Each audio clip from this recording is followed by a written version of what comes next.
Chapter 1473. What's going on? Xia Jinyuan, who had stopped with her, stared deeply at Yi Qian. His right hand, which was originally patting her shoulder, slowly lowered. Under the cover of the night, his slender fingers touched her fingertips. The touch was so cold that he directly held her hand tightly. Suppressing his doubts, he said in a soft and deep voice, "Now is not the time to think about personal matters. No matter how big the matter is, it has to be temporarily suppressed." Holding her hand tightly, the two of them walked side by side. In addition to the K7, there is also a comrade from the Snowfield Brigade, codenamed Bai He. We received orders from the military and a call from the Guilin police. Tonight we need to rush to Huzhou. We will take the 6:17 a.m. flight to Guilin tomorrow morning. His hand was very warm. The warmth from his palm and fingertips warmed Yi Qian's cold fingers. So, even if there is a personal matter, you have to put it to the back of your mind. We are soldiers. When the order is given and the mission is carried out, personal matters are insignificant compared to national affairs. I don't need to say more. You know this in your heart. Hide the sadness in your body and force back the tears in your eyes. Yi Qian, raise your chin and remember your identity. It was impossible to be comforted while carrying out a mission. Yi Qian, whose eyes were a little red, took a deep breath. Thanks to the night and the cold night wind, she did not lose her composure. Feeling the strength from him, Yi Qian gently closed her eyes and nodded. When she opened her eyes again, there was no trace of tears in her eyes. There was no sadness in her either. There was only the cold temperament of a soldier beside her. He was wise, calm, and had already unsheathed his sword. Bai He was already standing in front of the car door. As soon as Yi Jian came over, he took the initiative to shake hands with him. His movements showed the elegance and grace of someone from a famous family. "Hello, Yi Jian. I'm Bai He. I have always heard about you from my comrades. Today, I finally got to meet you." Your gaze stunned me. When he mentioned it, Yi Qian realized that the person who had secretly watched her when she walked out of the hotel was Bai He. "Hello, Bai He.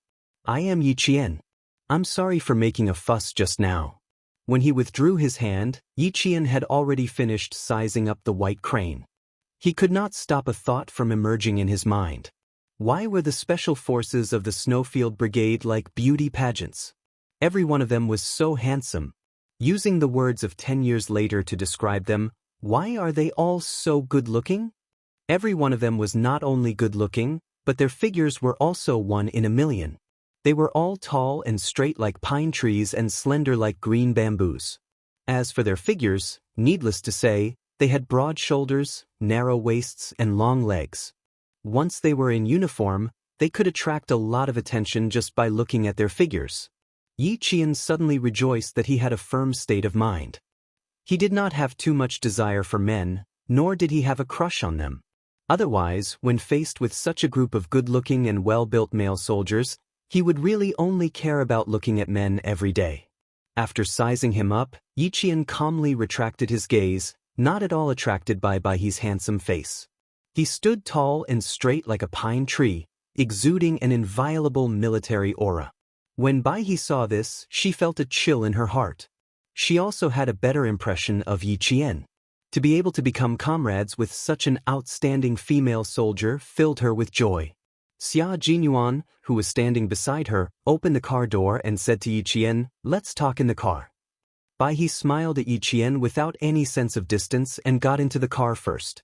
At the same time, she did not forget to quickly say to K7, "Very good." Chapter 1474. How could he say, "Not bad," after just meeting him? The K7 glanced at him. When he heard the sound of the door closing behind him, he released the brakes and stepped on the accelerator. The car with good performance immediately sped forward a few meters.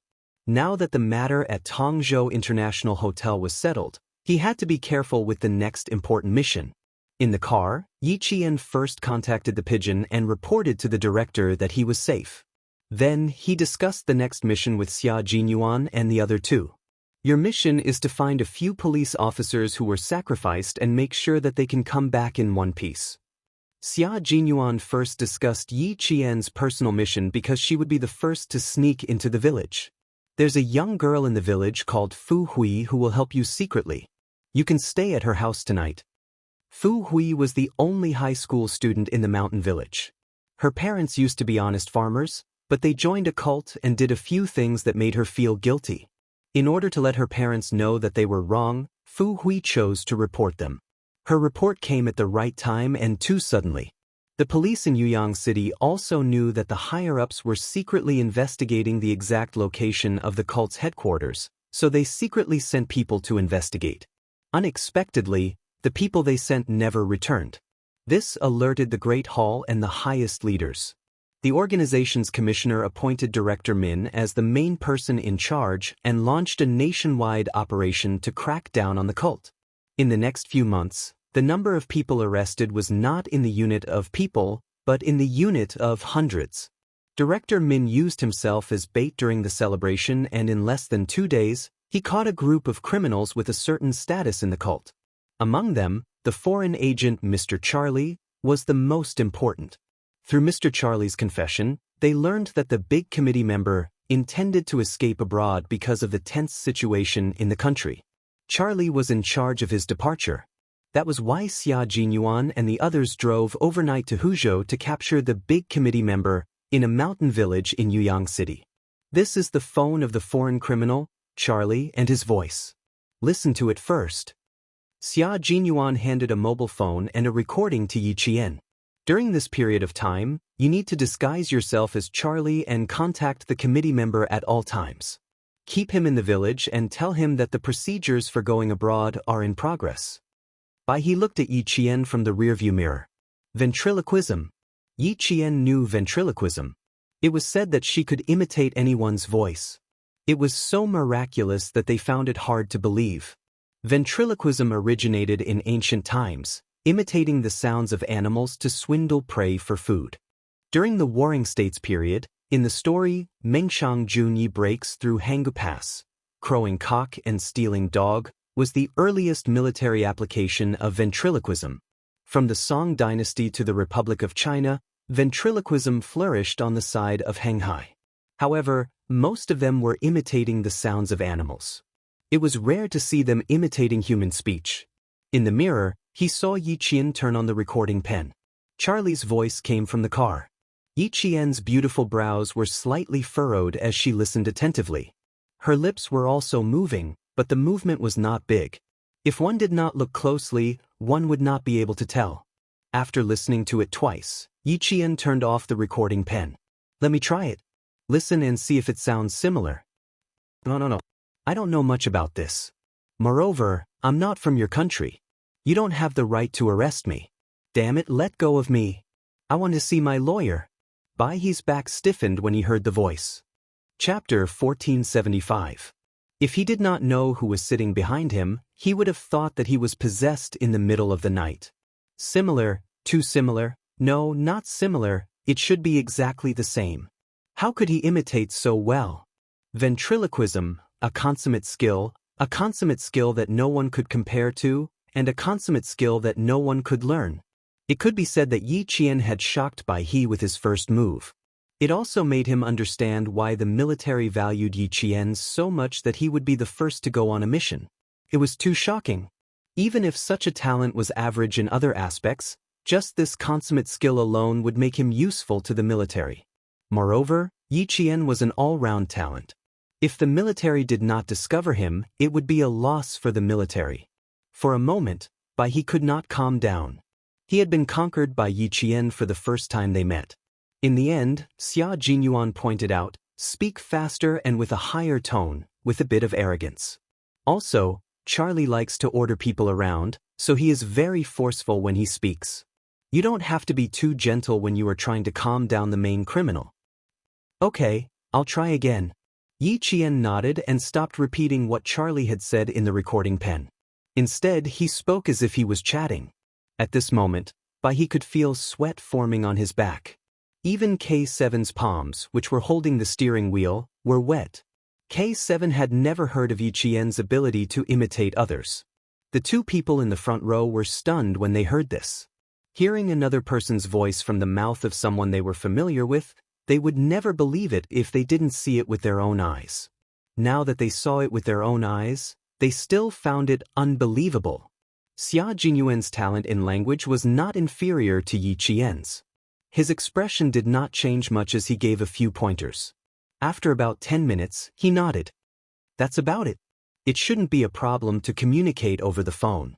Then he asked Bai He, did you have any advice? Oh no, not at all. Bai He quickly answered and turned around to face Yi Qian.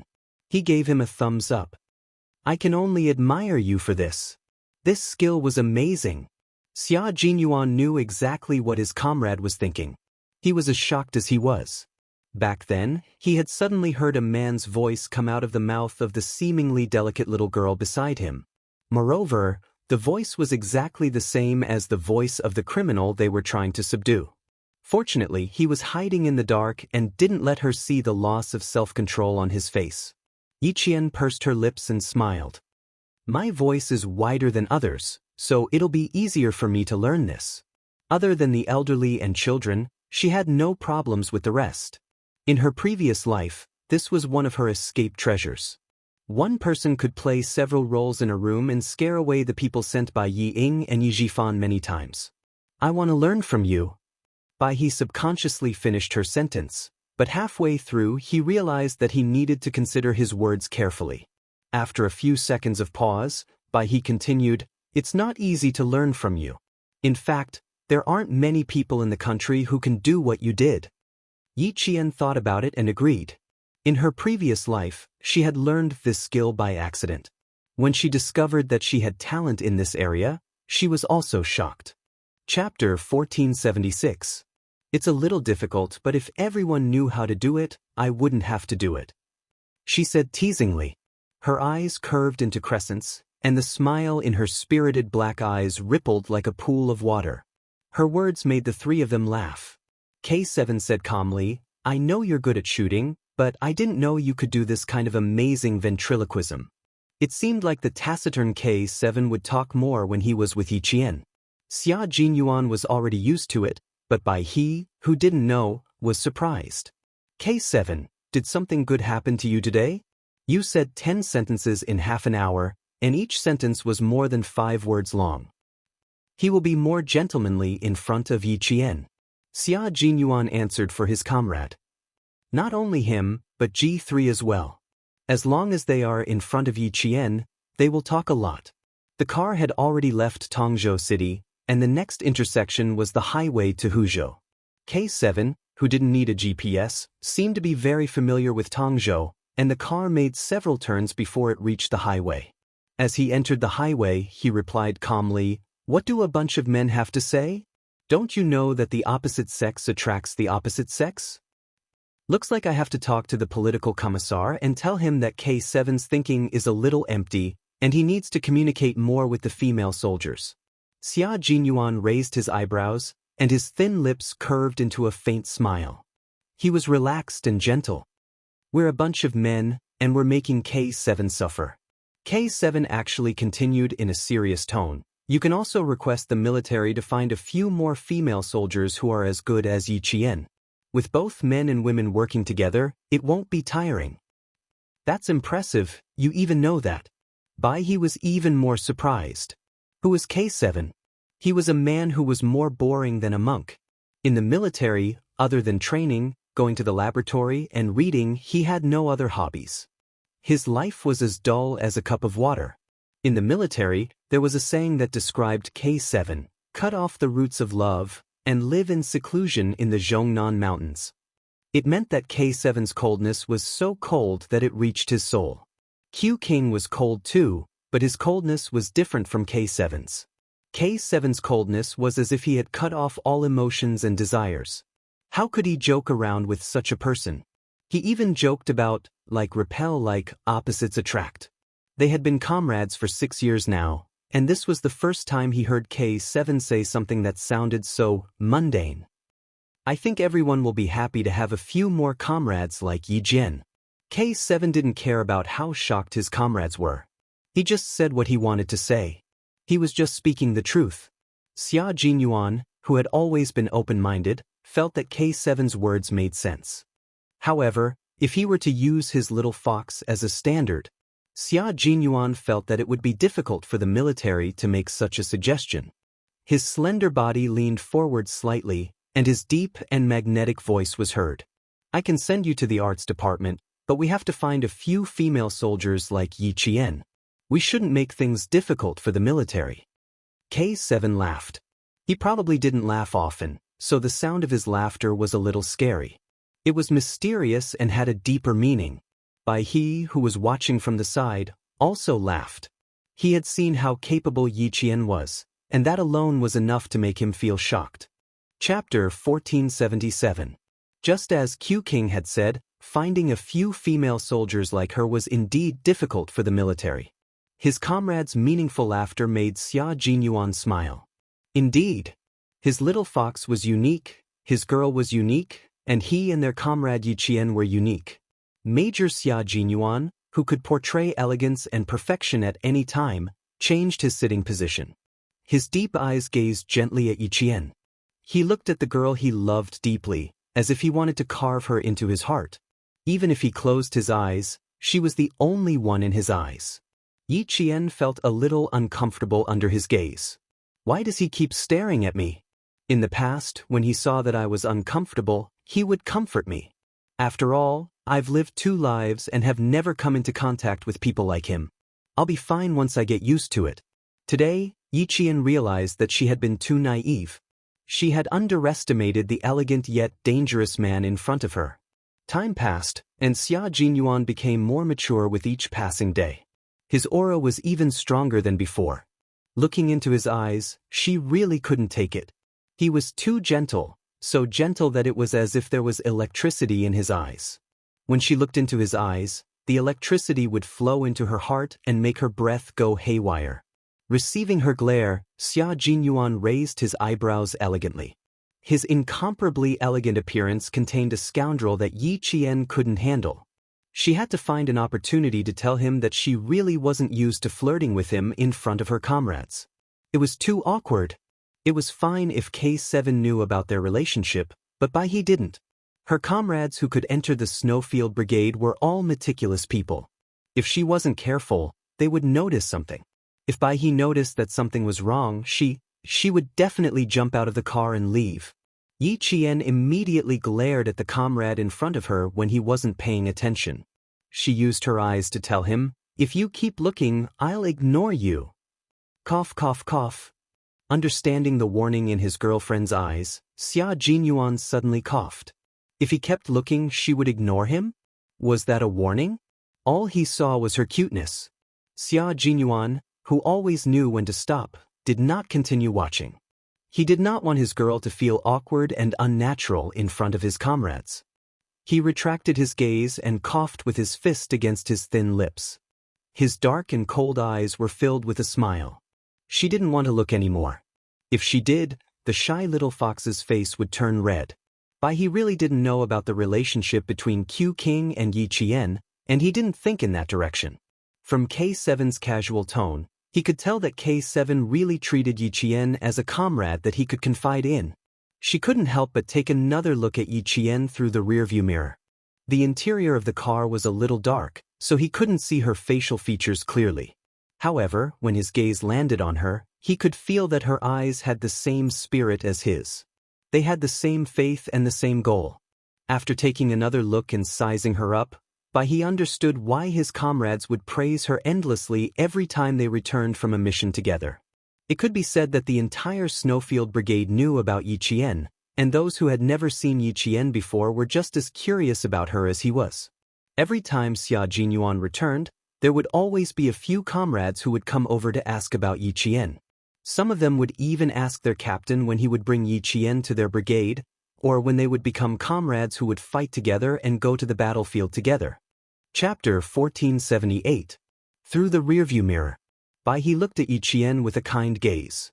When he saw Yi Qian smiling back at him in the mirror, Bai He couldn't help but smile as well. He thought to himself, just like K7 and the others, I'm looking forward to her arrival. I'm looking forward to her becoming my comrade. He finally understood why all the comrades-in-arms who had fought alongside Yi Qian looked forward to fighting alongside her again. Her eyes, her expression, and the way she spoke made you feel safe from the bottom of your heart. It was so safe that you could trust her with your back when you were on the battlefield. It was still some time before they left for Huzhou. Even though the four of them were chatting until they were relaxed, they didn't continue chatting. They needed to maintain a certain amount of energy to deal with the upcoming danger.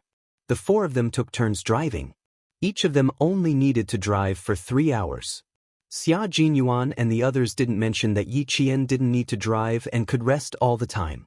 They were comrades-in-arms who fought together. They could share joys and sorrows together. Since she was responsible for driving for 3 hours, it also meant that she could fight alongside them without any special arrangements. The night deepened.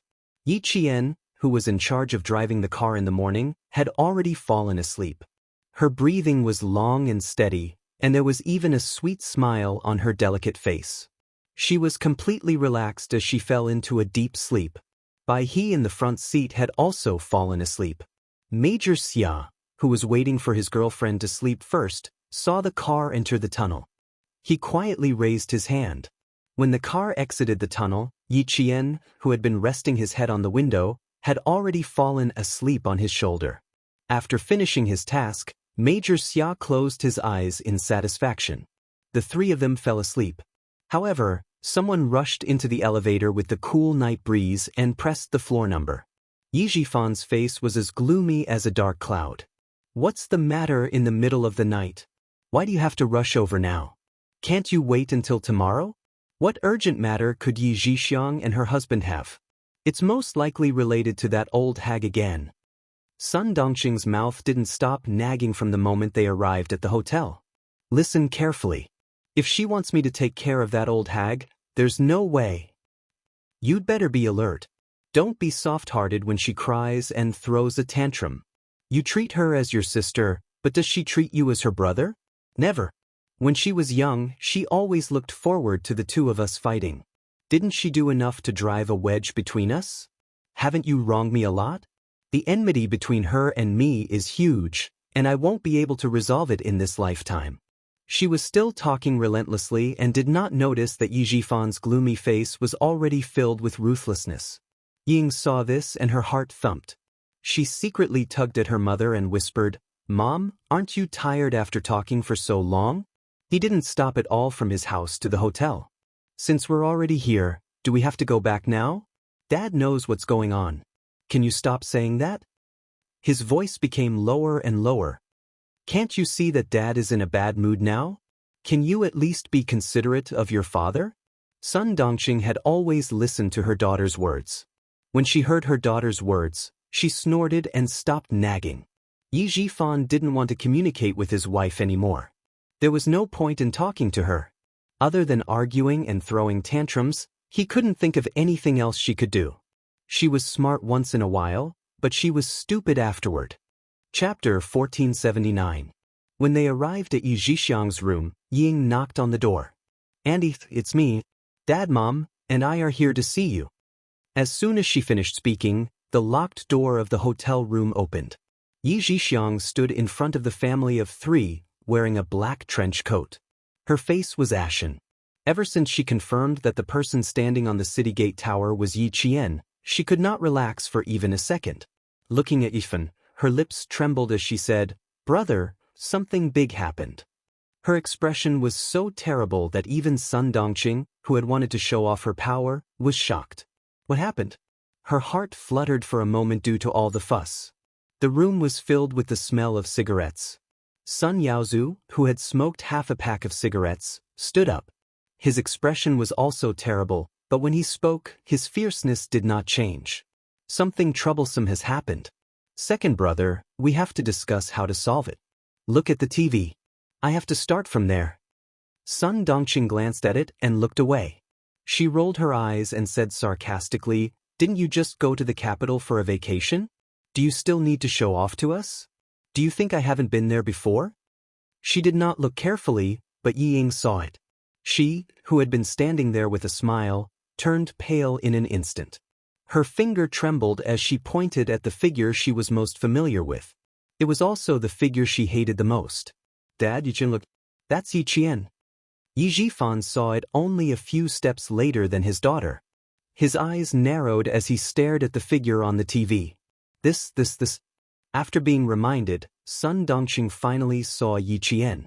She looked at him in disbelief and stuttered, This, isn't this the city gate tower? Why is she standing with the leader? Everyone wanted to know. Everyone wanted to know why Yi Qian was standing with the leader of the country.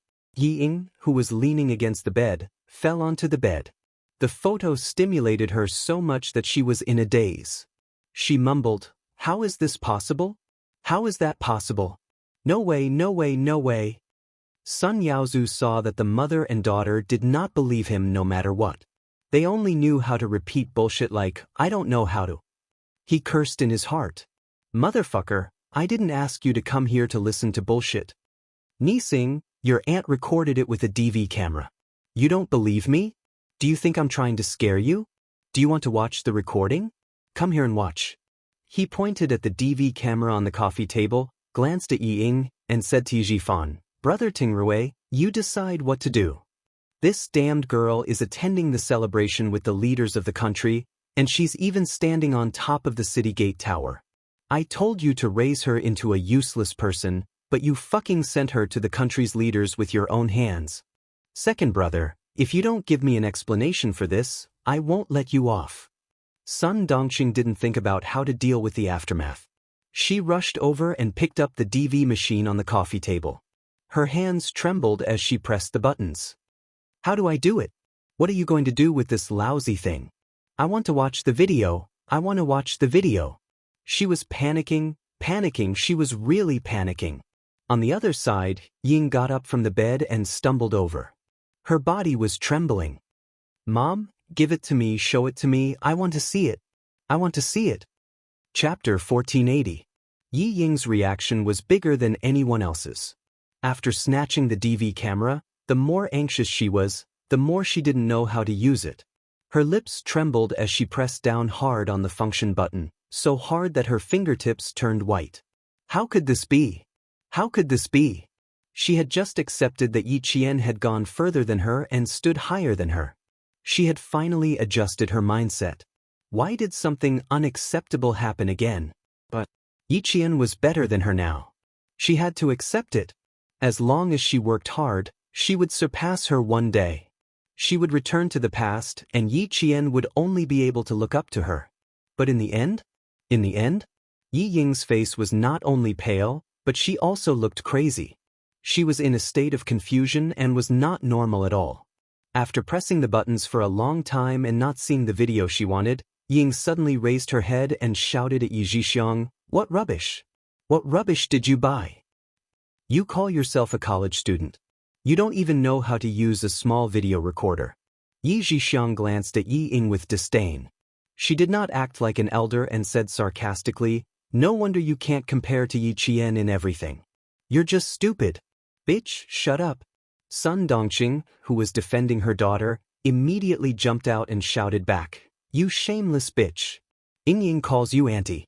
Bitch like you ba. You don't deserve it. Yi Zhixiang could not take this kind of insult. Hearing this, she was so angry that she screamed and rushed over like a shrew. Sun Dongqing, you bitch, how dare you insult me? I'm going to tear your rotten mouth apart. She pounced on Sun Dongqing and began to fight. She scratched Sun Dongqing's face with her hands and kicked Sun Dongqing. Sun Dongqing, who did not expect her to attack, did not react in time and suffered a few losses. Insult you? Not only am I going to insult you, I'm going to hit you. Yi Zhixiang, who had the upper hand, cursed. She did not learn old Madame Ye's cleverness, but she learned how to insult and step on people's sore spots. You're so stupid. No wonder you gave birth to a stupid thing like Yi Ying. You're not as good as Yi Qian, but you're so full of yourself. You want to compare yourself to Yi Qian? You won't even have a chance in your next life. Sun Yaozu took a look and said to Yi Zhifan gloomily, Second brother, you don't care about second sister-in-law? She's the wife of a provincial official after all. Why is she acting like a shrew? As he spoke, he had no intention of stepping out to mediate the fight. Zhixiang needs to be taught a lesson. Mom doesn't have the energy right now, so let her sister-in-law teach her a lesson. Yi Zhifan didn't intend to stop the fight. Sun Dongqing had always been good at fighting. No one expected Yi Ying's expression to be so crazy. Yi Zhixiang had stepped on her sore spot. Her last shred of rationality snapped when Yi Zhixiang said, "You want to compare yourself with Yi Qian? You won't even have a chance in your next life." He finally collapsed. Her eyes were bloodshot and her facial features were twisted. She looked around the room with a ferocious expression. When the four adults weren't paying attention, she picked up 2 teacups and approached Yi Zhixiang. Just as Yi Zhifan thought, Sun Dongqing wouldn't let herself be at a disadvantage when it came to fighting. She pressed Yi Zhixiang to the ground and rode on her like a horse. She lectured Yi Zhixiang fiercely, "You want to fight with me? Why don't you open your eyes and see who I am? You dare to insult Ying. Your mouth should be torn apart." Yi Zhixiang wasn't someone to be trifled with. As long as she could move her hands, she could hit back. She deserves to be stepped on by Yi Qian.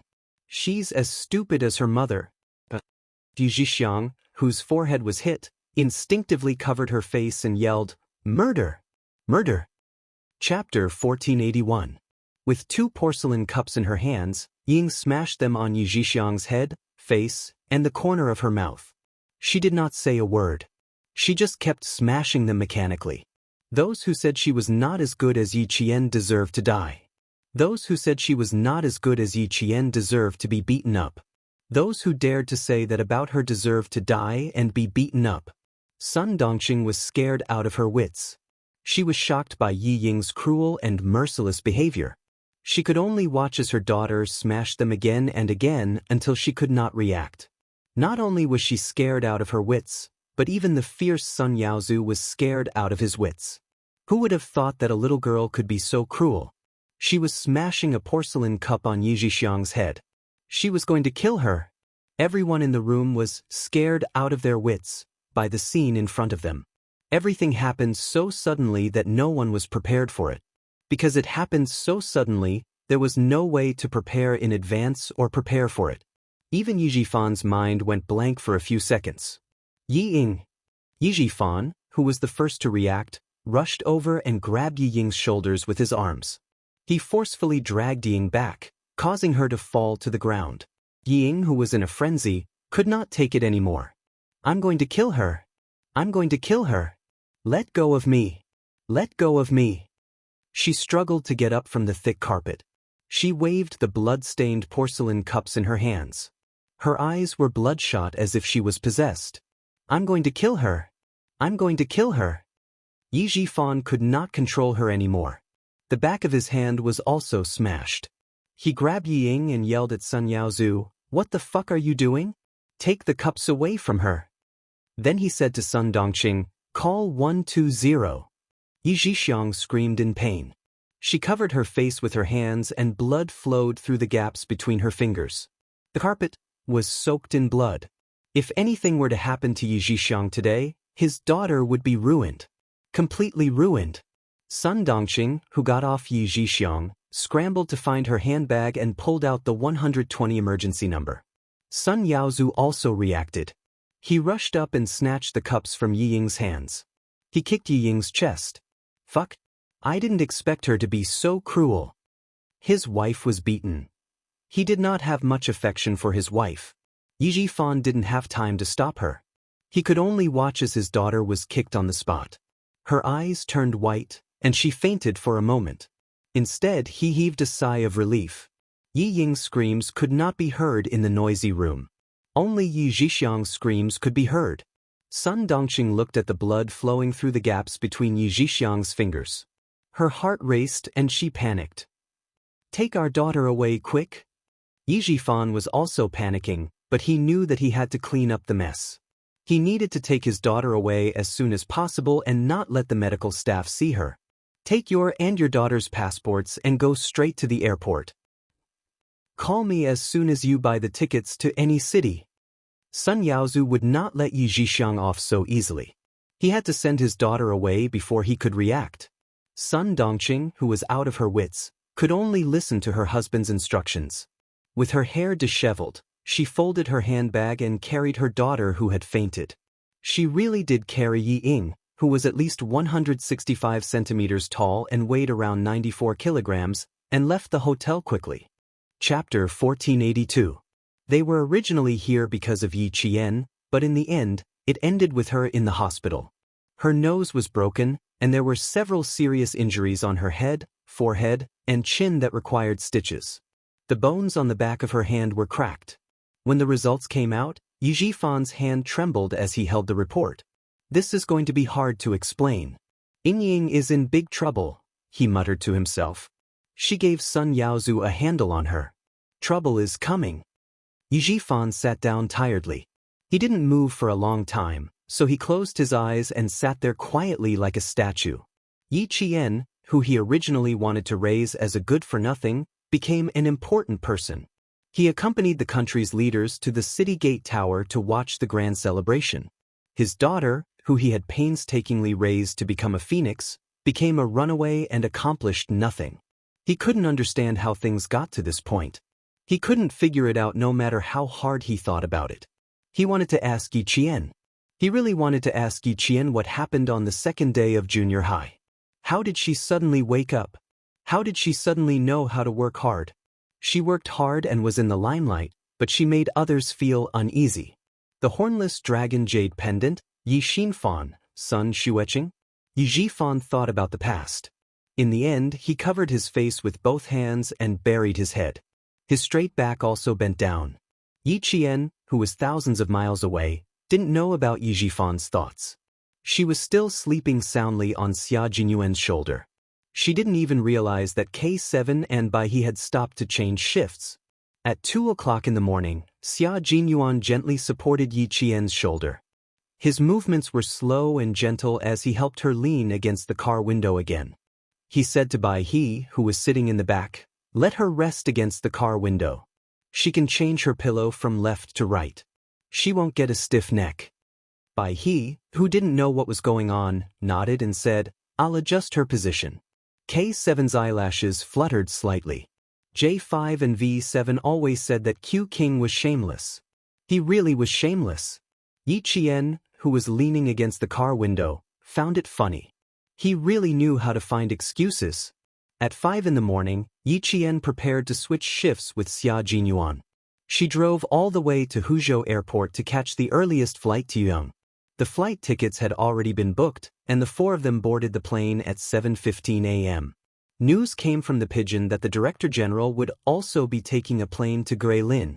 After a night of interrogation, they managed to pry out a lot of clues from Charlie, as well as the crimes that were not discovered. The Director General was furious. The Pigeon's interrogation skills have improved again. Xia Jinyuan, who knew the result, said to Bai He with a smile, "How dare you say you can't take the scare? You didn't even use your ultimate move and you already confessed everything." Bai He thought of the Pigeon's interrogation methods and sneered. Everyone has their own specialization. She's a psychology doctoral student after all. There were many talents in the Snowfield Brigade, and any one of them was much better than the average person. Every one of them had several titles. Yi Qian, who was sitting in the middle, had a tranquil smile on her face. She quietly watched the two of them talking in low voices. Her comrades were so powerful, so how could she fall behind? When you're with experts, you'll wholeheartedly chase after their footsteps and learn from them in order to motivate yourself and allow yourself to ceaselessly improve and grow. This was the principle of one is marked by the company one keeps. The plane landed at 10:30 a.m. Yi Qian sat in a shabby minibus and headed to a small village deep in the mountains. It was already 1 o'clock in the afternoon. The minibus was severely overloaded. Yi Qian, who was sitting at the back, opened the window to let the fresh air blow away the stuffy atmosphere in the minibus. Her gaze would occasionally linger on the woman in front of her, and then she would gently move away. This was the target she was keeping a close eye on. Chapter 1483. Yi Qian glanced at her discreetly, then calmly retracted his gaze. She lowered her head and took out a small silver phone from her pocket. The signal in the mountains was not very good. Before they set off, Captain Xia and the others had thought of this problem, so Bai He gave her a small device the size of a palm. It was specially designed to receive signals. Once they entered the mountains, they only needed to turn it on to receive signals. Her fingers lazily played with the phone's keyboard. The dee-da-da sounds of typing could be heard from time to time, conveying the message that she was bored and irritated. Sitting next to Yiqian was a young man who had returned to the village from working. He was a little reserved and did not dare to lean completely against the seat. Every time his gaze drifted to the beautiful and young girl beside him, he seemed to be even more nervous. After a few times, Yiqian felt bad for him. After playing with the phone for a while, Yiqian lowered his eyes to cover his flickering eyes. Then, he casually put the phone into his pocket and closed his eyes with a heavy heart expression. The target that Yiqian had targeted secretly watched Yiqian many times. She sized up Yiqian's attire and observed Yiqian's actions and expressions. In the end, as if she had confirmed something, her hands with bright red fingernails opened her exquisite handbag. She fumbled in the bag with one hand for a while before retracting her hand. Hold on tight, hold on tight. In front, the driver loudly reminded the passengers to hold on tight to prevent them from falling when the car made a sharp turn. As the car began to turn, the people in the car fell in one direction, and then in the opposite direction. After 2 consecutive left and right turns, the passengers standing in the car swayed back and forth like roly-poly toys. It was 2:30 in the afternoon, almost 2 hours before Yiqian boarded the car. Some people wanted to board the car midway. They probably did not want to stand in front, so they kept squeezing to the back. The passengers who were squeezed said, "Why are you squeezing? There are no seats in the back. I like to stand in the back. What can you do to me?" The one who got on the bus was a sloppily dressed man. He used the simplest and crudest language to reply to the passengers who had insulted him. Someone whispered, "Don't mess with him. He's a hooligan in this area. He usually makes a living by stopping cars from other places. If he sleeps on the road without paying, he won't get up. His villagers call him Old Rascal." Most people wouldn't provoke this kind of person for fear of getting into trouble. The man nicknamed Old Rascal was not angry. Instead, he felt proud. He squeezed to the back of the crowd and exchanged glances with the woman Yiqian was staring at. He saw that the woman was glancing in Yiqian's direction. Old Rascal followed her gaze and looked over. When he saw Yiqian, his yellow eyes widened. Indeed, the good one had arrived. Sister Li's taste was indeed high. The two of them exchanged silent glances. Then the Old Rascal walked over to the young man sitting with Yiqian and said, "Stand up, I want to sit here." His voice was just like his nickname, Rascal and Barbaric. "I'll count to 3. If you don't stand up, I'll beat you up." The young man was naturally unwilling, but when he saw Old Rascal suddenly pull out a knife from his pocket, his expression changed. He lowered his head and hugged his old backpack tightly. He silently stood up. Yiqian did not open her eyes. As the car swayed, her body swayed as well. She maintained her balance and did not move left or right. Chapter 1484. Little girl, it's so tiring for you to sit like this. Come, lean on my shoulder. I guarantee you'll be comfortable. Less than 2 minutes after they sat down, the sloppily dressed Old Rascal began to speak rudely. "Don't be shy. Don't you think it's right to rely on your friends when you're outside?" After he finished speaking, he reached out to grab Yiqian's shoulder. His action made Yiqian's eyes turn cold. She opened her eyes and stared at him like a newborn calf without a trace of fear. "You'd better get your dirty hands off me. Otherwise, I'll call the police." After getting into the car, this person made eye contact with his target. They were going to put on a show. Yiqian knew very well what was going on. She pulled a long face and stared coldly at the man who wanted to touch her. She needed to enter the village to meet Fu Hui. After the police investigation, the only person who could reassure the committee member was his mistress who had been with him for 6 years, Li Yi. The woman's name was Li Yi. She was the mistress of the main culprit of the evil cult, the committee member. At the beginning of every month, she would rush from the city to the mountains and tell the committee member everything that happened in the city. The man who wanted to touch her was definitely someone that Li Yi had deliberately called up. Little girls from the city are different. They like to call the police. The Old Rascal didn't dare to take her hand. Sister Li was staring at him. He had the intention, but he didn't have the guts. He only put his hand on the back of Yi Qian's seat. He licked his face and smiled wretchedly. Little girl, we're too far away from the police. They can't do anything about it. Besides, I'm worried that you won't be able to sleep well because of the shaky ride. I'm lending you my shoulder. I'm just being nice. Normally, Yi Qian would have beaten him up without a word. But now, she had to endure it and pretend to be afraid. Faced with the old rascal's harassment, Yi Qian pursed her lips and looked around. She needed to confirm if there were any of Li Yi's accomplices in the car, in case something went wrong later. A few passengers who made eye contact with Yi Qian turned their heads away and didn't look at her anymore. They misunderstood that the girl who was being pestered by the old rascal was asking them for help. Li Yi also misunderstood, but this was the kind of misunderstanding she wanted. Big brother, I'll switch places with you. She got up and walked over. At the same time, she reached into her bag and pulled out $200 bills. This is my sister. She's visiting my relatives with me. Just now, she was a little awkward and was a little unhappy. I'm sorry, big brother, can we exchange seats with you? Li Yi, who was wearing heavy makeup, was 36 years old.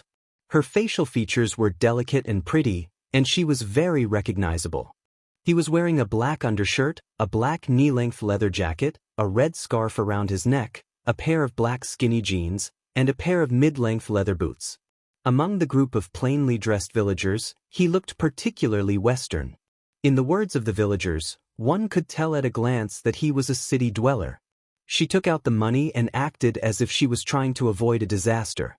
Everyone on the bus thought that she was really Yi Qian's older sister. The old rascal didn't dare to take the money at first, but Li Yi forced the money into his hands. Only then did he take it with a smile. While playing with the knife, he deliberately said, "Why didn't you say so earlier? If you had said so earlier, we wouldn't have had to be a good person." After taking the money, he immediately got up and asked the driver to stop the bus and let him out. Once he took the money, there was no need to give it back. Even if it was Sister Li's money, he still took it. It was normal for him to collect some fees for doing things. Chapter 1485. As soon as he got out of the car, the atmosphere in the car was much more relaxed. Li Yi sat down and said to Yi Qian earnestly, "Sister, you have to be careful when you go out alone. Now that the world has changed, there are too many bad people. How can a girl like you be so bold? I see that you're dressed well and even use a mobile phone. Which village are you going to visit?" In addition to being the mistress of the committee member, Li Yi also had another identity. She was the boss of the Golden Bath Center. Her identity was also revealed from Charlie's mouth. She had been active in Yuyang for a long time, taking in girls who had been abducted and sold. Through various illegal and cruel means, she forced the girls to engage in illegal activities. Now, Yi Qian was the girl she wanted to abduct. She, who was in charge of Yuyang, had the backing of the committee member, the leader of the cult. She hired members of the cult to specifically find girls who liked to reap without sowing and then used various reasons to abduct girls in Yuyang. Then she controlled the personal freedom of the girls and used threats and promises to make these girls willingly sell their bodies in order to obtain money. It was precisely because they were abducting girls who liked to reap without sowing that they had never been discovered. No girls chose to call the police because they were often willing to stay after tasting the sweetness. Li Yi's life experience was also very rough. When she was young, she didn't like to study. All she wanted was to live a good life. After dropping out of school in junior high, she entered society and dated a boyfriend who was twice her age. Young and ignorant, she thought that she had found a life support, a man who was willing to spend money for her, who knew that her boyfriend would turn around and sell her to a snakehead who specialized in organizing girls to sell their bodies in the sauna centers and foot massage centers in Zhejiang. Li Yi, who had resisted before, received a customer for the first time. Because of her beautiful appearance, she was forced to sit at the bar on the first day and received a total of 800 yuan. The snakehead took 400 yuan for the tea and gave her the remaining 400 yuan. In 1988, she could earn 800 yuan a day, which was more than the 9-to-5 jobs of the city's office workers. From then on, Li Yi no longer ran away and no longer thought about leaving. She peacefully became a hostess. Li Yi, who was used to a life of drunkenness, went further and further away. When she was 30 years old and no longer young, she met a man who was generous and spent a lot of money. Although he was not handsome, he could bring her to high-end places. He could buy a car and a house whenever he wanted. From 1994 to 1999, Li Yi had followed this man for 6 years. She became the lady boss and the procuress, taking in girls who were as ambitious as she was back then and liked to reap without sowing. If someone didn't submit to her, she would use such violent means as defiling, beating, and imprisoning to force them to submit. In Li Yi's words, "Who can you blame for your own bad luck?" In the past 4 years, she couldn't even remember how many girls had been beaten to death or crippled by Li Yi, but so what? If he hadn't behaved himself back then, he would have been beaten to death long ago. That was why it was said that one had to accept one's fate. If one didn't accept one's fate, they would end up in a miserable state. The car swayed as it moved. Some of the villagers in the car started smoking, while the familiar ones started chatting loudly. The whole car was noisy and noisy. They were also whispering about what had happened just now, but they didn't dare to let the people in the car hear them. In the back of the car, Yi Qian had already opened his heart to Li Yi and told her everything. "I don't want to go home. It's so boring. Sis, where is this car going? I didn't look and just jumped into the car. I don't even know where it's going." Chapter 1486. When Li Yi heard this, the smile on her face deepened and became more sincere. She liked this kind of girl. She was naive, self-righteous, and most importantly, she ran away from home. It's good to be young. You can leave whenever you want without any burden. This car is going to a small county. It's also the most beautiful county in Yung. There are many mountains around it, and many foreign tourists love to go there to play. Take my husband's house for example. When I agreed to marry him, it was because I was fascinated by the scenery in his village. Li Yi was a very chatty woman, and she was also a very smart woman. When she heard that Yi Qian didn't even plan where she was going, she began to seduce Yi Qian without leaving a trace. If Yi Qian was really a girl who didn't hide from worldly affairs, after nearly an hour of chatting, she would definitely completely believe Li Yi, who gave off a generous and kind impression. No wonder the big committee member only trusted Li Yi despite having so many mistresses. With her glib tongue and outstanding interpersonal skills, it was easy for her to gain the big committee member's favor. Yi Qian, who had been tricked for so long, began to fish for information. She tilted her head and asked excitedly, "Is it really that beautiful? Where is it? Is there food? Where do you live? Are the people there good? I heard that the people in the village like to raise dogs. Will I be bitten by a dog if I go there?" "There's a chance. The fish has taken the bait." Li Yi quickly said, "Beautiful, very beautiful. If you go there, you won't want to leave. That place is the most beautiful mountain village in our county. There's food and shelter. The villagers are very kind. There are definitely dogs. As long as you don't run around, they won't bite." With dogs and villagers covering for the big committee member, it would be more difficult to escape once they were discovered. They would be surrounded by the whole village. The few police officers who were sacrificed were like this. "I see. I'm most afraid of dogs." Yi Qian hesitated and sighed. "I don't have anywhere to go. I don't want to go where there are dogs. Sister, is there a hotel in your county?" If Li Yi kept an eye on her, she would definitely think of a way to restrain the dogs in the village. Then she could quickly contact the high school student, Fu Hui. When their ugly faces were exposed, he would first confuse the dogs guarding the house so that Captain Xia and the others could sneak into the village. Every word he said had a deeper meaning. Yi Qian entered the village and began to deploy his troops. To Li Yi, whatever Yi Qian said was not a problem at all. She said straightforwardly, "What's so difficult about that?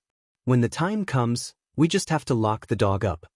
After saying that, he pretended to be surprised and said, "Hey, little sister, you want to go to my husband's village to take a look?" She thought that she was the one who had fished, but she did not know that she was the one who had been caught. She had been firmly hooked by Yi Qian's bait. Why were they in such a hurry to rush from Huzhou to Yang? It was because the police had grasped Li Yi's movements and knew what kind of plan would make her fall for it. Yi Qian was a female soldier sent by the military to assist the Yuyang police. She was asked to be the vanguard to lure Li Yi into the enemy's territory. This was the mission given to her by the military. The fish had been hooked. Yi Qian, who was extremely patient, did not immediately pull in the net. The target was too cunning and had to be dealt with carefully. After chatting for another 10 minutes, Yi Qian nodded and agreed with a smile. He said, "Sister, you're so nice. Then I'll bother you for a few days. I won't be staying for too long. When you leave, I'll go with you."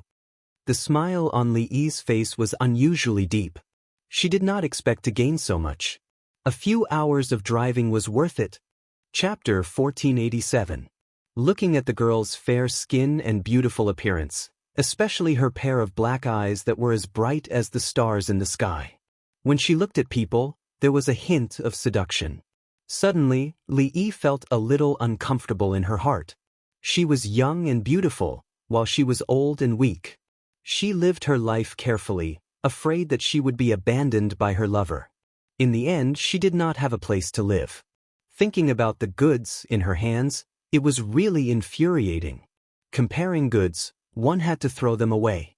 Looking at the goods in her hands, she even boasted that her goods were the best in the whole of Guilin. Now, she had learned something new. Compared to the girl in front of her, the goods in her house were as different as clouds and mud. They had to be thrown away one by one. It seemed like she had to raise the standards of her goods. Otherwise, when the customers got tired of her, she would have to close the door. People live for freedom and happiness. I think you are an open-minded and cheerful person. If you feel uncomfortable, just walk around. When you come to our village, I will play with you. When the time comes, I will find a few villagers to take you to hunt pheasants and wild rabbits. As Li spoke, she wanted to hold Yi Qian's hand to show her affection, but she grabbed nothing. Yi Qian, who pretended to be very interested, clapped his hands and said excitedly, "Really? Hunting with a shotgun like the ones on TV?" After years of training, there were thin calluses between his palms and fingers. The calluses between his left and right thumbs and index fingers were from holding a gun. Li Yi, a criminal with a handgun for self-defense, could not rule out the possibility that she knew something. Li did not mind that she did not hold his hand. She answered with a smile, "Yes, hunting with a shotgun. But the shotguns in our village are different. When the time comes, I will let you see." There were guns, but the number was unknown. Yi Qian's pupils constricted slightly. He picked up the bottle of mineral water and took a sip. The overseas organization provided guns, bullets, and drugs. She needed to find out if these dangerous items, which were banned by private individuals, were in the village. As such, she had a few things to do before she could contact Captain Xia. First, meet with Fu Hui. Second, find the remains of the sacrificed police officers. Third, find out the location of the prohibited weapons and the approximate number. Fourth, draw the terrain of the entire village. Find out if the entire village was a member of the evil cult and if there was support from the neighboring villages. However, he could ask Fu Hui about it first. 5. The dogs in the village need to be dealt with collectively. Yi Qian's mind spun as she sorted out the things that needed to be done one by one. Her expression did not change as she looked at Li Yi, who had exaggerated in order to trick her. Yi Qian's gaze turned slightly cold. According to the information, Li Yi's crimes were monstrous. She would send people to beat, scold, defile, and torture the disobedient young girls she had abducted. There was no other path for such a person other than death. How could Li Yi, who continued to talk to Yi Qian, know that she was in danger? In order to coax Yi Qian to follow her obediently, she had to talk so much that her saliva ran dry several times. At noon, they boarded the bus until 6 o'clock in the evening. The worn-out bus finally arrived at the small county town. Li Yi stared at Yi Qian as soon as she got off the bus. She purposely tried to scare him. The small county town is a little messy. Don't run around. If you get harassed by the local ruffians, even Sister Li can't save you. Yi Qian said disapprovingly, "I can ask the police for help. I'm not afraid." Look, what a naive girl. She still wants to ask the police. In such a small place, the police and the people are family. Li did not say anything. She only gave Yi Qian a meaningful look. She pointed at a food stall with its lights on across the road. That's owned by Sister Li's sister-in-law. Let's sleep at her place tonight. Tomorrow morning, we'll go to Sister Li's husband's place. Chapter 1488. Guilin was located in the southwestern hinterland of our country, bordering 5 provinces. It was the transportation hub of the entire southwest. From Huzhou to Guilin was equivalent to crossing half of the country, from the north to the southwest. The small county that Yi Qian lived in was located in a relatively remote location in Guilin province. It was surrounded by mountains and had beautiful scenery. At night, the entire county was pitch black. There weren't even any street lights. Sitting in a room filled with the smell of all kinds of food, Yi Qian lowered his head and sipped the water that had just been poured out from a thermos. A woman in her 30s with slightly dark skin was talking non-stop. Li introduced this person to him as her sister-in-law. Her name was Wang Gui. Her name was correct, but her identity had to be changed. Wang Gui, one of the committee members' mistresses, was responsible for the communication between the small county and the mountain village. She promptly reported the information that Li Yi had gathered from the city to the committee member. She had 2 thin, willowy eyebrows, and her eyes would flicker from time to time when she spoke. At a glance, one could tell that she was a restless woman. As for her personality, she was quite enthusiastic like Li Yi. When she saw Yi Qian enter, she was stunned for a second. Then, she warmly welcomed Yi Qian as if he was an important guest. In a short while, she praised him as if he was a fairy. Anyone who heard it would feel a little elated. From the moment he entered until now, Yi Qian had drunk 2 glasses of water in a row and had not stopped. When faced with such a calm person like Yi Qian, no matter how much she praised, her heart was not affected at all. However, she still had to pretend to be shy. She held her breath and made her face look a little red. The more she acted like this, the less vigilant Li Yi became. She secretly gave Wang Gui a provocative look, and a smug smile appeared at the corner of her mouth. Wang Gui relied on the fact that she had been with the committee member for a year. Every day, she tried her best to get the shop in Yuyang into her hands. When she failed, she abused Li Yi's authority. But, Wang Gui, you want to fight with me? You're too inexperienced. Wang Gui, who was angered by Li Yi's gaze, felt a dull pain in her chest. Unconsciously, even the smile on her face became a little stiff. The powder on her face was a little thick, and under the dim yellow light, one could see the creases at the corners of her eyes and lips. The corners of his mouth twitched, and he patted his forehead exaggeratedly. "Io, look at my memory. After chatting for so long, I still didn't forget to ask if you guys had dinner. You definitely haven't eaten, right? It takes 5 to 6 hours to travel from the city to our county." Wang Gui was quite smart. She didn't immediately vent the anger in her heart. She simply changed the topic. Didn't Li Yi say that she intended to starve the goods she brought over? It was not what she wanted. But he couldn't really go against her, but he had no choice. Li Yi was the woman most trusted by the committee member, and he still had to rely on her to make money in Yuyang. Even if he had an unclear relationship with the committee member, he didn't dare to be presumptuous in front of Li Yi Qian, who was drinking water in a refined manner, glanced at the 2 of them without leaving a trace. His eyes moved slightly, and a trace of understanding flashed through the depths of his pupils. Wang Gui and Li Yi were not on good terms. "I'm not hungry. Little sister, are you hungry?" Li Yi, who was secretly gritting her teeth, turned her head and said to Yi Qian with a smile, "I didn't have much of an appetite after sitting in the car for a few hours. I didn't even care if you were hungry, little sister." Wang Gui was a good person now. Who did she think she was? Yi Qian, who was drinking water, didn't need to say anything. She only needed to smile at whoever said something. It was easy to provoke the 2 of them to dislike each other. Chapter 1489. Yi Qian smiled at Li. Wang Gui stood up with pain in her chest and said lightly, "I'll cook some noodles for you. My husband wants to go out to play cards tonight and asked me to cook dinner early. I'll have to trouble my sister to eat noodles." Li Yi also stood up and apologized with a fake smile. "Thank you for your hard work. I'll sleep upstairs with my sister tonight." Then she looked at the open door and walked towards it while saying, "Who would come to buy things at this late hour?" Leaving the door open in the middle of the night, my sister from the city might be a little scared. "I'll go lock the door." Her intention was to prevent Yi Qian from leaving. At this time, Wang Gui had to put down her complaints about Li Yi. "Okay, lock the door again. The streets haven't been peaceful recently. The ruffians in the county are getting more and more lawless. They even dare to come to other people's shops to ask for money. Brother-in-law likes to go out to play cards at night. Then you should be careful at home alone. Don't get bullied." Li Yi's words were sarcastic. What a promiscuous woman. No wonder the ruffians in the county like to come to your house. After locking the door, Li Yi said, "She'll go to the kitchen to take a look." Then she felt relieved and left Yi Qian alone. She followed him into the kitchen. Yi Qian looked at her back as she left.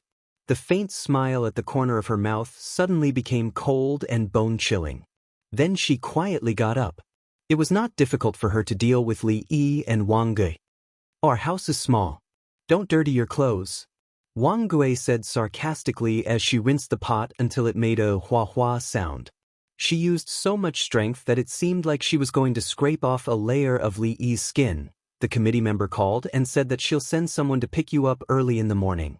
She asked if you brought everything. She did not know what the committee member was like. A woman who was almost 40 years old was really concerned about it. Li did not enter the kitchen. She leaned against the door and lazily flicked her fingertips. "I brought everything." Did she say anything else? "I didn't say anything else.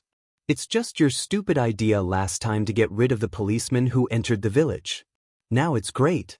The committee member is so busy now." Wang Gui pushed the blame even harder, as if he couldn't wait to see the bottom of the pot. He probably thought that he was making fun of someone he didn't like. Hearing her mention the previous incident again, Li Yi's face darkened. "Hasn't the matter been resolved? Is there a problem?" Outside, Yi Qian clenched his fists. There was a cold glint in his dark eyes, like a sharp blade. The sacrificed policeman was actually killed by Li Yi. With his back pressed against the cold wall, Yi Qian exhaled softly and continued to listen carefully to the voices coming from inside. Suddenly, Yi Qian moved his feet and returned to his original position as quickly and nimbly as possible. Li Yi, who had quietly walked out, sneaked a peek outside. When she saw that Yi Qian was sitting properly, she felt relieved and returned to the kitchen. "What's there to see? She's already in your hands. Do you think she can escape?" Wang Gui directly grabbed a handful of chopped green onions and sprinkled them into the bowl. She turned to look at the cautious Li Yi, lowered her voice, and mocked. "I don't know if there's a problem, but I know that the small county hasn't been very quiet recently. My mahjong friends at the bus station said that recently, there have been some people who don't look like ordinary people coming over from time to time." Hearing that, Li Yi's heart skipped a beat. Ever since she had gotten rid of the policeman in the village, she had not been able to calm down for a single day. It turned out that she would only be able to come over 2 days later. When she received the call that day, she immediately left. She did not bring anything else but her passbook. Chapter 1490. You're thinking too much. What's the problem? Suppressing the panic that suddenly rose in her heart, Li Yi answered angrily, but she paid attention in her heart. Whenever there was an unusual person or a good car in the county, Wang Gui's mahjong friends would come over to inform her in advance. If they said that there was a problem, then there was probably a problem. Yi Qian, who held his breath a little, narrowed his eyes slightly. If that was the case, then Captain Xia and the others needed to cover for them. The criminal whose real name was Qin Jiafu had a great influence in the small county. The cult's power was like a net that enveloped the sparsely populated county. No wonder the police were so cautious, and no wonder the Director General requested military support. Without military support, it would be difficult to control the influence. If you say there's no problem, then I'll take it that there's no problem. What are you going to do with the goods outside? Do you really want to bring them back to the committee member? Wang Gui put the pot on the gas stove, turned around, and saw Li Yi leaning against the door again. The corners of her mouth twitched, and she snorted contemptuously. She was almost 40 years old. Why was she still pretending to be young? The goods outside were the ones who were called young. Why was Li Yi pretending to be young? She received a text message this afternoon saying that she had brought a good over. In the text message, she praised the good. She felt sick of it when she saw it. Who knew that Li Yi was not exaggerating this time? She was really as beautiful as a fairy. I say, why did you suddenly become so generous? You actually want to bring a young and beautiful girl back. Aren't you afraid that the committee member will kick us away when he goes abroad? Wang Gui's words had always been unpleasant to the ears, and Li was too lazy to argue with her. Her face changed when she heard the last sentence. Wang Gui even knew about going abroad. Not many people knew about this, and Wang Gui was definitely someone who did not know. Li Yi, who was shocked, couldn't help but straighten her body. If even Wang Gui knew, then, did anyone else know? The water in the pot boiled until it was hot. Wang Gui, who was stirring the noodles with a spoon, did not notice that Li Yi's face was a little gloomy. She glanced sideways at the door and waved for Li Yi to come to her side. Last week, when I sent oil, salt, rice, and vinegar over, I accidentally heard the committee member contacting the outside, saying something about arranging the time to go abroad as soon as possible. Do you think the committee will want to go abroad? Ever since those policemen were dealt with, the news outside was unusually tight. It was said that even the capital was alarmed, but he didn't know if it was true. It turned out that she had overheard it. Li Yi's heart was slightly relieved. He had to ask her if she had told anyone else, such as Wang Gui's husband who was a cuckold. None of the people he sent out returned, and there was no news at all. It was obvious that they were either not caught or had been cleaned up by the police. Tongzhou International Hotel should have been on fire the night before, but it wasn't.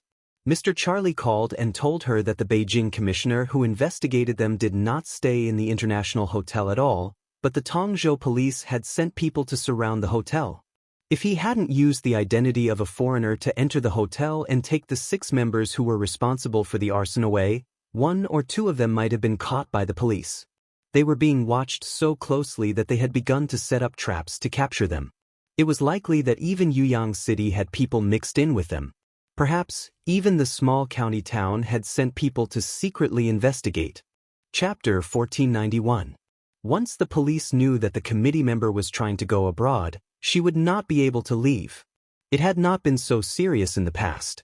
Ever since she killed those policemen, life in the association had not been easy.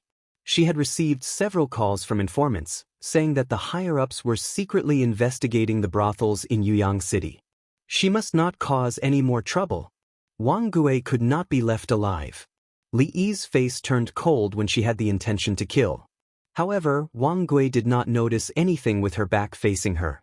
She was also scheming in her heart. Li Yi was the committee member's most trusted woman. Any news from her mouth could not be fake. She rolled her eyes a few times. In the end, because she was uneasy, she could only smile and ask carefully, "Don't you have any news in the city?" I heard the committee member's tone. "It's really not very good. You're probably going abroad." Li Yi could become the committee member's most trusted woman. How could she be a simple person? Hearing that, she rolled her eyes and deliberately mocked. Wang Gui, what bad ideas are you scheming again? I didn't even know that the committee member was going abroad. How could you eavesdrop? She said in a tone of disbelief. Did Li not know? The committee member did not want to take her out? Wang Gui's abacus was rattling in her heart. She had never thought of going abroad. She only wanted to use the committee member's hands to make a fortune and then live a good life. However, she did not know that because of her words, she had attracted a fatal disaster. She had heard the committee member say that he was going abroad and even mentioned a Mr. Charlie. She knew that it was a foreigner's name. However, Li Yi said that she did not know if the committee member was going abroad. Lying to her? Or did Li Yi really not know? Wang Gui, who was skeptical, used her chopsticks to scoop the cooked noodles into her bowl. When Li Yi saw this, she directly snatched the chopsticks from her hand. Don't scoop too much noodles. Do you really want to feed her? Wang Gui, even if you have a problem with me, you have to know your limits. What can I have against you? You do it yourself. Wang Gui turned her waist and simply ignored her. When she saw that there were less than 5 mouthfuls of noodles left in the bowl, Wang Gui pouted and muttered to herself, A woman's heart is the most vicious. Li Yi, who had always been cautious, did not want to talk to her anymore. How could she let a girl who had not been completely seduced be completely full? Even if she brought her to the shop and locked her up, she would not let them be full. The reason was very simple. Humans, once they were full they would toss and turn. However, she was someone who disliked tossing and turning. You really don't know that the committee member is going abroad? Li Yi, let's have a heart-to-heart talk. The big committee member is going to go abroad. If he stays, we will have to suffer. When Li Yi was about to leave with the bowl, Wang Ge, who did not give up, suddenly asked again. I don't know. Li Yi, who was holding a bowl of hot noodles, replied coldly with a flash of ruthlessness in her eyes. I'm afraid that Wang Gui can't be left alive. He has brought up the matter of the big committee member. If I really want to deal with him, I have to talk to the big committee member. After taking 2 steps, he stopped and turned around to meet Wang Ge, who was winking at him. She has a phone with her. I'll find a way to get it later. I know. You don't want to leave her with me. If you want to take her to the mountains, then take her to the mountains. I'll be happy to relax. Wang Gui did not feel embarrassed at being caught red-handed. She crossed her arms in front of her chest and pouted with an unwilling expression. Yi Qian, who had heard the whole story, had already sat down and was quietly waiting for Li Yi and the others to take away her phone. However, she did not intend to keep this phone. Chapter 1492. Li came out and saw Yi Qian sitting obediently. She quickly put on a smile and said, Come. Sister, have a bowl of hot noodles. You can rest early after eating. Of course, she had to eat until she was full. Only when she was full would she have the strength to work. Yi Qian needed to conserve her strength and energy. There was also a small accident when they were eating noodles. The mobile phone on the table was knocked to the ground by Li Yi. When she picked it up and returned it to Yi Jian, it fell into the noodle soup. Yi Jian calmly watched her and Wang Gui's performance and finally took away the burnt mobile phone. At 8:30 p.m., Li Yi took Yi Qian to the 2nd floor to rest. She said that she and Wang Gui had not seen each other for a long time and had a lot to talk about. She didn't want to talk. She wanted to know if Wang Gui had told anyone about the committee member going abroad. Wang Gui was probably doomed. She could see the murderous intent on Li Yi's face. Lying in bed, Yi Qian listened to the sound of the truck's engine and siren as it drove by. Her heart was calm. If Wang Gui was really doomed, she wouldn't stand up to help her. She had done a lot of things to help the wicked. She deserved to die. Yi Qian, who had lived 2 lives, had experienced many things in her previous life. While she was arming herself, she was also indifferent to some things. She had a strong sense of responsibility, but if she was asked to help someone who deserved to die, she couldn't do it even if she wore a military uniform. Unless it was an order from the higher-ups, she would definitely not step in. Yi Qian, who was clear about right and wrong, would never abuse her kindness. She could distinguish between good and evil, and could also distinguish between beauty and ugliness. Wang Gui, who belonged to the evil category, would not be listed as her protector. Downstairs, Li Yi said with a cold expression, You know a lot of people, and now is a special time. You should watch your mouth and don't bring trouble to the committee member. It's impossible for her to go abroad. If the committee member is gone, who will lead our God Leader Church? How can we manage so many believers in the church? Wang Gui, if you dare to say things you shouldn't say outside, the committee member will be the first to not let you off. Li Yi, you better watch your mouth. You want to splash dirty water on me? No way. I'm also a core member of the church. How could I not know what you're talking about? Wang Gui jumped up and slapped the table. She had wanted to quarrel with the other party for a long time. Now that the other party had come knocking on her door, there was no need for her to be polite. You old bitch. You want to monopolize all the benefits that the committee member brings to you? Heh, don't even think about it. Did you disturb the goods upstairs? Do you know why I personally took action? There were more and more believers in the society, and the committee members had to help them. If I don't work hard to earn money, how can the committee member help them? How can we make those believers believe in us and do things for us? Li Yi saw that her expression didn't seem to be lying, and her heart was relieved. If Wang Guizhen was someone who didn't know the gravity of the situation, the committee member wouldn't have nurtured her as a backbone. There was another advantage to being a backbone. If something happened, they could be pushed out to take the blame. After learning that Wang Gui did not tell anyone, she immediately called the committee member to see how to deal with it. Committee member Chen Jiafu never took the initiative to contact the backbone below. Even if Li Yi looked for him, she had to go through the backbone left in the village. One more person knows, one more danger. Charlie is still applying for passports for us. We have to wait to deal with her. Chen Jiafu's voice was a little rough on the phone. Chapter 1493. This was a middle-aged man who had only studied in primary school. He had been sent abroad to work, and when he came back, he had established a God's church and had been active for 4 years. Li Yi was relieved. You're right. Wang Gui knows too much about us. If we don't solve it, you won't feel at ease even if you go abroad. She wanted to say more, but Chen Jiafu, who was more vigilant than anyone else, immediately stopped her. Okay, if you have anything to say, come to the village. As for the goods in your hands, if they are really good, bring them to the village first. There were too many things that needed money outside. Recently, the situation was so tense that he couldn't go out to earn money. Now, he could only wait and see when Charlie could settle the matter and let him get away safely. Getting rid of a few policemen actually exposed him. He really didn't expect that. Charlie analyzed that there was a mole in the village who reported him to the outside. If there was a mole in the village, even if he decided to go abroad, he had to find out. He had already shouldered so many lives and he didn't care about one more.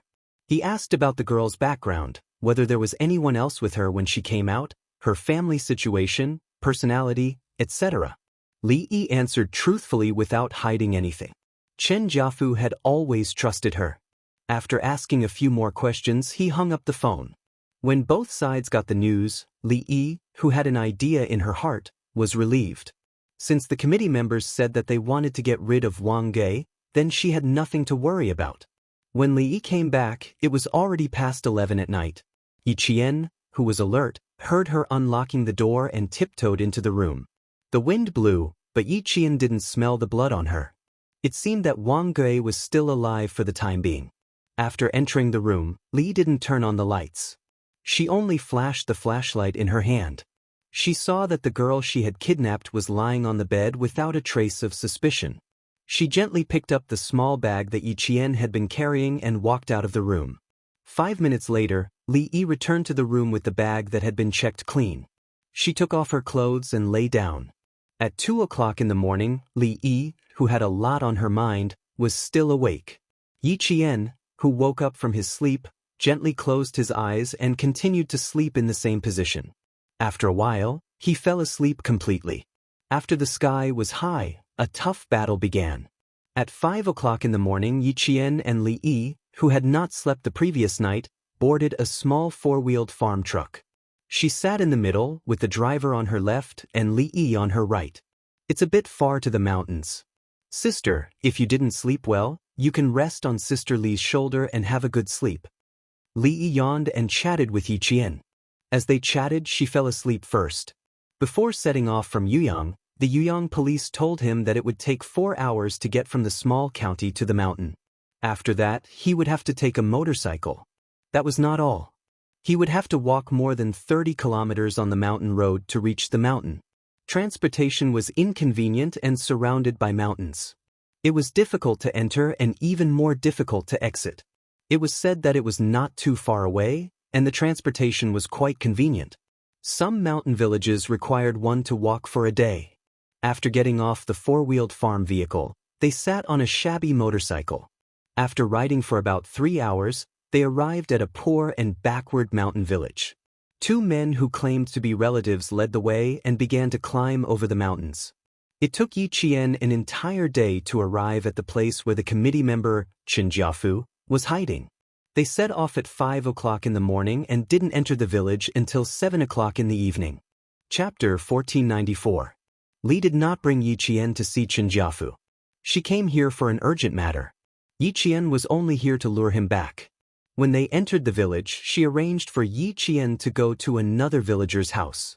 This was a small village with no more than 30 families inside and outside the mountains. It used to represent poverty, backwardness, and the elderly had no one to rely on. But now, it had become a mountain village where every family had money to spare, especially Chen Jiafu's sisters and relatives. They had all built two-story buildings and lived the good life in their hearts.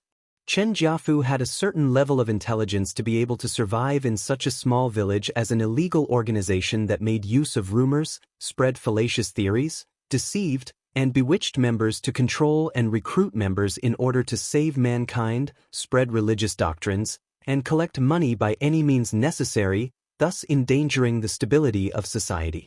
He knew very well how to unite the villagers, and he also knew how to seek protection. Even if the villagers in the village had become his shelter, they had also become his eyes and ears. Chen Jiafu would immediately know if there was even the slightest bit of movement. The few policemen who had been sacrificed were tipped off by the villagers.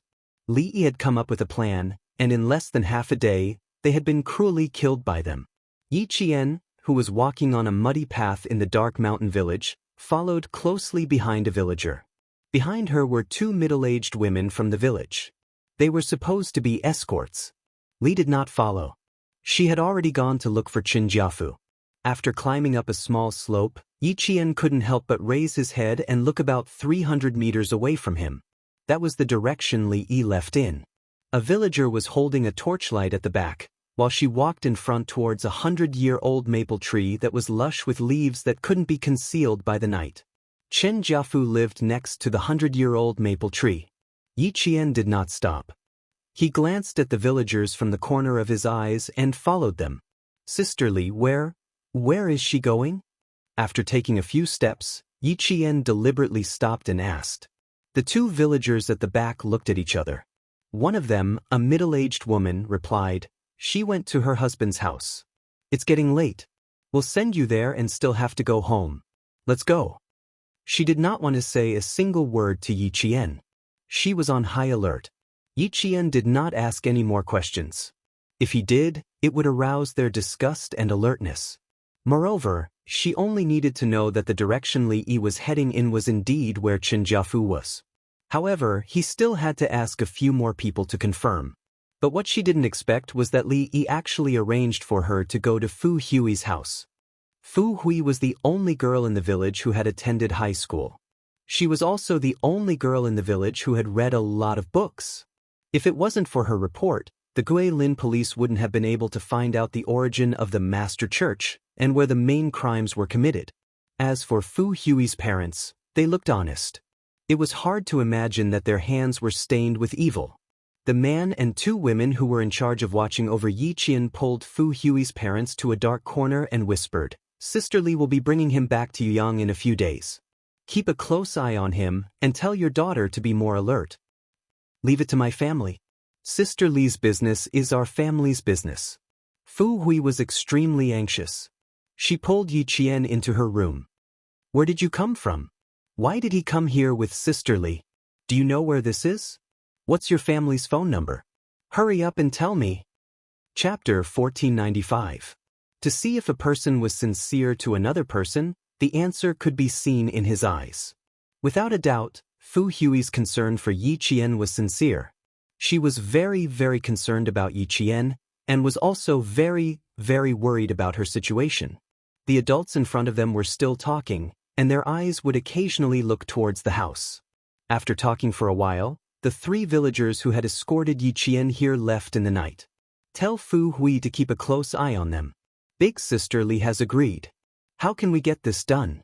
Our son will have the capital to marry a wife." Fu Hui's father couldn't hold back the excitement in his heart. He quietly said to his wife, "When the time comes, we'll take out the family's savings and buy a house for our son in the city." Nowadays, the villagers in the mountains all went to the city. Every one of them wanted to buy a house in the city. Of course, they wanted to buy it for their son, for the rest of their lives to depend on. As for their daughter, they never considered her. Fu Hui's parents were the same. Fu Hui was originally studying in the town's high school. Perhaps because of one sentence from Li Yi, The couple immediately asked Fu Hui to drop out of school and stay at home obediently.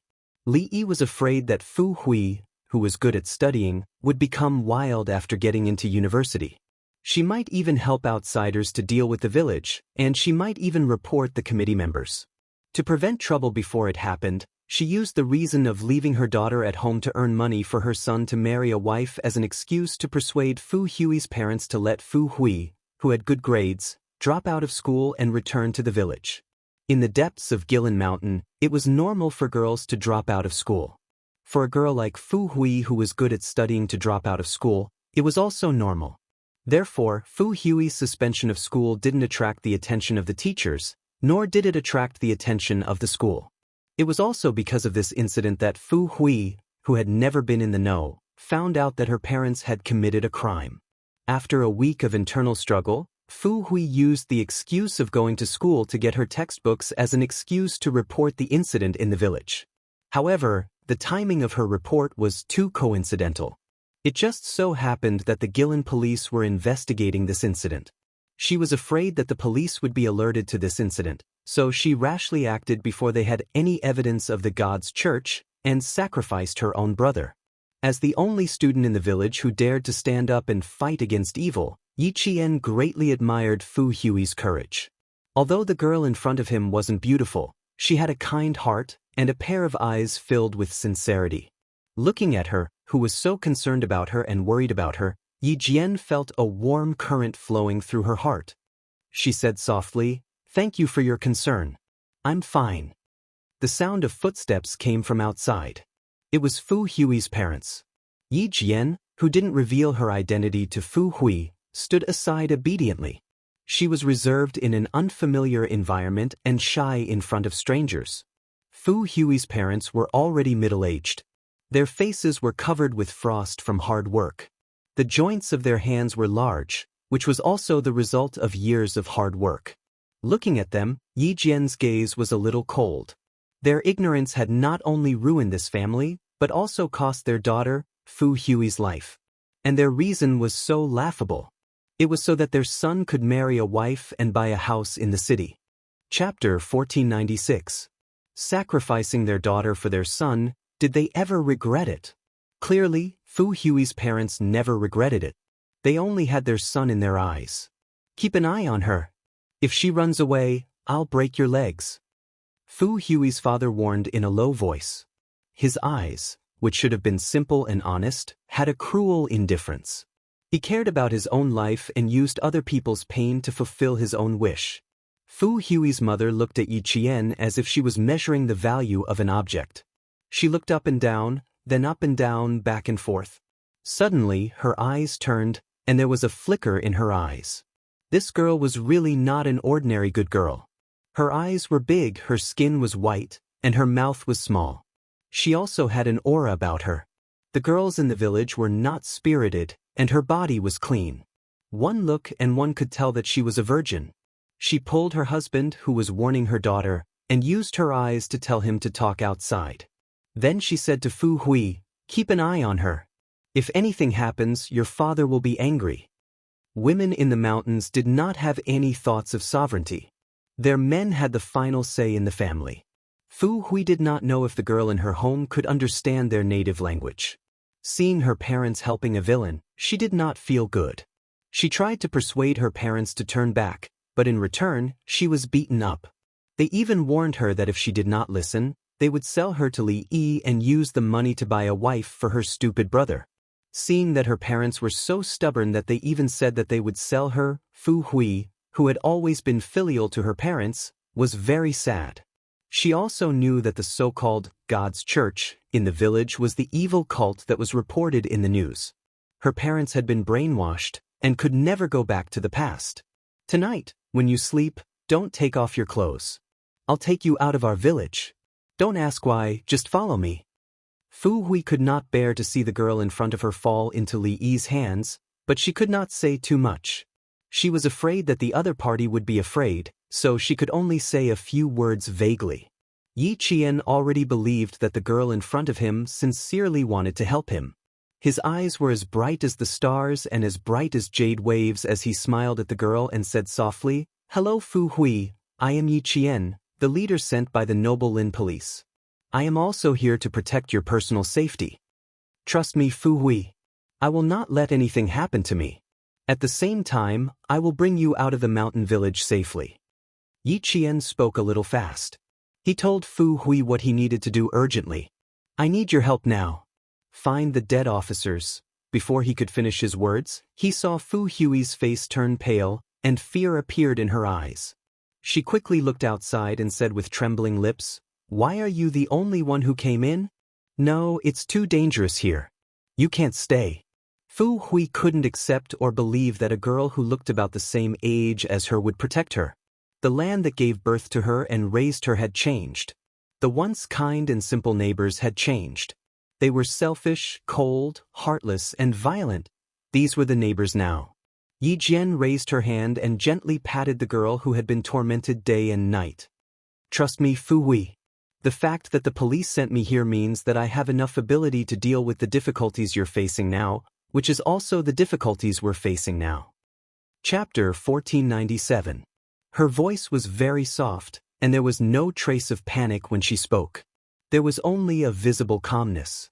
Her gaze was calm and gentle, and the cold expression between her brows wiped away the panic in her heart. As calm as Mount Tai, as steady as a rock. Fu Hui gradually calmed down. Outside, Fu Hui's parents, who were discussing something, suddenly closed the front door and locked it with a lock. They left with a flashlight to illuminate the dark road. Seeing her parents leave, Fu Hui actually breathed a sigh of relief. They were supposed to be her dearest family, but things had turned out this way. Yi Qian sighed. My parents have made a big mistake. If they continue, what awaits them is the death penalty. I have no way to persuade them to turn back, so I can only place my hopes on the police. I hope it's not too late. Without her family watching over her, Fu Hui smiled bitterly. Her eyes were red, and under the light, there were tears glistening in her eyes. She did not continue talking about herself. Raising her hand to touch the corner of her eyes, the strong girl very calmly picked out the important things to tell Yi Qian. The policemen who were killed were not buried in a place. Chen Jiafu said they were sinners and did not deserve to be reborn. If they are not dealt with properly, they will become evil spirits and harm the villagers. So, what happened next was too gory.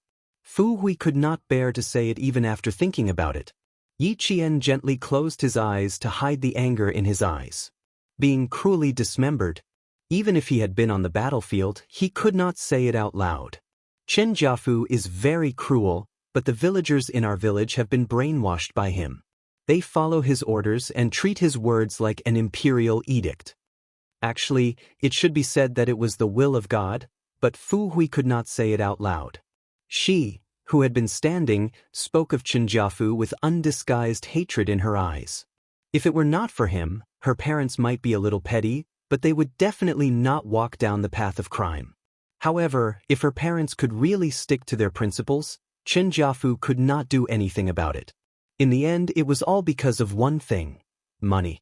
I'm not sure how many people were involved in the killing of the policeman, but I know that my parents were probably involved. As she spoke, Fu Hui wiped her eyes again, and her voice became even more hoarse. I'll get you something. Wait for me for a while. Fu Hui did not let Yi Qian stay for long. In less than 3 minutes, she returned to the room with a photo in her hand. When she handed it over, she said with a sad expression, I found this in the pig manure pool in my backyard. That was why Fu said that her own parents were involved. In the photo, the young man was in high spirits. He was wearing a brand new police uniform and white gloves as he saluted the camera. This is one of the deceased police officers. He's only 24 years old. Fu Hui, I need your help. No matter what, I have to find them so that their families can see their intact bodies. Yi Qian's eyes flashed coldly as he carefully put the photos away. He looked up and stared at Fu Hui quietly. Tonight, I need to find them. The 18-year-old Fu Hui nodded. Okay, I'll accompany you. No, Fu Hui. You need to stay. Yi Qian smiled and shook his head. You need to stay and cover for me. You can't let your parents find out that I left, and you can't let the villagers know my identity. I'll have to trouble you for the next 3 days. Chapter 1498. Fu Hui still wanted to say something, but Yi Qian said, "For your safety and mine, Fu Hui, you have to stay here. You need to help me with something. Just in case, I need to know how many dogs there are in the village, which families have them, and which don't." Every family has one. Fu Hui understood why Yi Qian asked that. The police officers were found by the dogs in the village. "I have one at home too, but it's locked up in the backyard." Hearing this, Yi Jian frowned slightly. If every family had a dog, it wouldn't be good. She didn't have enough medicine with her. Yi Qian unzipped his jacket and unzipped the side zipper. He took out the medicine hidden in his jacket. This is concentrated medicine. It can make a dog go crazy instantly. "Fu Hui, your dog." "Let me do it." Fu Hui took the medicine and looked at Yi Qian with determination. "You arrange it. I'll listen to you." She could only trust the young policewoman in front of her. She had no other choice if she wanted to stop her parents from making more mistakes. In the one-story red brick bungalow, the two girls started their bold plan. Fu Hui's parents walked out of Chen Jiafu's house with happy faces. "Call our son and tell him to come home quickly. Now we don't even have to pay for a wife. Should we go to the city and buy them a house?" Fu Hui's mother said jubilantly. She had not worked for a few years and her body was a little fat. She looked like a kind person, but the words she said were unpleasant. "We have to get things done as soon as possible. This woman will only settle down after she gets married and has a child. We have to prepare as soon as possible." Fu Hui's father nodded. "That's right. Call our son tomorrow morning and tell him to come home quickly. Oh, and tell him on the phone that we found him a beautiful wife. She's not any worse than the ones out there." The daughter-in-law they were talking about was Yi Jian. Their son's marriage had been settled. The couple could even walk briskly now. It was past 8 o'clock in the evening and the mountain village was pitch black. The branches in the mountain were like ferocious monsters hibernating. Just looking at them would make people panic. The night insects chirped in the grass, bringing a trace of tranquility to the entire mountain village. Li Yi, who was sitting in the chair, had a gloomy face. She was unhappy with her lover's arrangement. How could he give such good goods to the Fu family? "Charlie, I couldn't get in touch with him today." "I.e., if you can't get in touch with him tomorrow, we will leave tomorrow night." Chen Jiafu, who was not handsome, but had a pair of cunning eyes. He smoked an expensive imported cigarette and said, "We made a wrong move. If we make one more mistake, we will spend the rest of our lives in prison."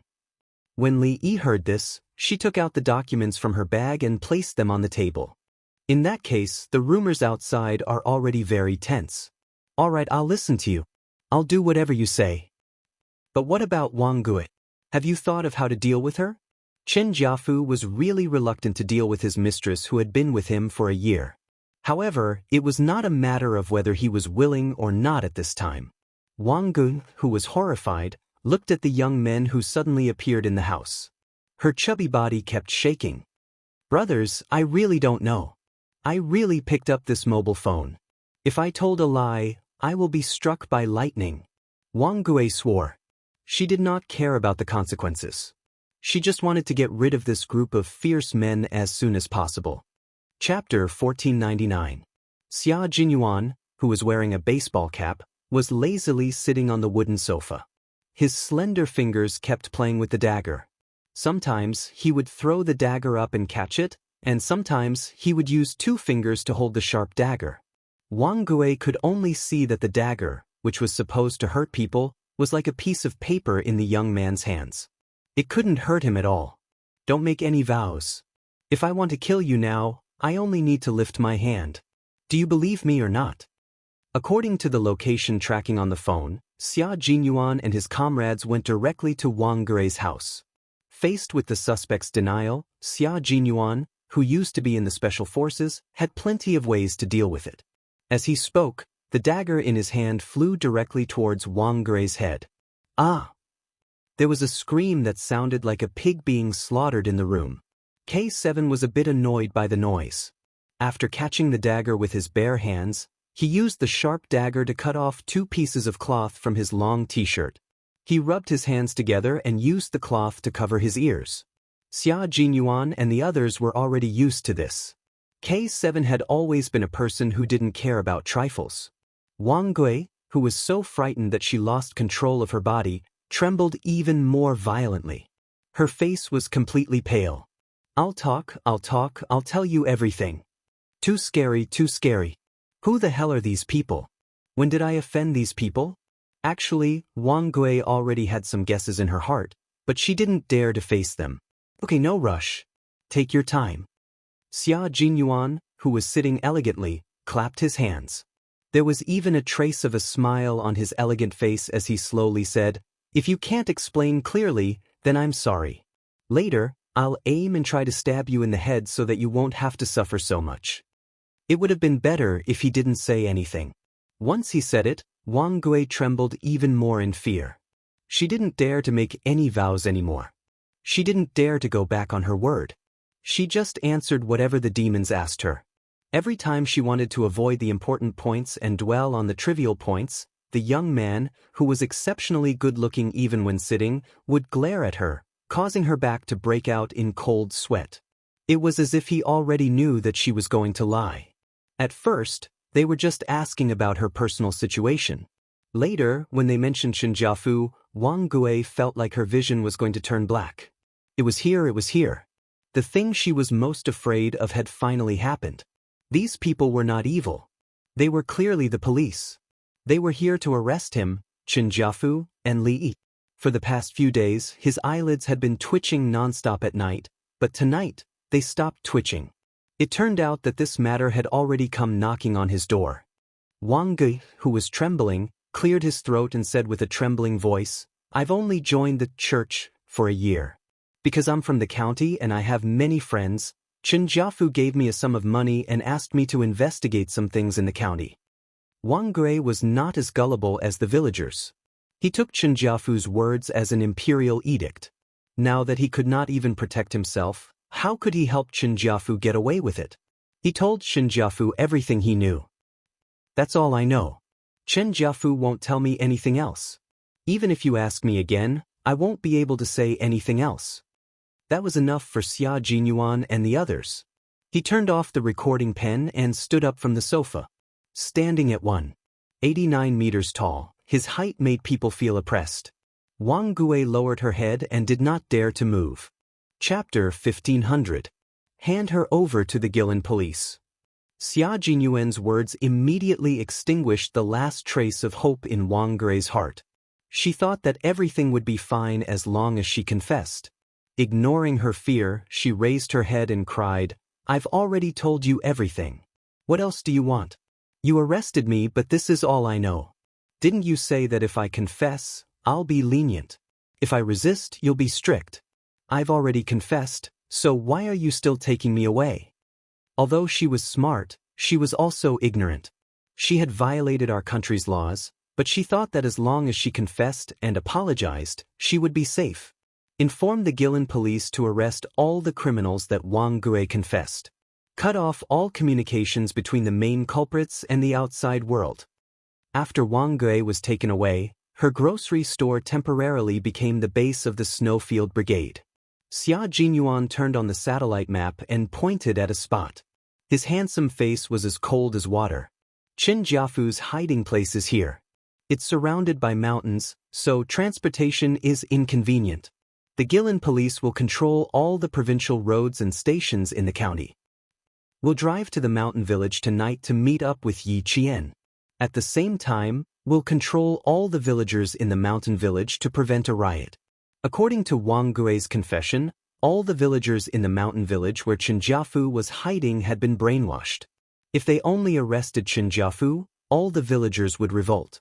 This was the last thing the leaders wanted to see. We'll be the vanguard.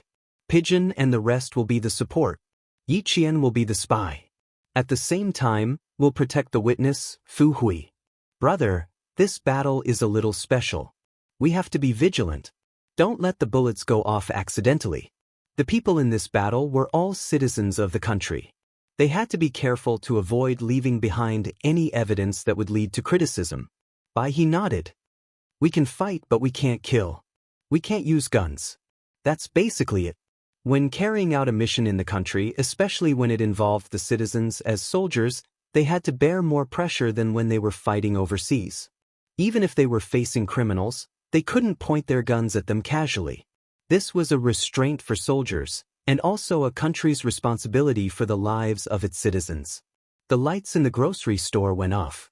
A few black figures walked out of the door and disappeared into the darkness. The sound of the motorcycle starting up rang out, but the people in the county who had fallen asleep did not notice anything. They continued to live their peaceful and simple lives. Someone had already stepped out to shield them from the wind and rain, blocking the potential dangers and eliminating the criminals who would endanger society at any time. That was why they were safe today. The wind started to blow, and the originally starry night sky was suddenly covered by dark clouds. Even the insects had stopped chirping, and everything in the world was completely shrouded in darkness. This was the darkness before dawn, full of the unknown and full of danger. Yi Qian was still awake. After sneaking out of Fu Hui's house, she went to the location given to her and began to carry out her mission. The water in the pond was a little cold. Yi Qian, who had only taken off her jacket, took a deep breath and dived into the pond. Without any protection, she used her hands to search. Fu Hui said that the woven bag was thrown in the center of the pond, so she just had to follow the center of the pond and slowly search for it. Fortunately, the pond was quite far away and there were no houses nearby. Even if the sound of the water was a little loud, it wouldn't attract any attention. Yi Qian's hand touched a woven bag filled with stones in the mud. His heart suddenly sank. She found the first woven bag. Chapter 1501. She slowly dragged the woven bag out of the water bit by bit until the water reached her shoulders.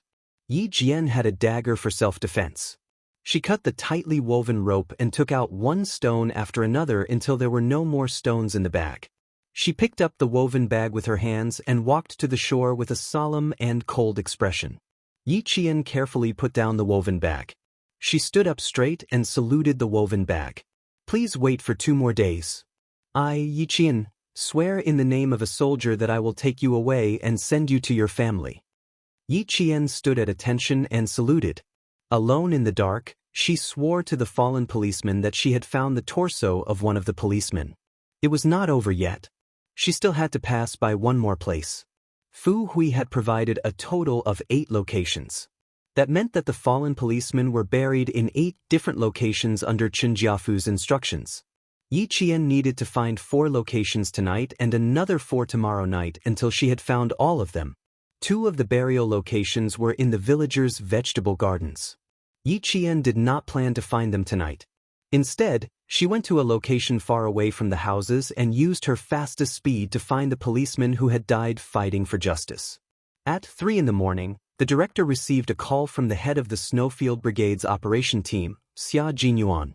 He said that Yi Qian, who had infiltrated the mountain village, had found 4 woven bags. However, they could not confirm which policeman the body belonged to. They still needed to do a DNA test. This was great news for the Guilin police. Some of them were so excited that their eyes turned red. Their brothers could go home. Their brothers could go home. It's a battle of life and death. Cooperate with the military and capture all the cultists in one fell swoop. At 4 in the morning, the Guilin police made their oath and walked to their respective posts in the dark.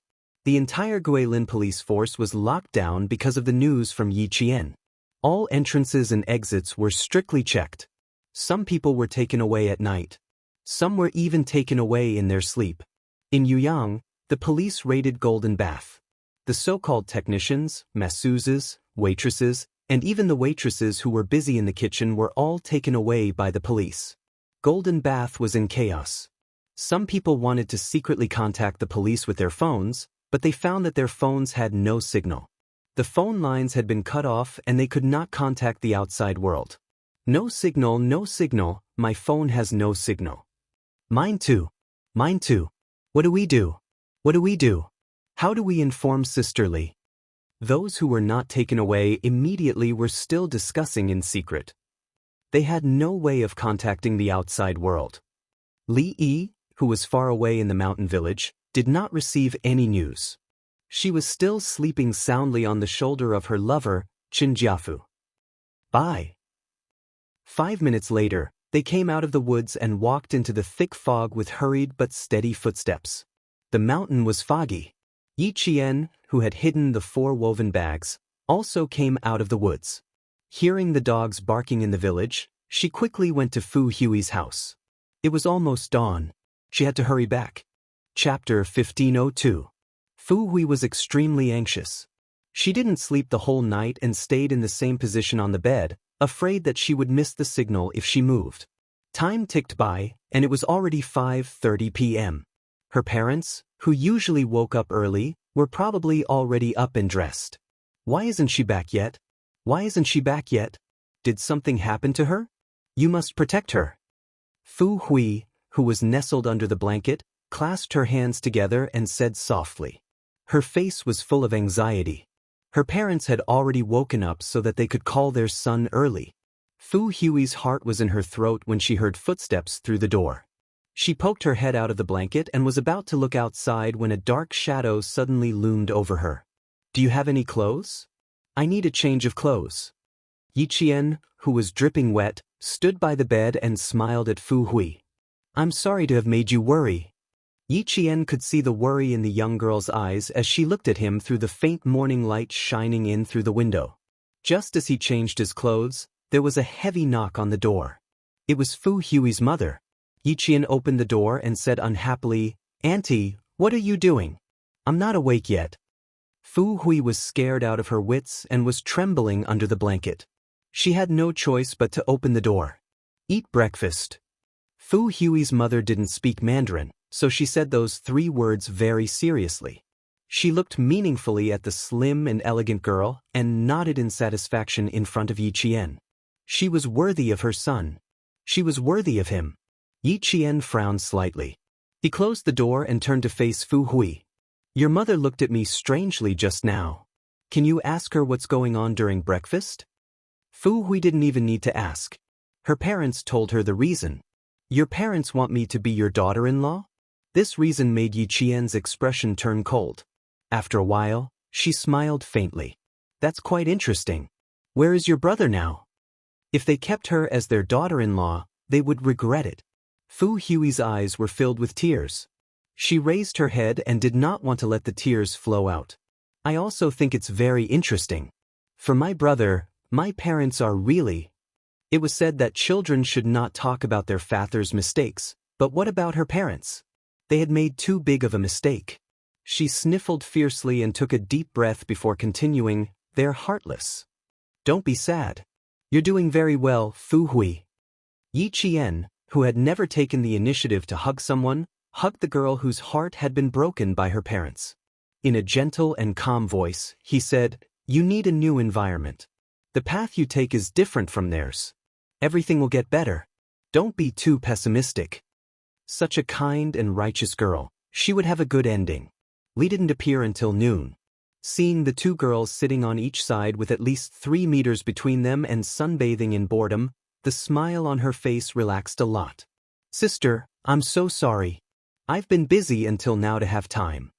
Li Yi, who was still wearing yesterday's clothes, walked over with a smile.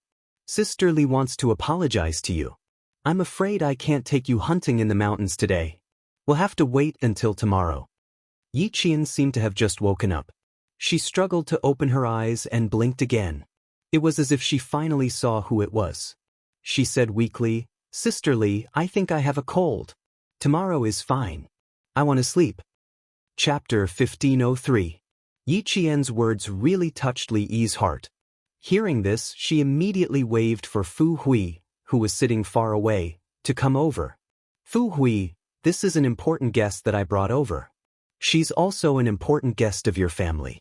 You have to treat her well. When Fu Hui came closer, Li Yi's smile deepened. You have to treat an important guest well. You can't let her suffer, and you can't tire her out, understand? She spoke to Yi Qian first, then turned around to face Fu Hui. When she turned around, her expression changed drastically. She was smiling when she faced Yi Qian, but when she faced Fu Hui, her expression turned cold. She held Fu Hui's hand tightly and warned her in a low voice, You're not allowed to bring her anywhere except the village. You're not allowed to bring her to the neighboring villages or the mountains. You can't let go until your brother comes back. Do you hear me? Li didn't like Fu Hui. Why did a girl like her study so much? If you study too much, your heart will become wild. It's not easy to control it. Fortunately, the whole family was obedient. Otherwise, she would definitely think of a way to deal with them. Fu Hui had long been wary of Li. When she heard this, she nodded blankly. She was so obedient that she didn't seem to have any opinions of her own. Seeing this, Li nodded in satisfaction. She turned around and continued to speak to Yi Qian with a smile. Sister, let her accompany you to the village today. Aren't you afraid of dogs? Every family in the village has a watchdog. Don't run around. Be careful not to get bitten by a dog. If you feel bored, come find Sister Li. Sister Li will take you around. When Sister Li is free, I'll take you to have some fun. To prevent her from wandering around the village at night and seeing things she shouldn't, Li not only instructed Fu Hui to keep an eye on her, but also told the villagers to be careful. Yi Qian yawned and replied casually, I know.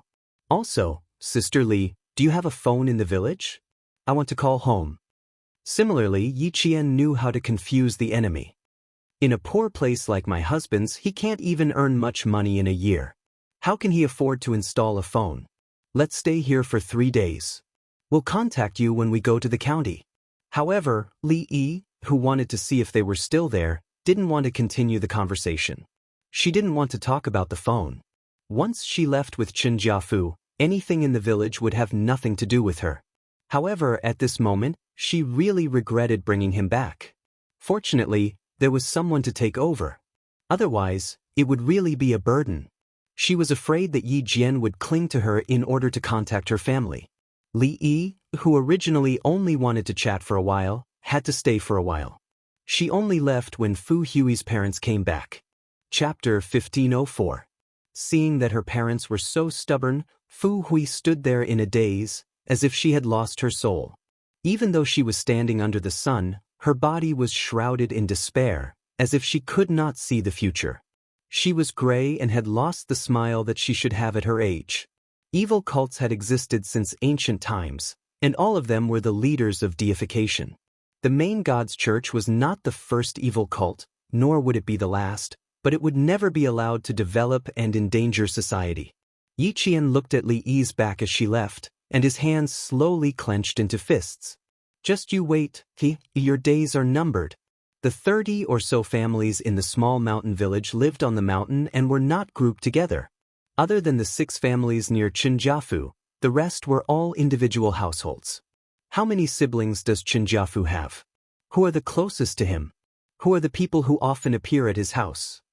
After learning about the specific number of people in the village, including the number of men, women, and young adults, Yi Jian asked about Qinjiafu's situation in detail. The information provided by the Guilin police was not detailed enough for the Snowfield Brigade and Yi Qian. Criminals were also separated by priority, so they had to be clear about who to focus on to prevent any fish from escaping the net. Fu Hui finally had someone to talk to. The more she spoke, the clearer she became. There are 2 brothers and 2 sisters who married out of the province. Chen Jiafu is the third. The closest to him are his 2 brothers, and if there is anything, they will be the one to handle it. The second is Li, and then the 6 families with the surname Chen living near him. Our village chief also has the surname Chen, and is his brother. If there is any benefit, the village chief gets it first.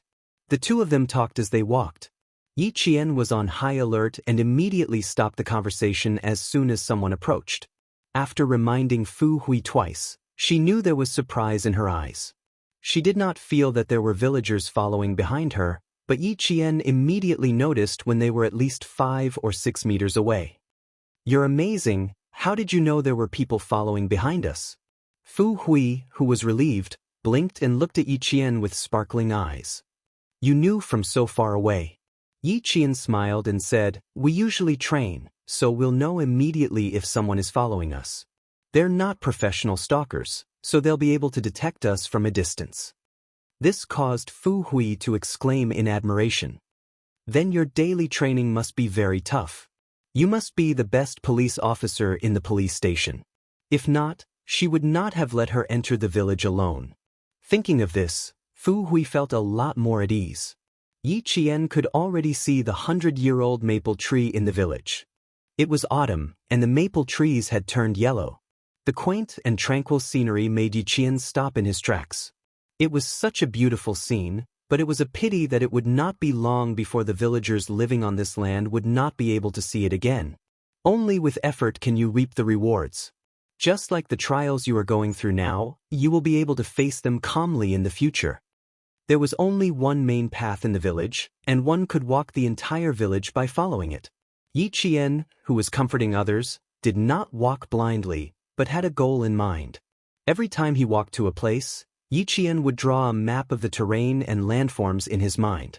When they arrived in front of a stone tablet, Fu Hui said softly, "We can't go any further. There's a path leading into the mountains. Our own villagers can't go out easily, and outsiders can't enter the village easily either. Everything has to be approved by Chen Jiafu first." Chapter 1505. Even though she didn't sleep last night, Fu Hui didn't feel sleepy at all. She kept talking about what happened in the village. She had suppressed it for too long, and there were too many things in her heart. If she didn't talk about it now, she would drive herself crazy. Yi Qian listened quietly and didn't interrupt her.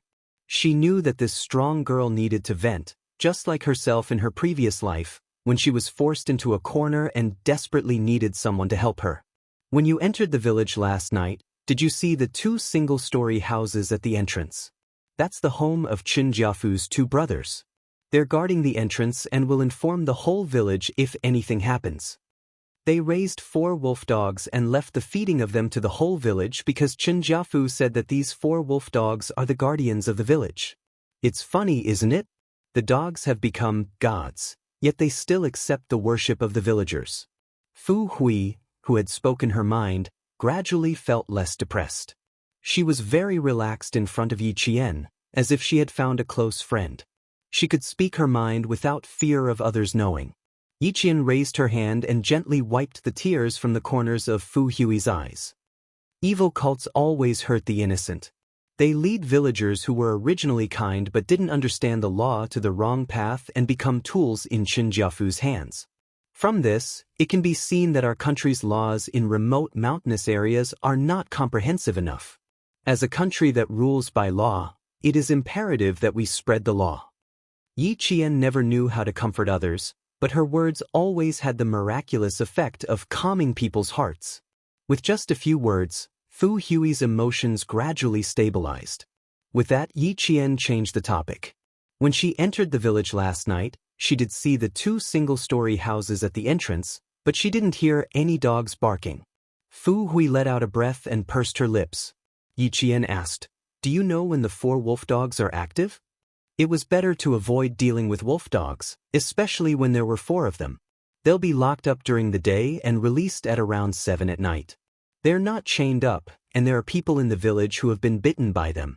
The people who were bitten don't get treatment, and Chen Jiafu will say that they're possessed by evil spirits. The wolf dogs find out and bite the evil spirits out. When these things were mentioned, Fu Hui's emotions would fluctuate. Chen Jiafu's words could not be trusted at all, but the whole village listened to him and believed in him. After Fu Hui finished speaking, Yi Qian's eyes narrowed slightly. Since there was no chain, Captain Xia and the rest could not enter the village directly from the entrance. They could only sneak in through the mountains. Take me to the place where the other 4 woven bags are buried. I didn't know the way last night, so I took a detour. I'll be back as soon as possible tonight. She didn't want this girl, whose heart was about to break, to worry anymore. Also, she received a message from Captain Xia at 5:25 in the morning. They were only 41 kilometers away from the mountain village. They must have arrived long ago and were hiding somewhere to rest. 3 days. They only had 3 days. She couldn't afford to waste any more time. During the day, he could accurately scout and survey. At night, he could increase his speed. There would be no detours like last night. He could find the other 4 woven bags as soon as possible.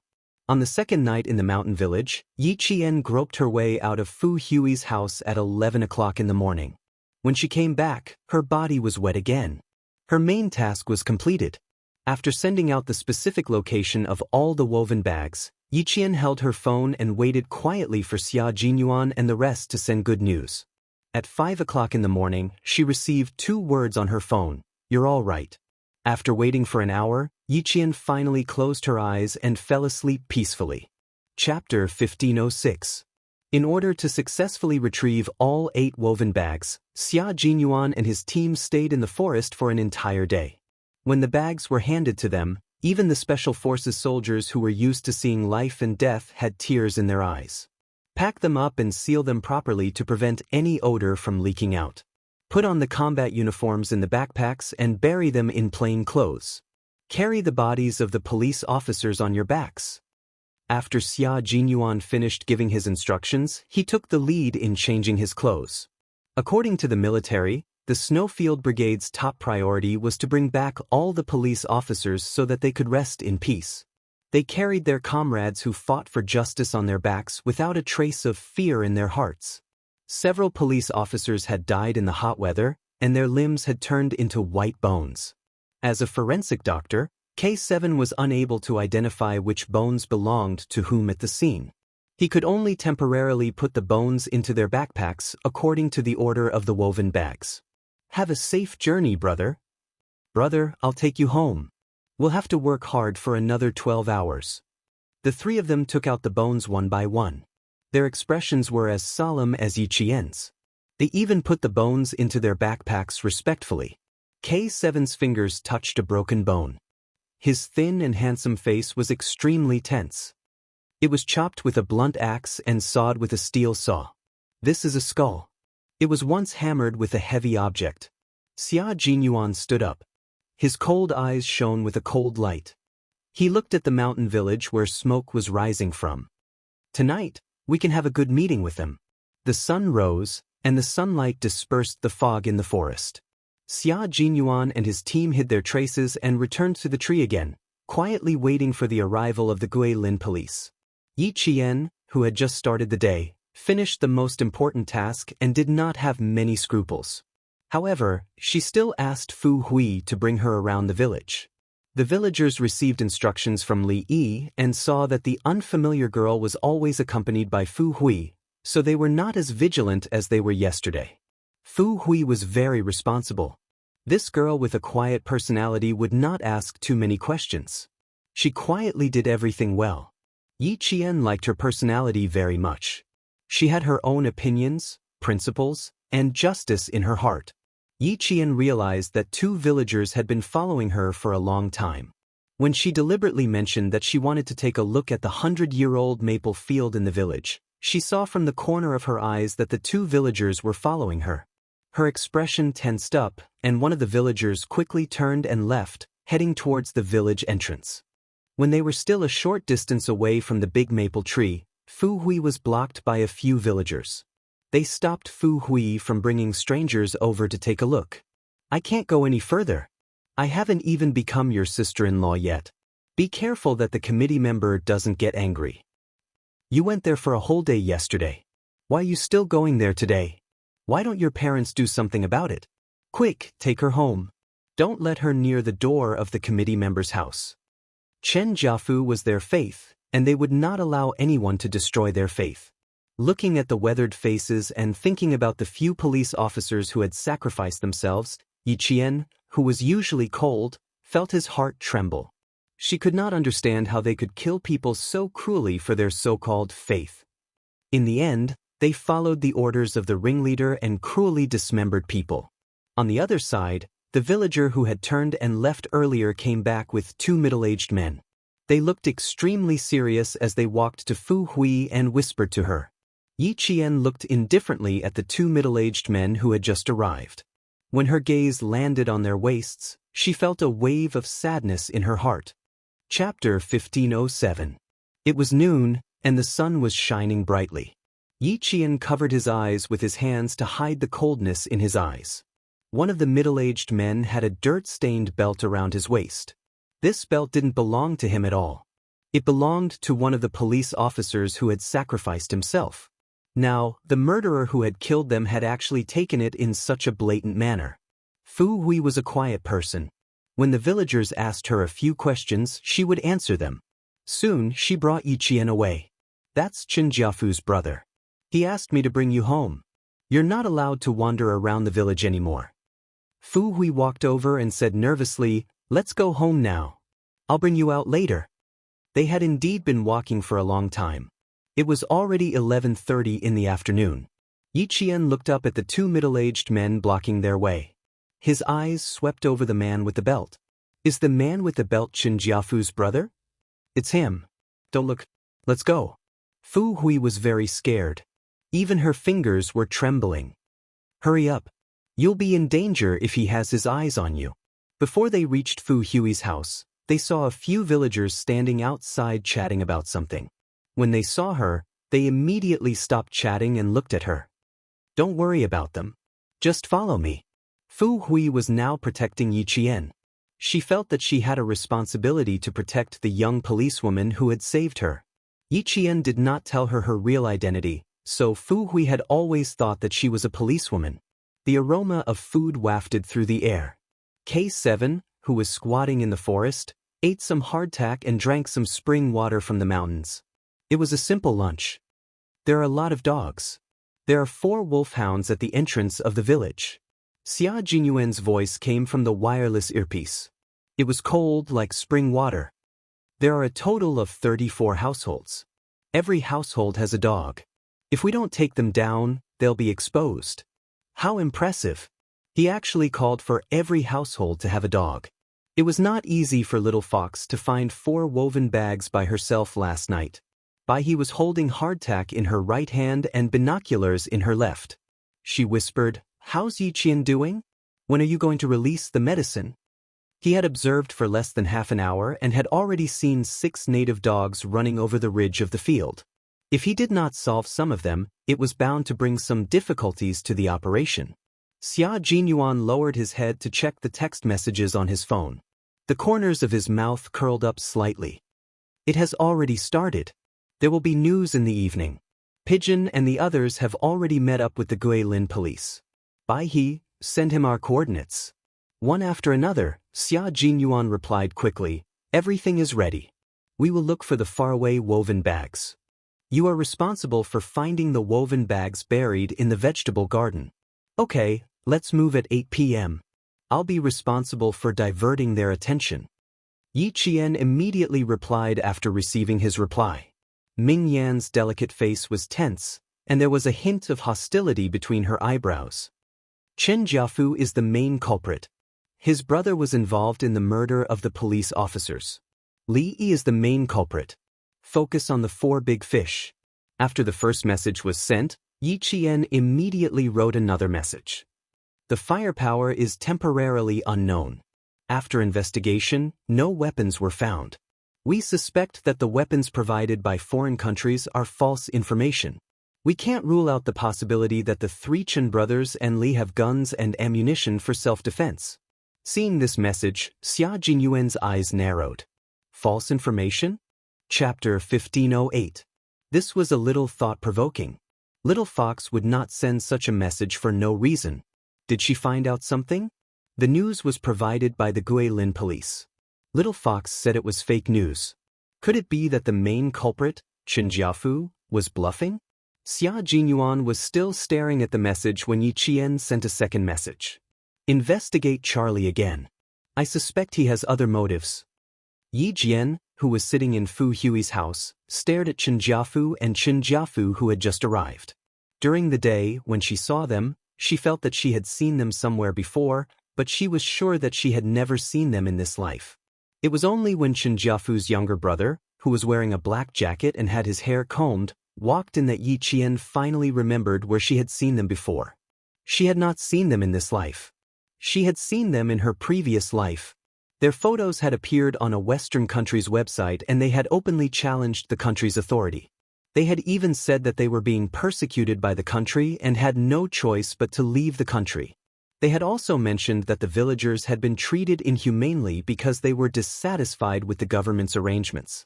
They had also vaguely mentioned that the military had been involved. She had not paid attention to the impact of this incident, but it was probably not a big deal. At the very least, it had not been reported in the domestic news. She could see that the country had immediately stepped in to resolve this matter. Outside, Fu Hui's parents said anxiously, "Our family will not betray us. The committee member has helped our family become rich. We can't be ungrateful." And sisterly, she gave the girl inside to my son to be his wife without saying anything. The committee member and Li have been so good to our family. How could we betray them? Chen Jiafu guessed that there was a mole in the village, so he asked his brothers to investigate. He was going abroad, but he would not let the mole live. After asking for a long time, the Chen brothers did not find anything unusual. Only then did they let Fu Hui's parents go. The two of them looked fierce and cold as they turned to talk about Fu Hui.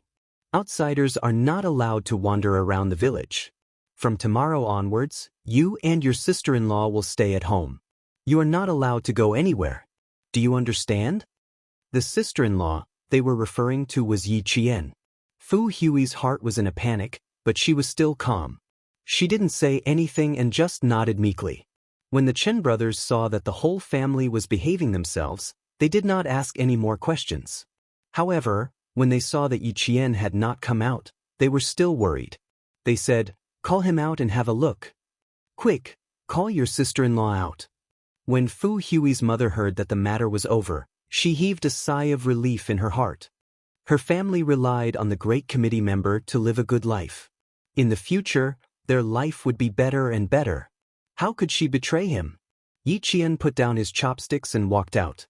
He frowned and pretended to be displeased as he looked at the Chen brothers, but his eyes were secretly sizing them up. If Chen Jiafu really had guns and ammunition provided by foreign countries, it was impossible for the two brothers who had the best relationship with him to not have the smell of gunpowder, especially when the whole mountain village was in the teeth of the storm. They even dared to kill the police. If they really had weapons provided by foreign countries, they would be even more arrogant. After the two brothers left, Yi Qian went back to his room with an excuse that he was not feeling well. His brows were still furrowed. In his previous life, the Chen brothers had indeed left the country. Then, in his previous life, did the military and police really enter the village with guns, causing the villagers to be treated inhumanely? According to the information provided by the Guilin police, their village had weapons provided by foreign countries. That meant that they were not completely defenseless. Chapter 1509. Yi Qian's brain never stopped working as she thought about her previous life and the present. In this life, with the help of Uncle Zhen, Principal Chen, and the military, Yi Qian was no longer as ignorant as she was in her previous life. She thought deeply and meticulously about the news she had read on a Western website.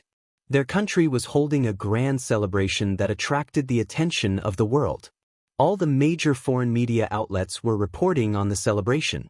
Even now, there were still foreign media outlets in Beijing. If there was a sudden breaking news in the country that was related to the military or the police, the foreign media would definitely publicize and report on it. The public opinion would definitely become the focus of the world's attention. The anthropologist David Cole once said, "Without ceremonies and symbols, there would be no nation." The grand celebration was held a few days ago to remember the history, remember the martyrs, cherish peace, and create a future. It would also strengthen the citizens' sense of identity and belonging to their country, as well as a strong sense of honor. But at this time, there was news that the military or the police had suddenly raised their guns at a small mountain village. What would the citizens think? After a lot of publicity, a crisis of trust between the country and its citizens was very likely to occur. Because of this, Yi Qian was suddenly enlightened. She was so shocked that she immediately sat up from her bed. That's right, in her previous life, the Chen brothers appeared on a Western website less than a week after the grand celebration. Although she didn't pay attention to it afterward, now that she thought about it, she could feel that it had caused a huge uproar. Yi Qian didn't know if she guessed wrongly. She didn't have the political acumen of a country's leader, nor did she have any contact with the politics between countries. But Charlie's identity was definitely not simple. Perhaps he had intentionally revealed more information about the great committee member, Chen Jiafu. Providing guns and ammunition overseas is fake news. This was the first text message Yi Qian sent to Xia Jinyuan. Yi Jian quickly typed on the keyboard and sent her conjecture to Xia Jinyuan. The number of words was so long that the message was sent to Xia Jinyuan's mobile phone in 4 separate messages. Her guess and analysis caused Xia Jinyuan's handsome face to darken. He had never considered this point. This was politics. In the small county, the director had already received a call from the highest leader in the Great Hall. The capital had intercepted 2 sets of suspicious satellite signals. After a surprise investigation, they found that one of the signal sources was the secret communication between 2 major news media organizations of a certain country and 3 domestic reporters who had stayed in the capital. Now, the 3 reporters had been secretly controlled, but they were not alarmed. They only intercepted their signal source and changed the content of the signal source. Meanwhile, the other signal source had appeared near the destination of Xia Jinyuan's operation tonight. From the discovery to the interception, it took less than 2 hours for the Great Hall to contact the secretary to explain the situation. Everything was already under the Great Hall's control. All right, I'll contact all the teams right away. The Director General's face was ashen and his voice was as cold as water. He nodded in agreement. Although he was thin, the lofty temperament of a national leader could not be ignored. Beside him, a confidential staff member's cell phone rang. It was also an official call from the director. The staff member immediately picked it up. Before he could speak, a man's voice came through the phone. It was so cold that it made one's heart tremble. Chapter 1510. I am Xia Jinyuan, the person in charge of the military operation team. I have something important to report to the director. Xia Jinyuan had the director's official phone number. After failing to get through twice, he immediately contacted the director's main staff. As soon as he reported his identity, the director's voice suddenly sounded. There is a problem with Charlie's identity. A certain Western country intends to use our country's celebration to create international headlines. The General Assembly Hall has already made preparations. The director did not give Xia Jinyuan a chance to speak. He took the phone and said in a deep voice, "The General Assembly Hall has already come up with a countermeasure to provide an opportunity for the Western country to create public opinion. At the same time, the main culprit, Chen Jiafu, will be arrested. The 2 brothers will not be arrested for the time being." The director quickly and steadily finished explaining the important matter. Only then did she ask Xia Jinyuan why he was looking for her. Since the General Assembly Hall had already come up with a solution, there was nothing else. Xia Jinyuan smiled and said, "The matter I reported to you is similar to what you told me. Yi Qian found something unusual and highly suspects that another country is involved. Can I send you her message?" The director, who was originally as calm as still water, was greatly surprised. Xiao Yi, who was still a military academy student, found something unusual? Okay, send me all her messages. How could he not be surprised? The General Assembly Hall only found out about the abnormality 2 hours ago. No one else, including him, a leader, had noticed it, but a military academy student did. This showed that she had extremely high political acumen. While talking to the director, Xia Jinyuan's phone received another message. He hung up the phone and opened it. It was still from Yi Qian. The whereabouts of the sacrificed police officers' guns are unknown. We can't rule out the possibility that they have fallen into the hands of the Chen brothers. After reading the message, Xia Jinyuan replied, "The General Assembly Hall was aware of the abnormality 2 hours ago. Chen Jiafu has been arrested. The 2 brothers will not be arrested for the time being. Contact us at 5 p.m. Over." Yi Qian, who was leaning against the window, saw the reply and sighed softly. This explained why the Chen brothers were able to leave the country. It turned out that they had intentionally let them go. Then, the reason why the comments they posted on the website did not cause a huge uproar in the country was because the General Assembly Hall had already prepared a countermeasure. A great country is not so easy to bully. A certain Western country shouldn't be too arrogant. You have to pay for what you've done. With this message, Yi Qian could finally relax. At 5 o'clock in the afternoon, Yi Qian turned on the signal receiver on time and received a message from Xia Jinyuan on his phone. The Guilin police had split into 5 groups and secretly arrived in the forest about 5 kilometers away from the small mountain village. They were waiting for tonight. A tough battle was about to begin. Tonight, the net would be pulled in. This time, it could be said that the number of police officers sent out this time was the largest. The secretary in charge of the small county would immediately receive the situation in the mountain village and promptly report it to the Great Hall. As night fell, the temperature in the mountains gradually dropped. The wind blew through the treetops, bringing with it a soothing rustling sound. After dinner, Yiqian received a look from Fu Hui. She had given her dog a drug with a high concentration of stimulant. Half an hour later, the dogs started barking. Fu Hui couldn't help but shudder at the wild barking of woof woof woof. "Don't be afraid." Yiqian mouthed to her, "I'm here for you." Chapter 15:11. In the forest, Xia Jinyuan, who was resting, opened his eyes when he heard the first dog barking. The moment he opened his deep and dark eyes, there was a flash of sharpness like a cold sword. It's time to solve the dog problem. It's a bit loud.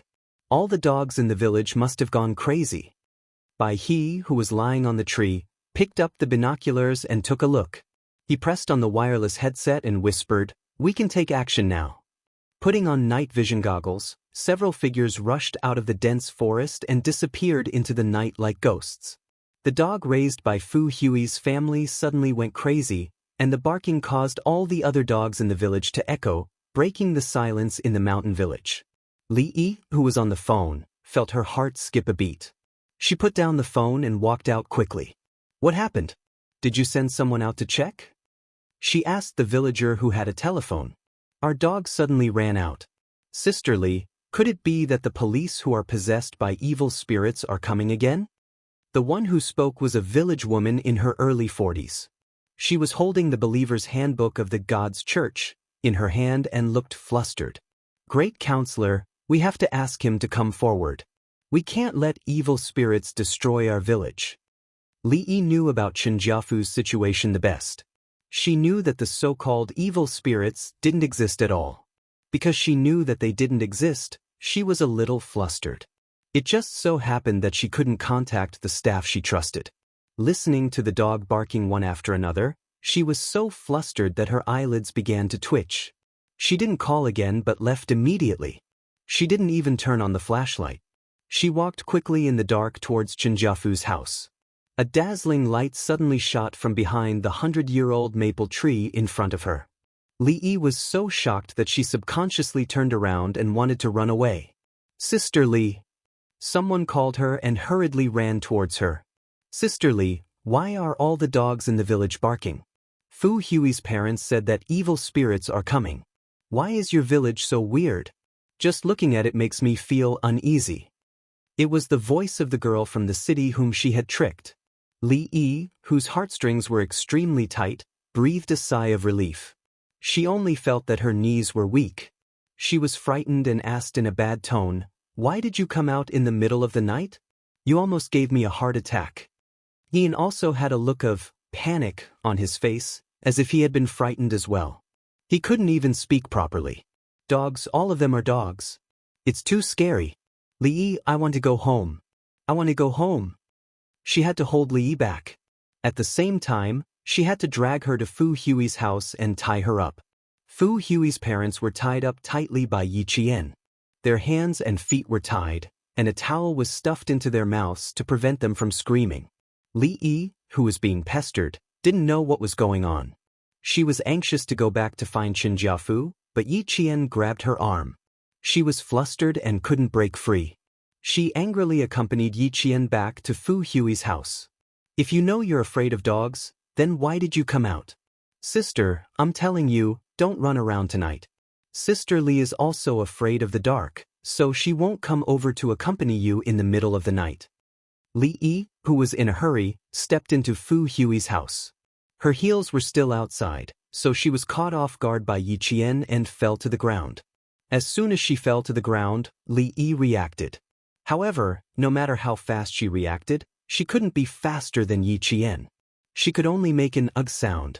In the next second, Yi Qian used a towel to choke her mouth. At the same time, He grabbed her back with both hands and pressed her hard to the ground, making her unable to move. Chapter 15:12. Fu Hui didn't come over to help. She didn't know what she could do. The moment she entered the room, Yi Qian immediately restrained Li Yi. Even if she wanted to help, she couldn't. 15 minutes ago, her parents were the same. According to Yi Qian's instructions, she first took her mother away alone. She didn't know what to do. Yi Qian had already captured her father, who was about to pray, and then tied her mother up with a rope. Li Yi, who was restrained, was shocked. With half of her face pressed against the cold ground, she began to struggle violently. She, who had never been obedient, vaguely realized something and struggled even more fiercely. He was quite strong. Even if her hands were tied behind her back, she wouldn't give up as long as she could move. The second her mouth was gagged, she only had one thought in her mind: I have to escape. Yi Jian smiled. Her voice was as cold as the moonlight, as if she was holding down a poisonous snake. Those young girls who were harmed by Sister Li must have struggled like this before. Unfortunately, Sister Li didn't let them go. As he spoke, Yi Qian, who was sitting on Li Yi's back, grabbed her calf with both hands.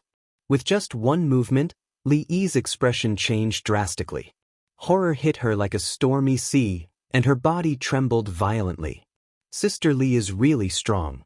Looks like I have to break one of your legs. The voice behind her was clear and light. It was very pleasant to the ears, but Li Yi almost fainted when she heard it. What is she doing? Who is she? Yi Qian said that he would break one of her legs. He was definitely not just saying it. He meant it. In Sister Li's club, it's very common to break the legs and arms of abducted girls.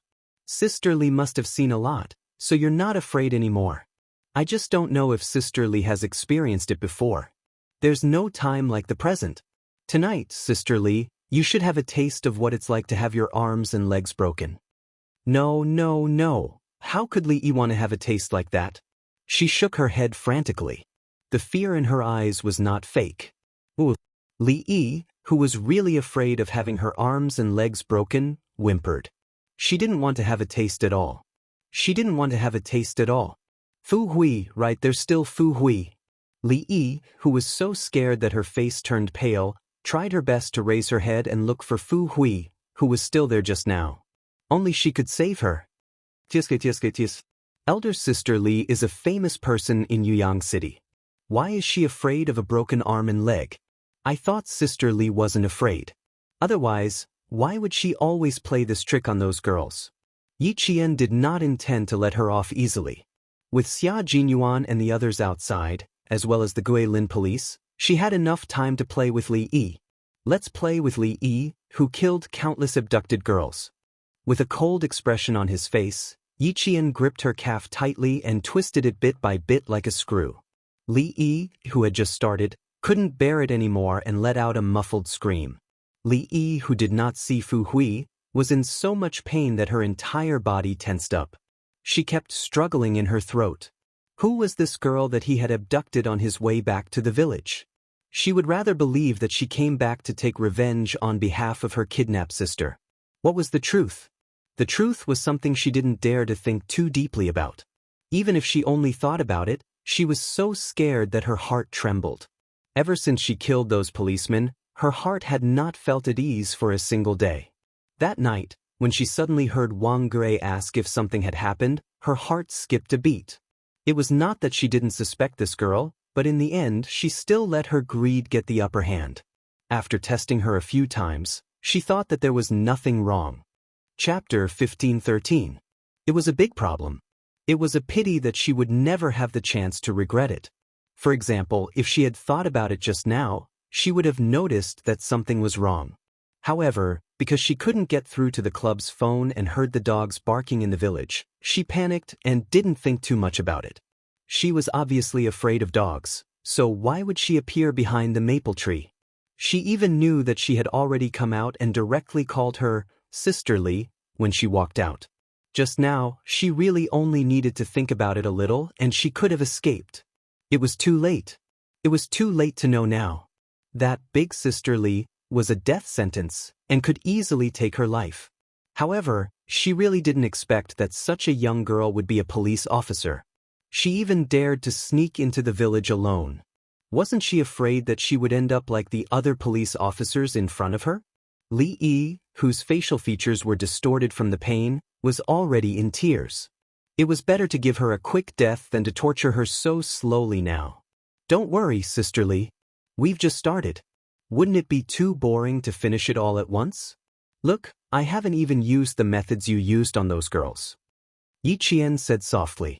His voice was really soft, but there was a bone-piercing coldness in it that pierced Li Yi's heart like needles. As he spoke, his hands didn't stop. He continued to twist at a moderate pace. Li Yi was in so much pain that she definitely couldn't calm down and think.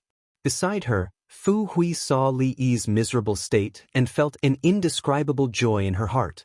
She was looking for her just now. Did she think that I would come forward to save her? She was dreaming. Listening to Li Yi's screams, Fu Hui only felt that the pressure in her heart for so long dissipated bit by bit. It was over. All the pain would end tonight.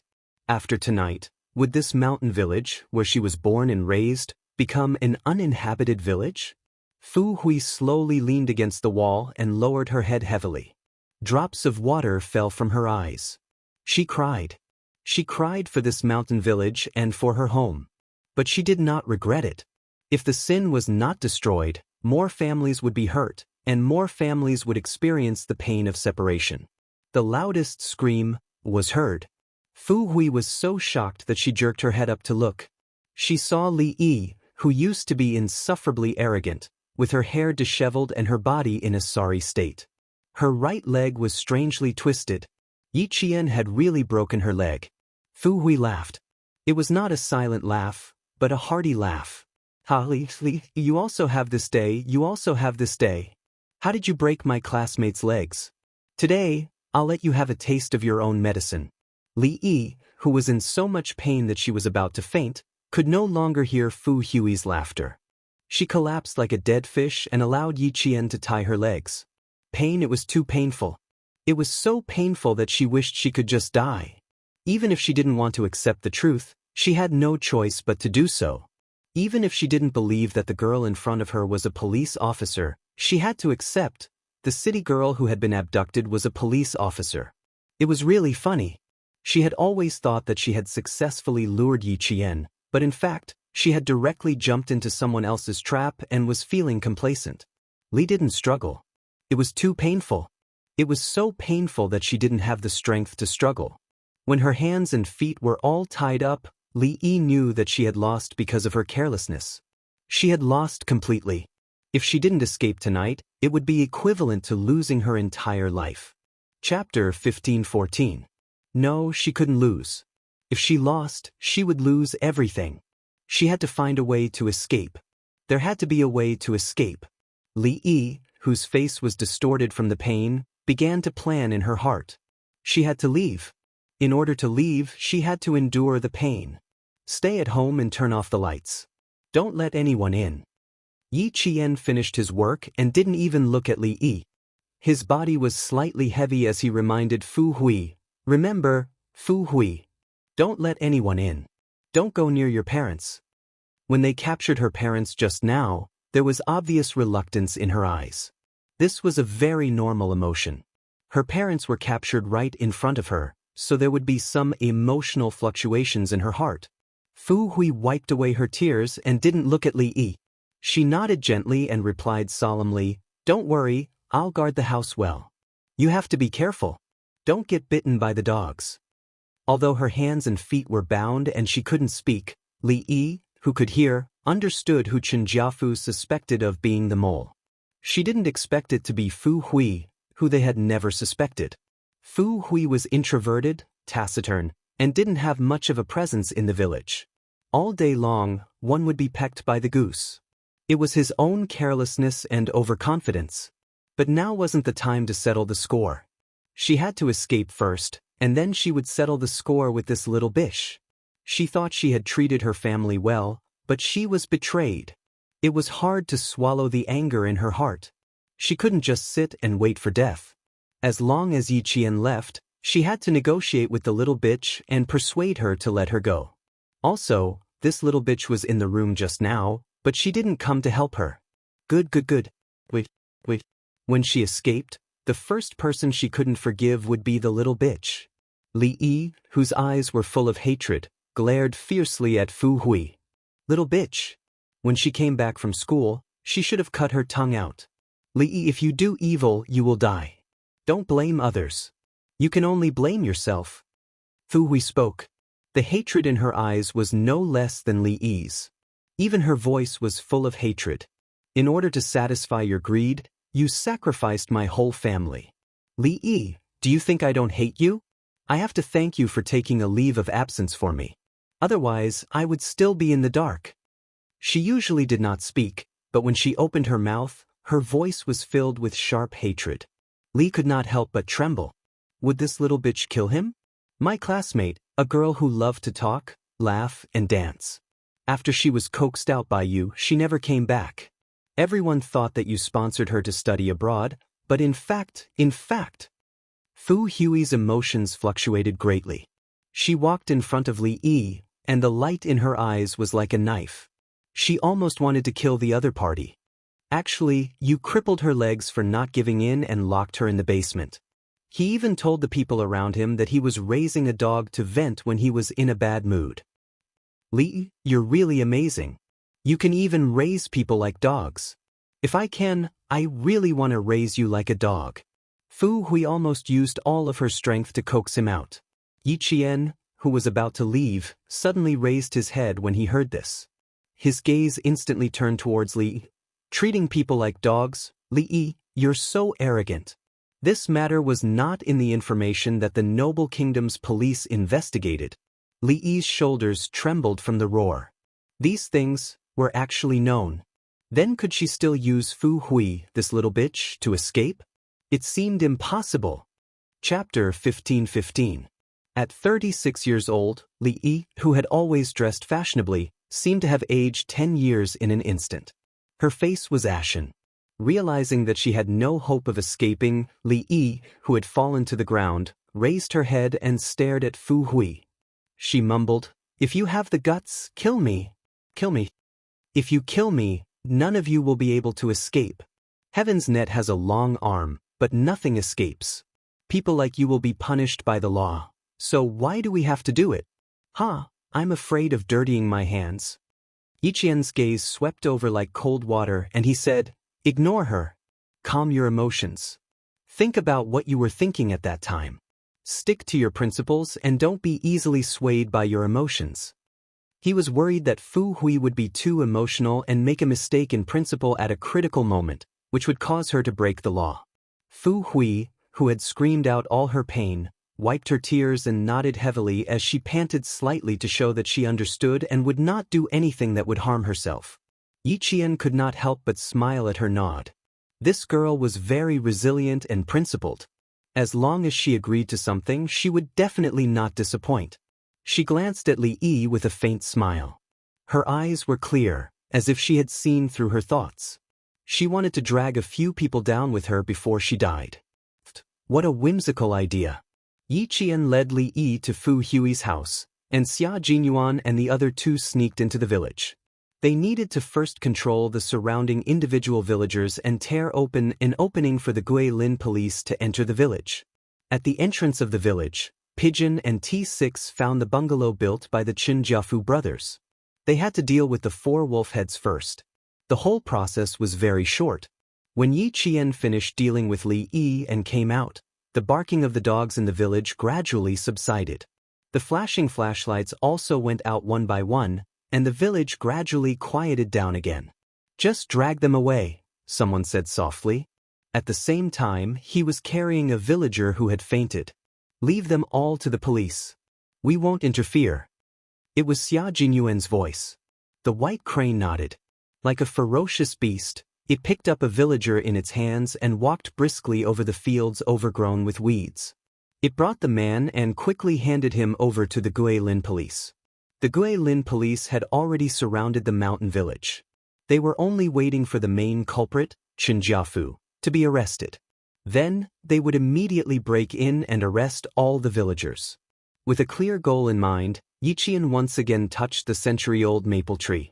At this moment, the village was so quiet that it made people panic. Some villagers were startled by the dog and turned off the lights. They came out to look around and found nothing strange before returning to their rooms. The bright lights went out in an instant, and the sound of fighting came from the darkness. Another villager was subdued. They were all villagers from the surrounding area, not a group of villagers gathered together. K7 had already snuck into the villager's house where the phone was installed. He silently cut the phone line. This kind of thing was a piece of cake for him. Yiqian has arrived at Old Maple. K7, meet up with her. The Snowfield Brigade's operation was divided into 3 groups, and Xia Jinyuan was in charge of the whole operation. His low voice came from the dark, like a sword that was quietly unsheathed and ready to be swung at any time. K7 replied with a simple "Roger that," and immediately disappeared into the dark of the night. The Guilin police were holding their breaths as they waited for news from the military. At the same time, they kept carrying the villagers who had fainted.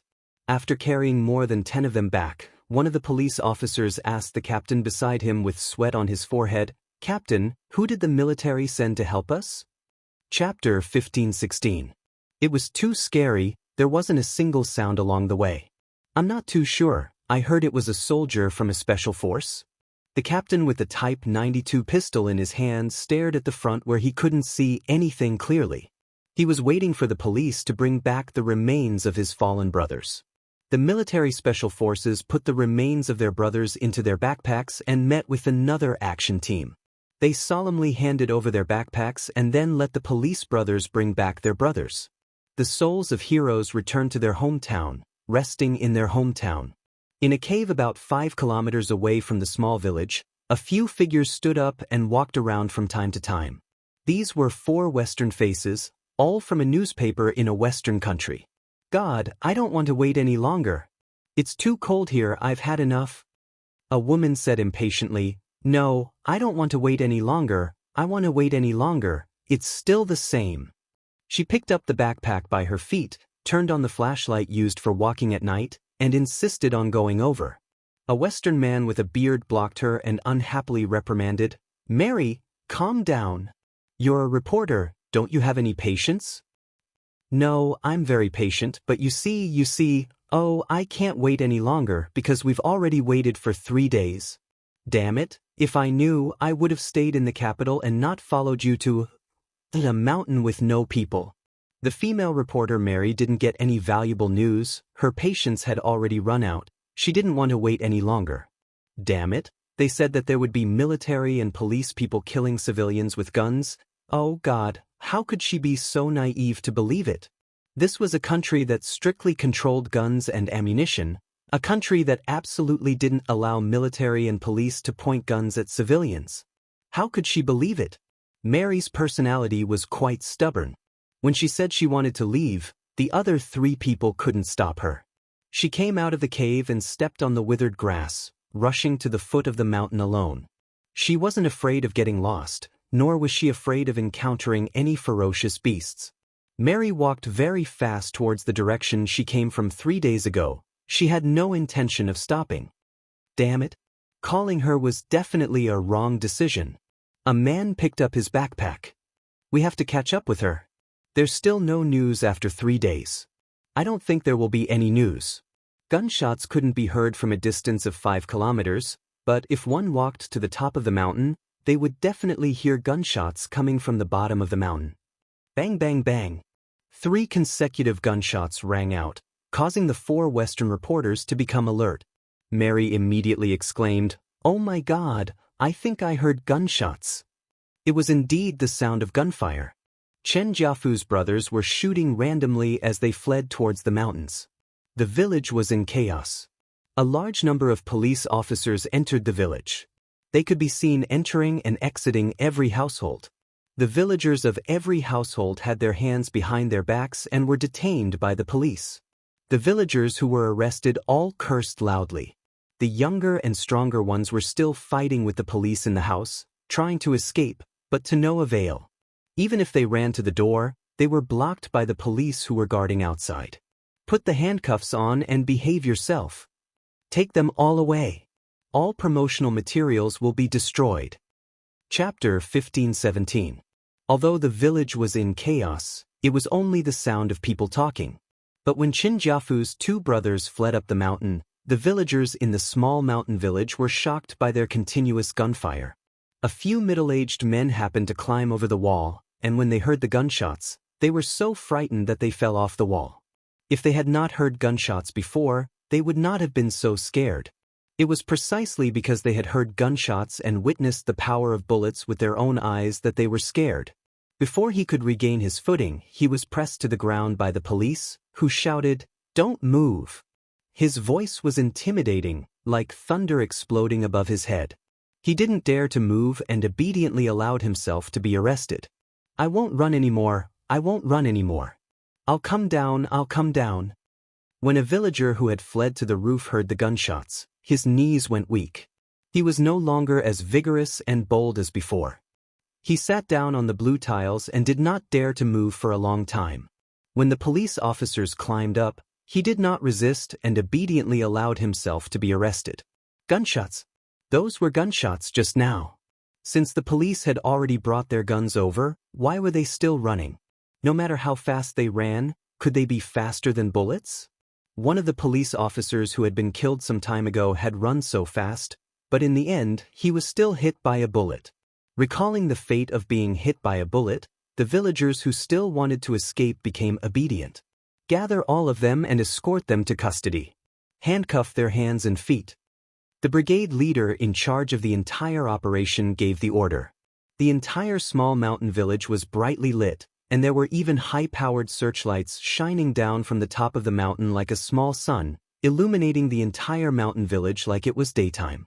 The police escorting them were not equipped with rifles.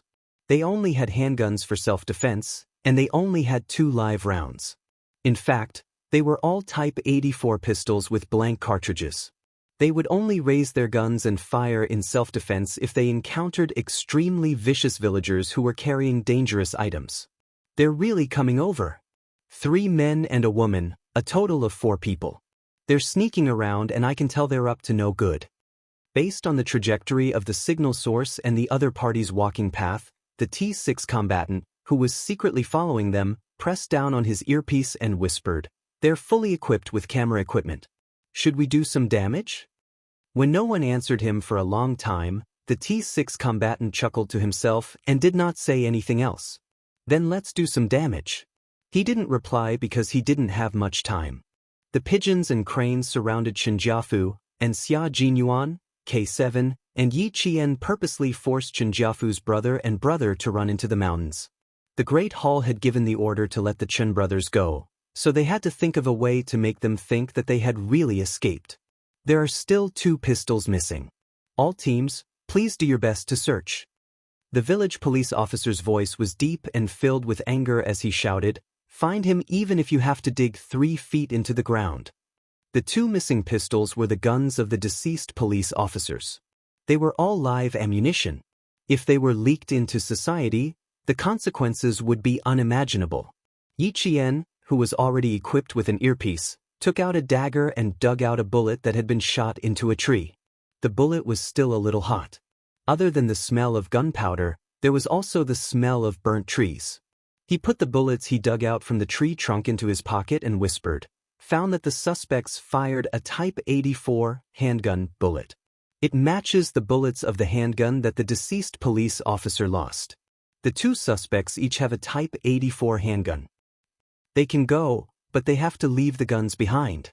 Xia Jinyuan, who was chasing from the side, said, "It's confirmed that the police still have 2 Type 84 handguns that have not been recovered." Chapter 1518. The assembly hall had the intention of letting them go, but they would definitely not allow them to bring their guns back to society. Moreover, this was a gun that had been assigned to a sacrificed police officer. Moreover, bullets did not have eyes. If they intended to take revenge after they got out, who knew how many innocent people would be hurt by their guns? They had to get the gun back. Even if they could not get it back, they had to destroy it. It was not difficult to make them think that they had really escaped. At the same time, they had to think of a way to confiscate the guns in their hands. K7, force them to head in the direction of the fourth searchlight. There's a patch of grass 200 meters away from the fourth searchlight. Yi Qian set up an ambush and shoot at their weapons. Xia Jinyuan, who was wearing an army combat uniform, caught up to Yi Qian and jumped to the front. They had already lured the Chen brothers up the mountain, so the next step was to hand over the guns. Xia Jinyuan charged in front and covered the left and right sides in the middle. K7, who was behind him, was in charge of guarding and defending. The three positions alternated. They moved quickly but did not panic. Based on the trajectory of the bullets and the movements in front of them, they calmly followed the Chen brothers closely. K7, who was in charge of guarding and defending, quickly moved from the back to the front. After making a hand signal, Yi Qian passed by the two of them and sprinted towards the direction of the fourth searchlight. Just as Yi Qian passed by him, he heard a gunshot behind him. K7 wanted to cover and confuse the Chen brothers. The bullet seemed to have brushed past Yi Qian's shoulder. The faint smell of gunpowder drifted past the tip of his nose. Yi Qian did not stop. He did not even try to dodge. Bullets did not have eyes, but the person holding the gun was a comrade whom he could trust with his back. Therefore, he did not have to worry about the bullet hitting him. T6's voice rang out at this moment. He said that he was going to cause some damage. Yi Qian, who was moving forward, dodged a searchlight that swept past him. His figure flitted behind the leaves like a night bird. Xia Jinyuan fired a shot in the direction of his right hand. When he heard the leaves rustling in front of him, he said to Yi Qian, move quickly. He and K7's pincer attack forced the Chen brothers to run toward the fourth searchlight. They had no other choice. Chen Jiakong tried to escape to the east twice but was forced back by the bullets. He whispered to his brother, Chen Jiaxing, who had not moved, "Brother, we can't run out of the mountain. Run into the mountain first. The mountain is big. It won't be easy to find us." Compared to Chen Jiaxing, Chen Jiakong was much bolder and more meticulous. Although he had a gun in his hand, he didn't fire blindly. He was afraid that he would run out of bullets when he needed to rush out. "Let me catch my breath. I sprained my ankle." Chen Jiaxing was the second son of the Chen family. He was in his 40s, so his physical strength was naturally not as good as Chen Jiakong, who was ranked fourth. He squatted behind a bush and panted heavily. This matter had blown up. With so many police officers coming out at once, he panicked. Chen Jiakong panicked. "Second brother, if you continue to rest, you'll end up like third brother, waiting to be caught. Damn it, there seems to be a few policemen following behind us. We have to hurry up and run. The mountain is our world. As long as we get into the mountain, they won't be able to do anything to us." The two of them were still huddled up and did not move. The bullets flew over their heads and brushed past several leaves. Chen Jiaxing was so shocked that he hugged a tree and hid behind it. "Why are you still hiding? Hurry up and run." No matter how bold Chen Jiakong was, he did not dare to fight head-on with bullets. He pulled Chen Jiaxing and ran into the forest. Chapter 15:19. The Chen brothers had always been close, so they didn't leave anyone behind when they were running. Other than Chen Jiafu, they didn't have a chance to pull him along. K7 and Xia Jinyuan fired back and forth, forcing the Chen brothers to run towards the direction of the fourth searchlight. They forced the Chen brothers to run towards the direction of the fourth searchlight until they reached an open field of vision. The searchlight would shine for about 5 seconds before it stopped. In order not to arouse the brothers' suspicion, the searchlight was temporarily turned off and would only be turned on when they were within range. "Ready to shoot." Xia Jinyuan raised his phone, and his cold voice came from his earpiece. 1, 2, 3. K7, fire. To force the Chen brothers to raise their guns, the searchlight suddenly swept over them the moment they raised their guns. Yi Qian, who was already prepared, aimed at one of them and quickly fired. Bang bang. 2 consecutive gunshots were heard. Yi Qian and Xia Jinyuan fired almost at the same time and fired at the same time. The two brothers' guns were hit by the bullets. The bullets collided with the barrels and sparks flew everywhere. "Get down, second brother." Chen Jiakong roared. He reacted the fastest. As soon as the gun left his hand, he threw himself into the grass. He even knew how to quickly roll to avoid being targeted by the bullets. Chen Jiaxing didn't react as fast as him. He only realized that he had to lie down after he roared. The two of them were so close to the ground that they wanted to bury their bodies in it. At night, the cool wind blew through the treetops, causing a rustling sound.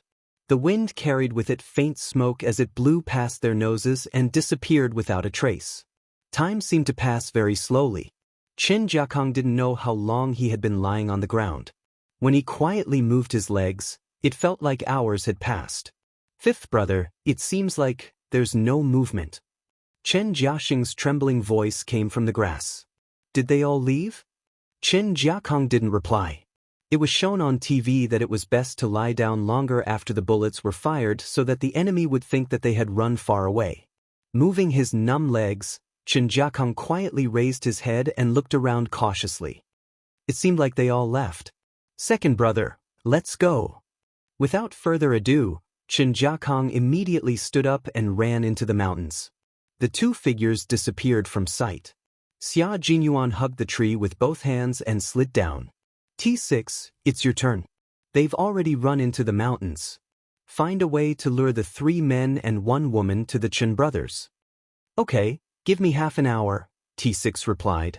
The T6 combatant replied. He easily followed behind the 4 Western reporters and began to operate alone for half an hour. Only he knew how he was going to act. Xia Jinyuan and the others didn't ask, nor did they say that they were going to support him. After going on several missions with them, Yi Jian had already figured out how they were compatible with each other. If they needed to carry out a mission together, they would definitely make arrangements in advance. If they were to act alone, they would also consider the dangers in advance and come up with countermeasures. Yi Jian picked up the pistol that was hit by the bullet from the grass and handed it to Xia Jinyuan. It's useless. The magazine can be ejected. Together with these two, we found all the missing pistols. The Guilin police didn't find any foreign weapons in the small mountain village. The only guns they had were those of the policemen who had died here. Xia Jinyuan opened the other pistol and took a look. There were still 18 bullets left, which belonged to Chen Jiakong. As for the other pistol, there were only 4 bullets left. Chapter 1520. Chen Jiakong is smarter than Chen Jiaxing. Yi Qian said calmly. There was a thin layer of haze in his lowered eyes. The murderers of the police actually managed to escape overseas. Letting them live for a few more days was already a kind of mercy. Xia Jinyuan put the magazine into the magazine pocket of his combat vest. He looked at Yi Qian and said, "The Great Hall will take care of everything, so we don't have to worry. Someone will take care of these 2 criminals. Escaping is only temporary for them." Once politics were involved, the soldiers who were on duty had no right to interfere. When Yi Qian heard this, he nodded slightly to show that he understood. Let's go down the mountain and meet up with the Guilin police. Xia Jinyuan took off his helmet and looked into the depths of the mountain. Now they could only wait for news from T6. K7, who was carrying an assault rifle on his back, strode out of the forest. He smiled at Yi Qian first, then turned to Xia Jinyuan and asked, "Can we leave now? I don't want to spend the night in this godforsaken place." K7 couldn't help but feel repulsed by this place that was full of crime. "No, let's leave immediately. Yi Qian's vacation is almost here." Little Fox only had 2 days off tomorrow and the day after tomorrow. School had just started, so she shouldn't take too much time off. Although freshmen and sophomores focused on physical training, professional knowledge couldn't be neglected either. Yi Qian naturally wanted to leave tonight. Since the mission had been completed, of course he had to return to school on time. However, he still had to look for Fu Hui tonight. The young lady had helped him capture her parents. Even if he was mentally prepared, there was still a hurdle in his heart that he couldn't cross in terms of emotions, morals, and filial piety. When the 3 of them came down from the mountain, all the villagers at the foot of the mountain were already under control. Fu Hui led 2 police officers to bring her parents out of the cellar they used to store sweet potatoes in. She stood quietly in the darkness as she watched her parents stumble out of the cellar with hunched backs. She bit her lower lip and tilted her head sideways as she watched her parents stumble out of the cellar. She didn't want to see it, nor did she have the heart to see it. Fu Hui's parents didn't notice that their daughter was standing on the side. When they saw the uniformed police officers, their first reaction wasn't to think that they couldn't even protect themselves, but to look around for the great committee member, Qin Jiafu, who had made the whole family rich and healthy. Let's go! The police would not be kind to the villagers who killed their own brothers. They directly pushed them to leave. Fu Hui wiped away the tears that had flowed to the side of her mouth. She only left after her parents had walked past her. Don't listen to what they say, it will only soften your heart. If you make a mistake and break the law, there will never be a good ending. Her parents can only spend the rest of their lives in prison. As a daughter, she will help her parents repay the debts of those families who lost their children. It was said that one of the families had an only daughter. Chen Jiafu was taken away alone. He didn't even meet with the villagers. After being arrested, he was taken away without stopping. Li Yi, who was walking on one foot, didn't receive any special treatment. Two police officers grabbed her left and right shoulders and directly dragged her away. When Fu Hui's parents came out, they just happened to see it. The two of them were shocked. Fu Hui's mother directly shouted, "How can you treat sisterly like this? You are all evil spirits, you will suffer retribution. You deserve to be killed, all of you deserve to be killed." Chapter 1521. The police who were escorting the couple immediately used tape to seal their mouths. It was obvious that the couple had been severely brainwashed. Unable to speak, the couple jumped up and struggled, their throats emitting angry cries. Their son still had to come back to marry his wife, and they still had to hold their grandchildren. Fu Hui's parents would not obediently follow the police when their family's matter had not been completed. Fortunately, their mouths were sealed with tape. Otherwise, who knew what kind of nasty words they would have scolded? Not only Fu Hui's parents, but all the villagers in the mountain village were like that. When they saw Li Yi dragging her limp legs, all of them were very angry. They scolded and shouted, treating the police as evil spirits. They shouted that it was right to beat and kill them. Her home, her mountain village, her hometown. It was destroyed. The only one who was not taken away, Fu Hui, stood in her own yard. Her tears had not stopped since the moment her parents were taken away. They kept flowing, as if she wanted to dry up her tears for the rest of her life. There were more than 30 households in the village, with a total of more than 170 people. The young ones were outside recruiting believers, helping Li Yi and Qin Jiafu accumulate money crazily. They instigated believers to give up production and sell their property, and all the money they exchanged for was given to Qin Jiafu. The middle-aged and elderly stayed at home, praying every day. This time, they were arrested, and the team was like a long dragon. Unfortunately, not many were obedient. A few middle-aged women in the village, who were already powerful, simply refused to leave. They cried and shouted that someone had destroyed their family and could not bear to see their family live a good life. They could even say things like, betrayal. They were so noisy, and all the police involved in the operation did not have much patience. Fine, you don't want to leave, right? If you don't want to leave, then drag them away. You still don't want to leave, right? They don't mind using the same method to kill their brothers in the past. It was funny. Feeling threatened, they immediately accused the police of not treating civilians like this. Civilians? Civilians lived a 9-to-5 life and lived a law-abiding life. They were not like them. Li Yi, who was the last to leave, heard the villagers fighting for justice for her, and she wanted to escape. If she could incite civil unrest, could she wait for an opportunity to escape? She was dreaming. As one of the main criminals, only the death penalty awaited her. Cry well tonight. When the sun rises tomorrow, Fu Hui, you have to start walking your original path again. Yiqian handed her a wet towel and said softly, "This is the life you want to live. You won't be nervous, afraid, hesitant, or uneasy anymore. Your parents broke the law and hurt several families. The punishment is also an explanation for the families they hurt." Behind him, the one-story red brick house that was built less than 2 years ago only had one light on in the lobby. Without the laughter of the past, the whole house seemed particularly cold. Fu Hui looked back at her home. After a while, she nodded.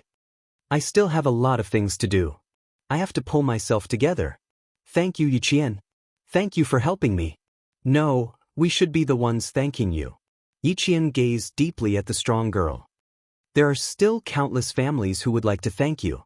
Fu Hui, your phone call has saved countless families. You have done a great deed that benefits the country and the people. Chapter 1522. Fu Hui smiled. Even though she wasn't good-looking, her eyes were filled with sunshine. It was the kind of sunshine that made people see hope. Fu Hui had a pair of bright eyes and a kind conscience.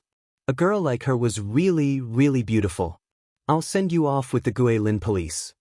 Looking at the bright light in her eyes, Yiqian's smile deepened. Fu Hui would definitely stand up again and walk her own path. Fu Hui did as she was told. She turned around and went home to take out a luggage bag that she had already packed. Her thin figure walked out from the shadows with a tenacity that would not be easily defeated. Half an hour later, the Guilin police were still cleaning up the small mountain village. The T6 combatant, who was dressed in a combat uniform, came over to report. When he saw his comrade, he chuckled and strode closer. It's done. I even followed them for a while. The Chin brothers know one of the reporters. You don't say. That reporter speaks very fluent Chinese. He even has a northeastern accent to him. It's clear that he usually operates in the north. As he spoke, he said to Yiqian, I've memorized his appearance. I'll have you draw it later. When the time comes, we'll submit it together with the report. Every time a mission was completed, a report was essential. The members of the Snowfield Brigade were not afraid of going to the battlefield, but they were afraid of writing a report. They could not fill in the blanks, could not exaggerate, and had to speak less nonsense. But they had to go into detail about the important points. They were so worried that they had to pull out a few handfuls of hair every time. There were even small leaves on his helmet that moved as he spoke. Yiqian laughed and joked, You're really trying your best just to add one more page to the report. Oh, you know us well. The T6 combatant laughed and looked at Yiqian with bright eyes. I think we can totally let you handle this. Girls are born to be tattletale. Xia Jinyuan stepped forward to defend his girlfriend. She's just assisting and still has to go back to school. She doesn't have time to deal with you. He turned to Yiqian and whispered, Ignore him. If this happens once, there'll be a second time. The two of you separate a little. As the T6 combatant spoke, he squeezed himself between the two of them and stood properly. With a cold expression on his handsome face, he said calmly, All right, let's continue. K7 did not understand what was going on. When he saw T6's expression clearly, K7 moved away indifferently. He understood. The T6 combatant was jealous that someone was standing in a pair in front of a single person like him. Fortunately, it didn't affect him. There was no way Xia Jinyuan would let the T6 combatant have his way. He took a step back with his slender legs, then another, and instantly moved from Yiqian's left to his right. Go away. I still have something important to discuss with Yiqian. That was why it was so convenient to find a like-minded girlfriend who could carry out missions with him. At the end of the mission, he could even have a casual conversation. The T6 combatant, who had failed to stop the T6 combatant, felt sad. He still had not found a girlfriend. Although Jiasin looked carefree, she was actually not easy to deal with. As Yiqian's good friend, how could it be so easy to woo her? Pigeon and White Crane came over and searched Jinjiafu's house. Other than finding a large amount of cash, they did not find a single bullet. Fake news deliberately released to confuse the Noble Lin police. White Crane smiled at Yiqian in a gentle and elegant manner. They're already in the process of approving Jinjiafu's identity. Once it's confirmed, everyone will leave the mountain village. Leave early. We'll leave together on motorcycles. The T6 combatant also did not want to spend the night in a place like this. He was unhappy and did not feel good about it. Chapter 1523. At that time, they had asked for the military's help because they knew that the main culprit had a weapon provided by a foreign country. Now that they didn't, the military's Snowfield Brigade teammates could naturally leave. They marched very quickly. By the time the Guilin police had all evacuated from the mountain village, Yiqian and the rest had already walked more than 11 kilometers.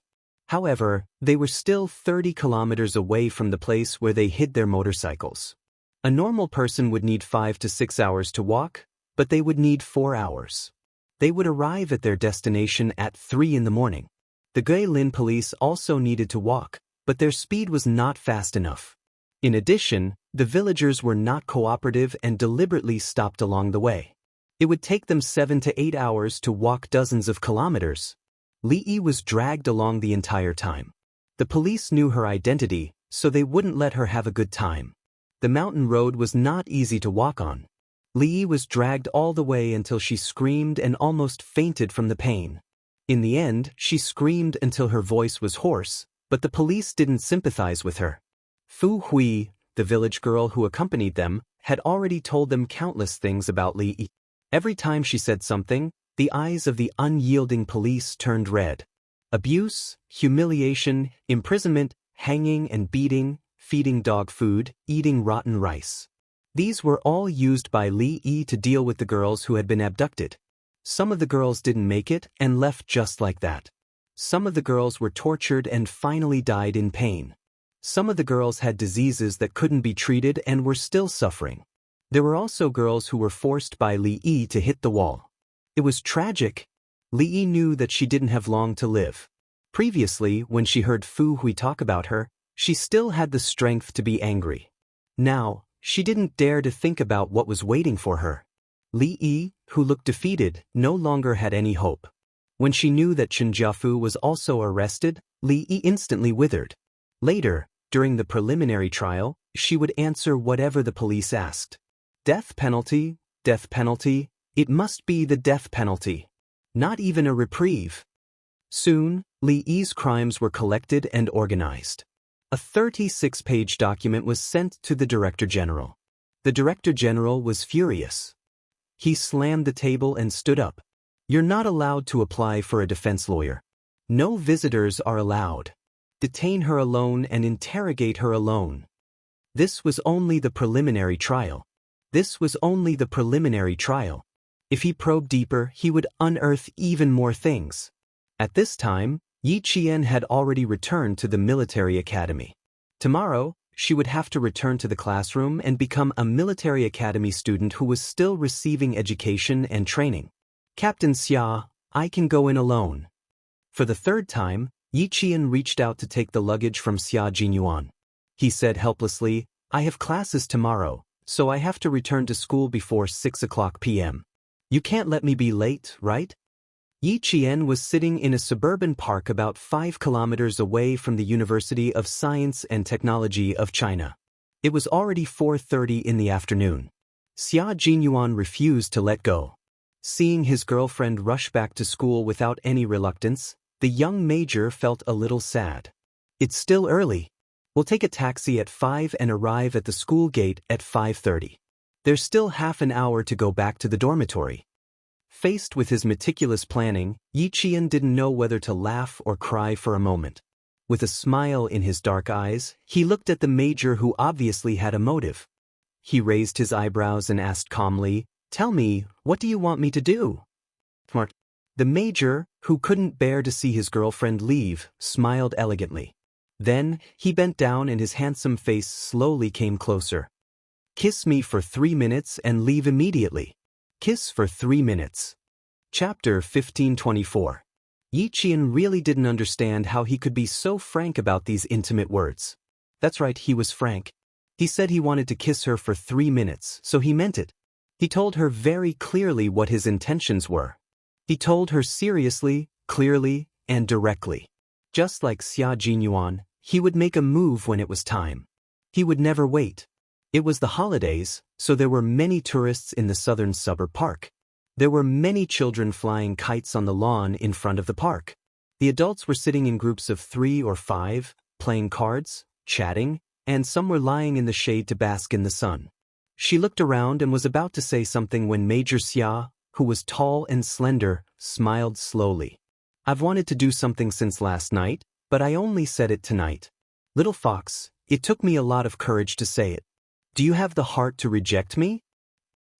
I do have the heart to reject him, Yi Qian thought to herself. She looked up from his lean waist to the second button of his white shirt. It was not properly buttoned and was casually unbuttoned, revealing his sexy collarbone. Her heartbeat seemed to quicken slightly. She looked up and saw his Adam's apple moving up and down. His breathing seemed to be a little irregular. Xia Jinyuan was full of temptation in his military uniform. With his shirt on, he was obviously elegant and noble, but it made people's eyes linger on him even more. It was an abstinent temptation. Yi Qian exhaled softly, then her gaze fell on the handsome face that she could never get tired of looking at. She saw his serious expression and also his faint anticipation. One of them was studying, while the other was protecting the country. It was rare for them to get together even once in a few months. Last night, he and the others were all there. In order to finish the report as soon as possible, everyone gathered together and worked hard to write the report. Meanwhile, she drew the faces of the Western reporters that T6 had seen and discussed with T6. After several revisions, she finally finished 4 drawings. When she went back to her room to sleep, Captain Xia and the others were still writing the report. Although they had been together for a few hours, they weren't alone. Now that she saw the hidden anticipation in his eyes, Yi Qian, who wanted to reject him, couldn't bear to. "There are too many people here." Yi Qian spoke very softly. When she finished speaking, her ears were burning red. She could not bring herself to kiss him in public. Intimacy was a private matter between the two of them. It would be too embarrassing if others saw it. Xia Jinyuan smiled. He knew that there were many people here, so he would not choose to kiss little Fox here. Yi Qian found it hard to breathe when he saw his eyes light up. She glanced left and right with the corner of her eyes. Pursing her lips, she began to discuss in a low voice, "There are people all around us, and there are people who keep looking in our direction. How about next time?" He started to learn how to keep accounts. Fortunately, he was familiar with the South Suburb Park. It was easy for him to find a secluded place. His girlfriend was shy and didn't like to be looked at by others. Similarly, he didn't like to be looked at by others. It was better for the two of them to have a deep conversation in private. Hailing from an aristocratic family, the cautious Major Xia was not as unrestrained as the other young masters in the capital. He had always abided by self-discipline. "We can change to another place, a place where we won't be seen."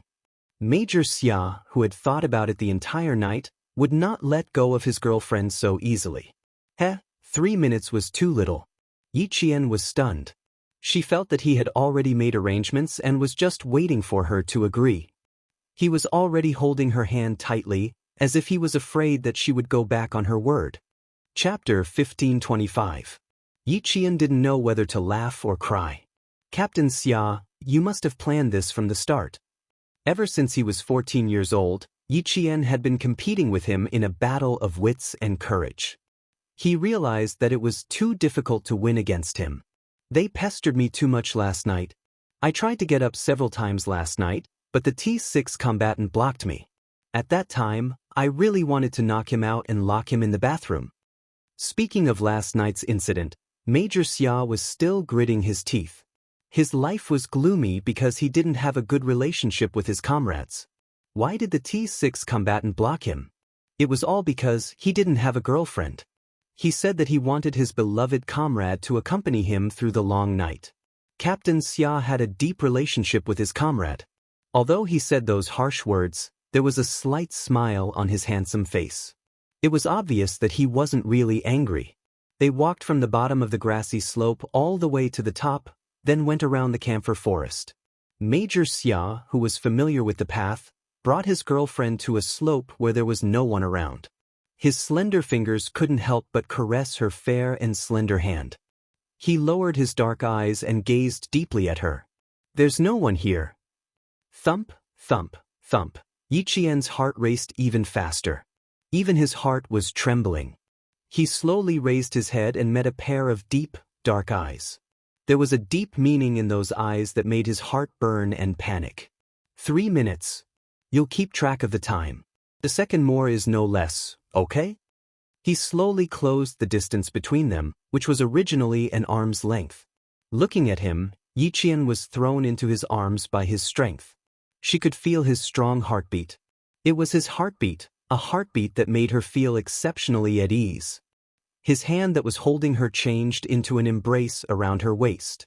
His palm was so hot that her body couldn't help but tremble slightly. Thump, thump, thump.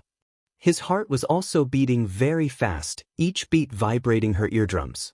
The corners of her mouth curled up slightly, revealing a comfortable and satisfied smile. She closed her eyes and reached out to wrap her arms around his muscular waist. This was really good. Leaning on him, she could truly feel his love. This was really good. The surroundings were very quiet, so quiet that only the two of them existed between heaven and earth.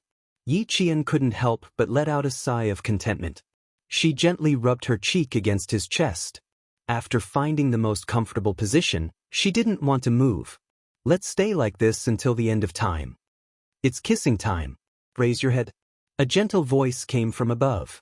Yi Qian, who didn't want to leave his chest, shook his head to indicate that he didn't want to do anything for the time being. Her coquettish behavior made Xia Jinyuan chuckle. She must be acting coquettishly in front of him. The expression in his deep eyes became increasingly gentle, like the sunlight jumping on a leaf, so warm that it made one want to pluck it and hide it deep in the heart. Xia Jinyuan said in a low and magnetic voice.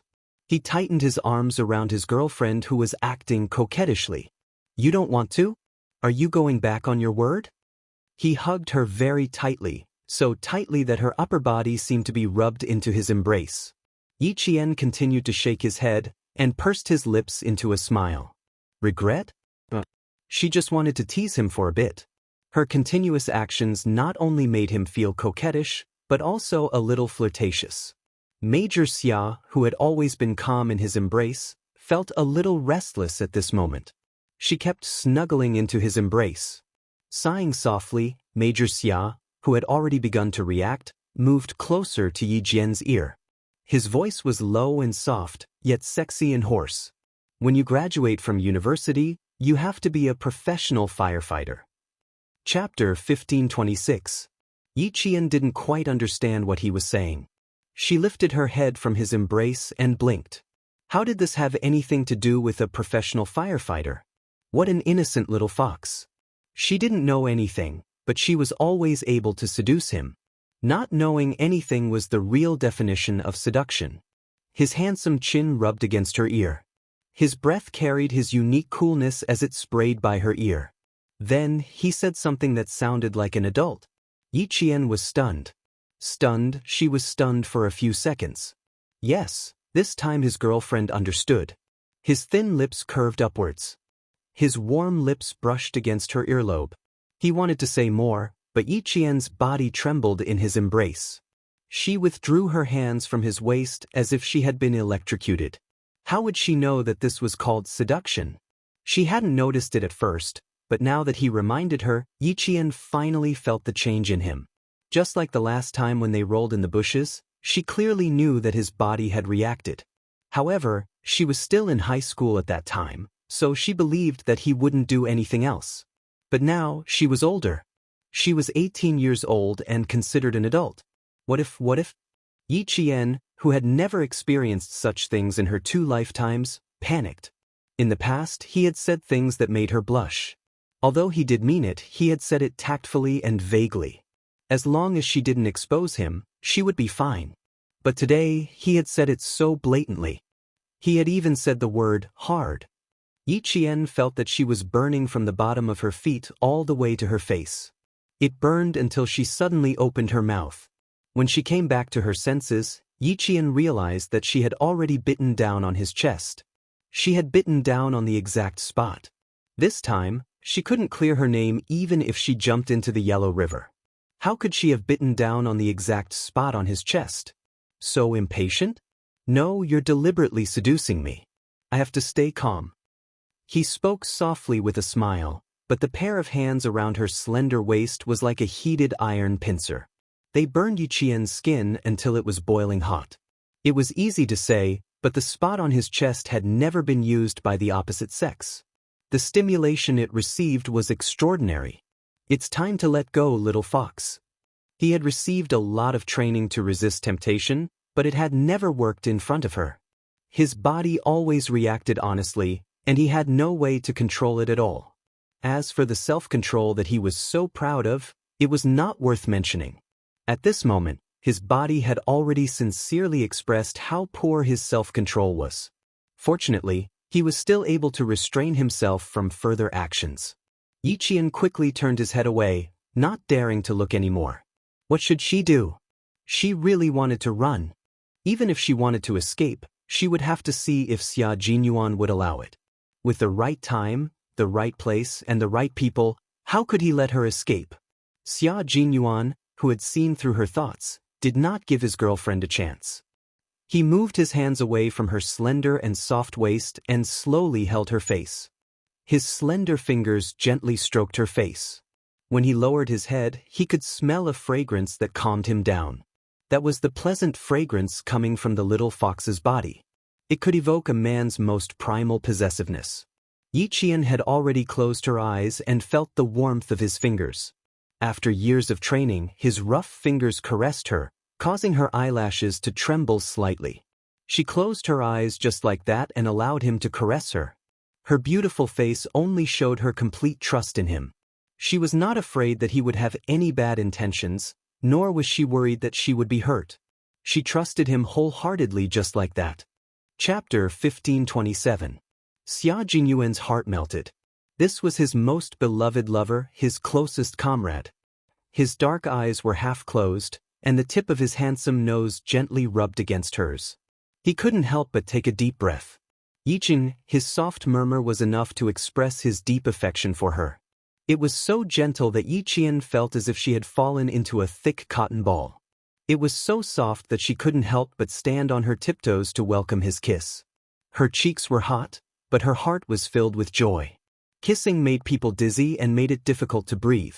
She didn't know when her hands, which had been loosened, had once again wrapped around his waist. She hugged him tightly and slowly grasped the back of his shirt. Xia Jinyuan's kiss was very gentle, neither slow nor slow, and extremely patient. It was like when he was in battle, he used a silent and penetrating battle tactic to plunder the city. Xia Jinyuan.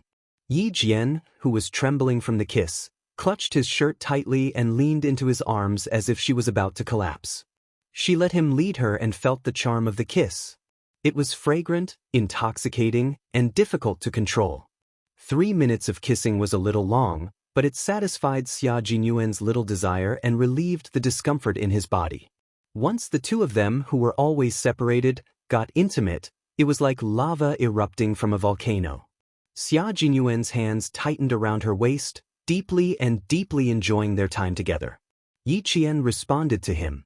Every time he couldn't help but call her name, she would get closer to him and let him feel her response. She loosened her grip on his shirt and climbed onto his shoulder. He kissed so deeply that Yi Qian imitated him and kissed him back. No one disturbed them on the grassy slope, leaving a large space for the intimate lovers. Birds chirped in the treetops, then suddenly flapped their wings and flew away quickly. Someone came, and it was almost 3 minutes. Time's up. Time's up, it's time to stop.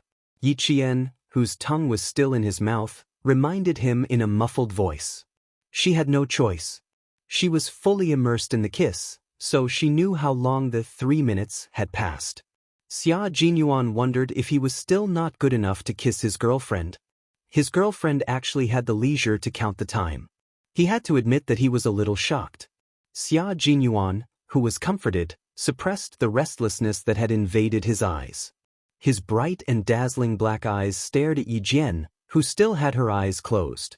Her red lips were so red that they looked like they were about to drip, full of temptation to take another bite of the forbidden fruit. Xia Jinyuan, who was a man of action, lowered his head again and gently pecked her red lips. He let his lips touch the warmth of her red lips to relieve his thirst. Next time, I'll ask for 6 minutes. Adhering to the spirit of seeking truth from facts as a soldier, the restlessness in his body had not yet calmed down. He asked in a hoarse voice, "Is it because you haven't done it for a long time and have regressed? Otherwise, how can you keep track of the time so accurately?" "I can't even extend it," he said with a low chuckle. His voice was hoarse and full of the restlessness of a normal man. If they really kissed, Yi Qian's heart would open up a lot. She didn't feel shy anymore. It was clear that this kind of thing was new to her the first time, and she would get used to it after a few more times. There was also a young couple coming over. They came out of the forest and saw someone in front of them. They were obviously stunned. Chapter 1528. Yi Qian smiled at them, then turned to Xia Jinyuan and said, "We have to give up our seats. Come earlier next time to reserve a seat." The major, who had calmed down, calmly picked up his luggage, but naturally held his girlfriend's hand and walked down the grassy slope. Behind them, the little girl was stunned. "Wow, that guy is so handsome." "The girl is prettier," the little boy said quickly. Then, the little girl was unhappy, and the little boy had no choice but to lower his head and apologize, trying to make his girlfriend happy. Their love could be squandered, and they could argue over small things without any scruples. This kind of love was close to life, plain and sweet. And their love would not lack speed and passion. Perhaps the next time they met, they would be facing artillery fire, bullets whizzing past their ears. He would say, "Cover, advance," and she would say, "Clean up." Love on the battlefield, love in the flames of war, was soul-stirring and had no regrets. The sun began to set in the west. This time, Yi Qian did not let him watch her leave. She took the luggage and smiled at him. "Captain Xia, I want to watch you leave." Xia Jinyuan helped her change into the student uniform and buckled the collar that represented her identity as a student. "Okay, you can send me off." She did not refuse. It was either him sending her off, or she sending him off. His back was tall and stalwart in the sun, and he had the majesty of a soldier as he walked. She kept staring at him, unable to look away for a long time. Xia Jinyuan needed to go to the southernmost sea of China. He would meet up with the Devil King, Li Jinyan, and start preparing for the international competition next year. He left in a taxi and waved goodbye to the slender figure still standing at the school gate. "See you next time." "See you next time." Yi Qian waved back and also mouthed back. Next time, they would meet again. After entering the school, Yi Qian, who had successfully completed his mission, immersed himself in his studies. After completing her professional courses, she began a simple but not boring military school life. A week later, she received a call from the military headquarters, telling her that she had made another contribution. Fu Hui has been arranged to study in the city. The school has waived her tuition fees and a company will sponsor her until she graduates from university. Major General Liu briefly explained what had happened so that Yi Qian, who was concerned about Fu Hui's future, could rest assured. He was indeed relieved. A kind and righteous girl must have a good ending. Chen Jiafu, Li Yi, and the villagers who participated in the killing of the police were sentenced to death. Among them was Fu Hui's father, because he used a mountain axe to participate in the dismemberment. As for Qin Jiakang and his brother, Qin Jiaxing, who had fled abroad, they thought that everything was fine. Little did they know that they had been closely monitored by our country. Once the diplomatic operation was launched, their lives would also come to an end. Yi Qian did not ask about the arrangements in the Great Hall. Captain Xia had reminded her that as a soldier, she only needed to listen to orders. She should not stand up when she was not allowed to speak. She should not question any decisions made by the higher-ups. Obeying orders and following orders was a discipline that a soldier must abide by. Why was it said that a soldier's duty was to obey orders? That was because this duty was the belief and the purpose of the army. She thought that the Major General was only contacting her because of Fu Hui, but she didn't know that there was another important matter waiting for her. The Major General's smiling tone gradually became serious. He only coughed lightly. Yi Jian, who was holding the topic, stood at attention reflexively and waited for the Major General to speak. Chapter 1529. Yi Qian could vaguely guess what the general was going to say to her. Xia Jinyuan had mentioned this to her when she left the Storm Amphibious Frogman assault team during the summer vacation. She calculated the time he mentioned and realized it was about this time.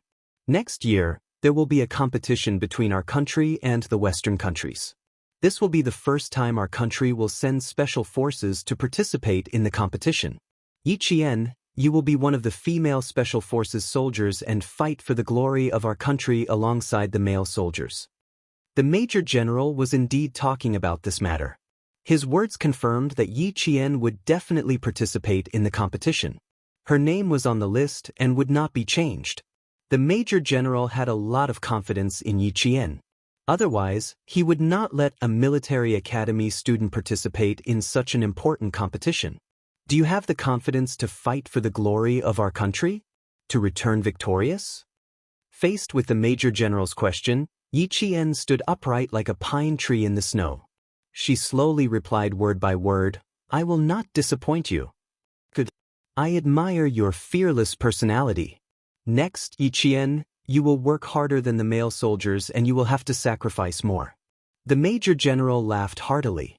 This girl's personality was still the same as when he first met her. Her heart had never changed and she was always moving towards her goal. Such a talent, such a female soldier as a soldier, how could he bear to let her remain silent? It would only better develop her potential, allowing her to walk step by step steadily to the peak and become the most dazzling star in the army. It would guide the younger generation soldiers to bravely move forward like her, wear the military uniform, hold the steel spear in their hands, and protect their home and country. They would not let this life down. Yi Qian yearned for training and improvement. At the same time, she did not want to fall behind in her studies. However, from the Major General's words, it seemed that she would need to take time off for training. Then she would definitely fall behind in her studies. This was something she did not want. She asked, "Major General, do the military and the school have any plans for my studies?" After all, she was still a student. Her studies could not be completely separated from her life. She wanted to know how the military and the school would communicate. "Don't worry about that. The military will have a plan for your studies." The Major General laughed even louder. The girl had always been looking for room for improvement. She never wanted one thing to cause another to fall behind. Her ambition had always been big. Studies were naturally important for a military academy student. That was why she would have to work harder than the male soldiers. With the Major General's words, Yi Qian felt relieved and hung up to wait for her to leave to do so again. The school's initial reaction to the military's arrangements was only to say one word. "Isn't this nonsense? Let the student leave to participate to train for a month. To train to come back to study. I can't agree to this. To be to the school. To be to make." The principal and the dean, who were sitting at the top, looked at each other. The principal bent his hands and placed them flat on the conference table. His fingers lightly tapped on the table. The teachers and instructors who were originally against the idea all quieted down. They sat up straight and turned their heads to look at the dean. "This is an order from the military. The school can only obey and cooperate. The dean and I have studied Yi Qian's results for 2 nights. We also investigated her movements in the school during this period. 24 hours a day, the classroom, the training field, and the library took up 17 hours of her time." Chapter 1530. Furthermore, her arrangements are very scientific and reasonable. She made good use of her time and effectively increased her efficiency. Through analysis and observation, the dean and I have agreed that Yi Qian will leave the school on December 12th. He will be away for a total of 45 days. The teacher quickly calculated the time and realized that he would be back 3 days before the midterm exam. "Dean, I would like to ask about the arrangements for her midterm comprehensive exam. By the time she returns 3 days before the exam, the comprehensive physical exam will have already ended and all the students will be in the final revision phase. It is very likely that she will not be able to keep up with the progress of the other students." I agree with what Instructor Du said. This is her first semester's comprehensive physical exam. If she makes a mistake, it will affect her future postgraduate, doctorate, and evaluation. "Dean, I still want Yi Qian to be the outstanding student of the 99th batch. The military's arrangements make me feel uneasy." The teachers considered the results of the professional courses and the instructors considered the physical exam results. It was clear how much importance they placed on Yi Qian. The dean turned sideways and faced the instructors and teachers who were participating in the discussion. "Everyone, it's like this. The military has considered all the issues that you have mentioned. Therefore, the professional courses that Yi Qian will be away for a month will need to be divided by the teachers and instructors. The focus of the final exam will also need to be emphasized by the instructors. The training Yi Qian will be away for this time is not normal training. It will affect the reputation of our military internationally. Everyone knows that our country has just held a grand celebration, but you must not know that our student Yi Qian will be secretly accompanying the celebration as a soldier to protect the safety of our country's leaders. This was not a secret. After graduation, all the contributions that Yi Qian had made during the school term would be printed on his personal graduation information. Furthermore, during the live broadcast of the celebration, Yi Qian was in the camera for 3 seconds. Those who were familiar with Yi Qian would have noticed. Because she had only been in the school for a month, although the teachers and instructors had a deep impression of her, they did not notice Yi Qian in the camera for 3 seconds. Everyone, you can go back and watch the celebration. Yi Qian is in the camera for 3 seconds. When she realized that the camera was pointing at her, she reacted quickly and avoided it. Otherwise, there would be at least 10 seconds of footage. The dean had to look around again to see his student.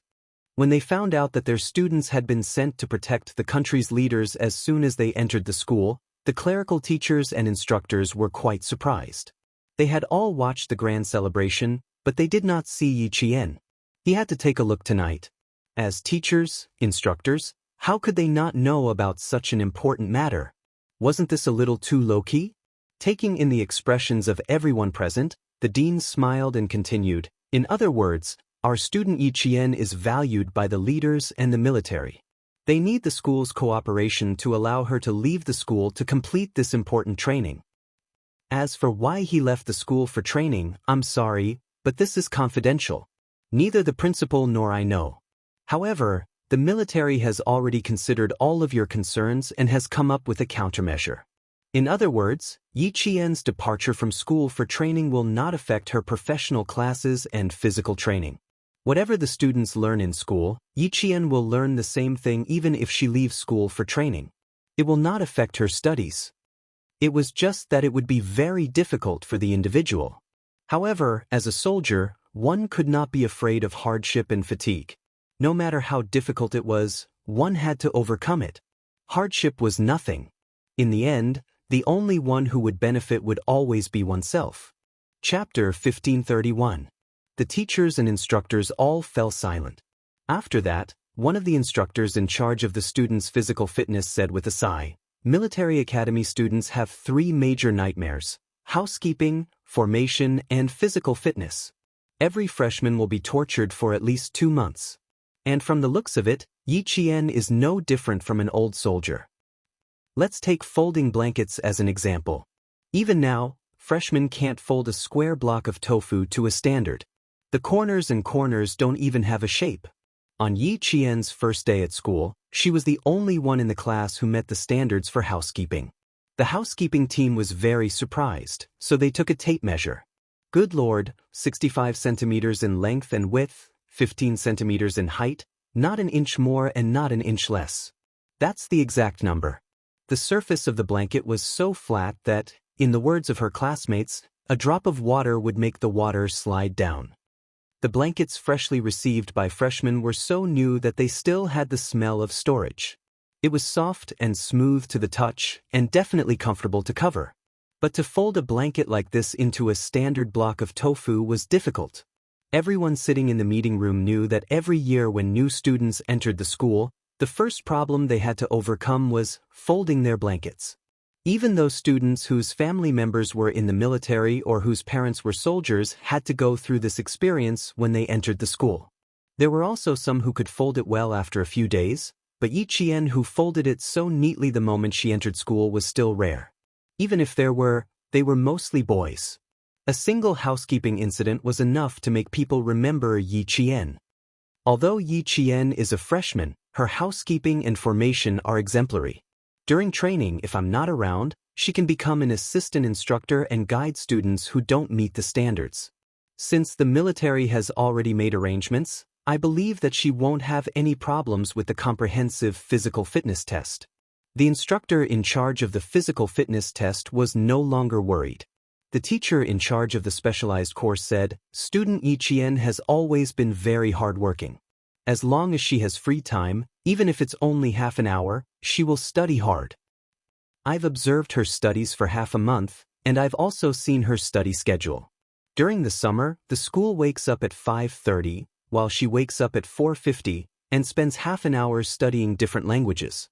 During the winter, the school wakes up at 6 o'clock, while she wakes up at 5 o'clock, and spends an hour studying. Every day, I've never fallen behind. During the week, he appeared in the school library and the public computer room.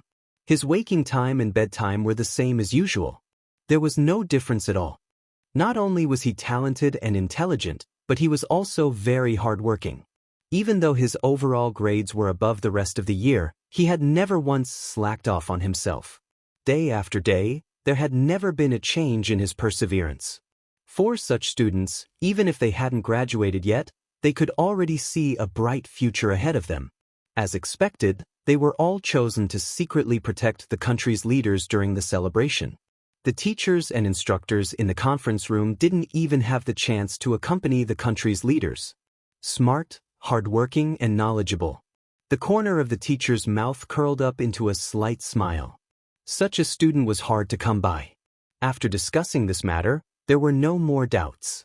The matter of Yi Qian leaving school for training in the middle of December was decided and would not be changed. Yi Qian didn't know that the principal had specially organized a meeting for her departure from the academy for training. Ever since she found out from the major general that she would be away for about a month, her study schedule had become even more packed.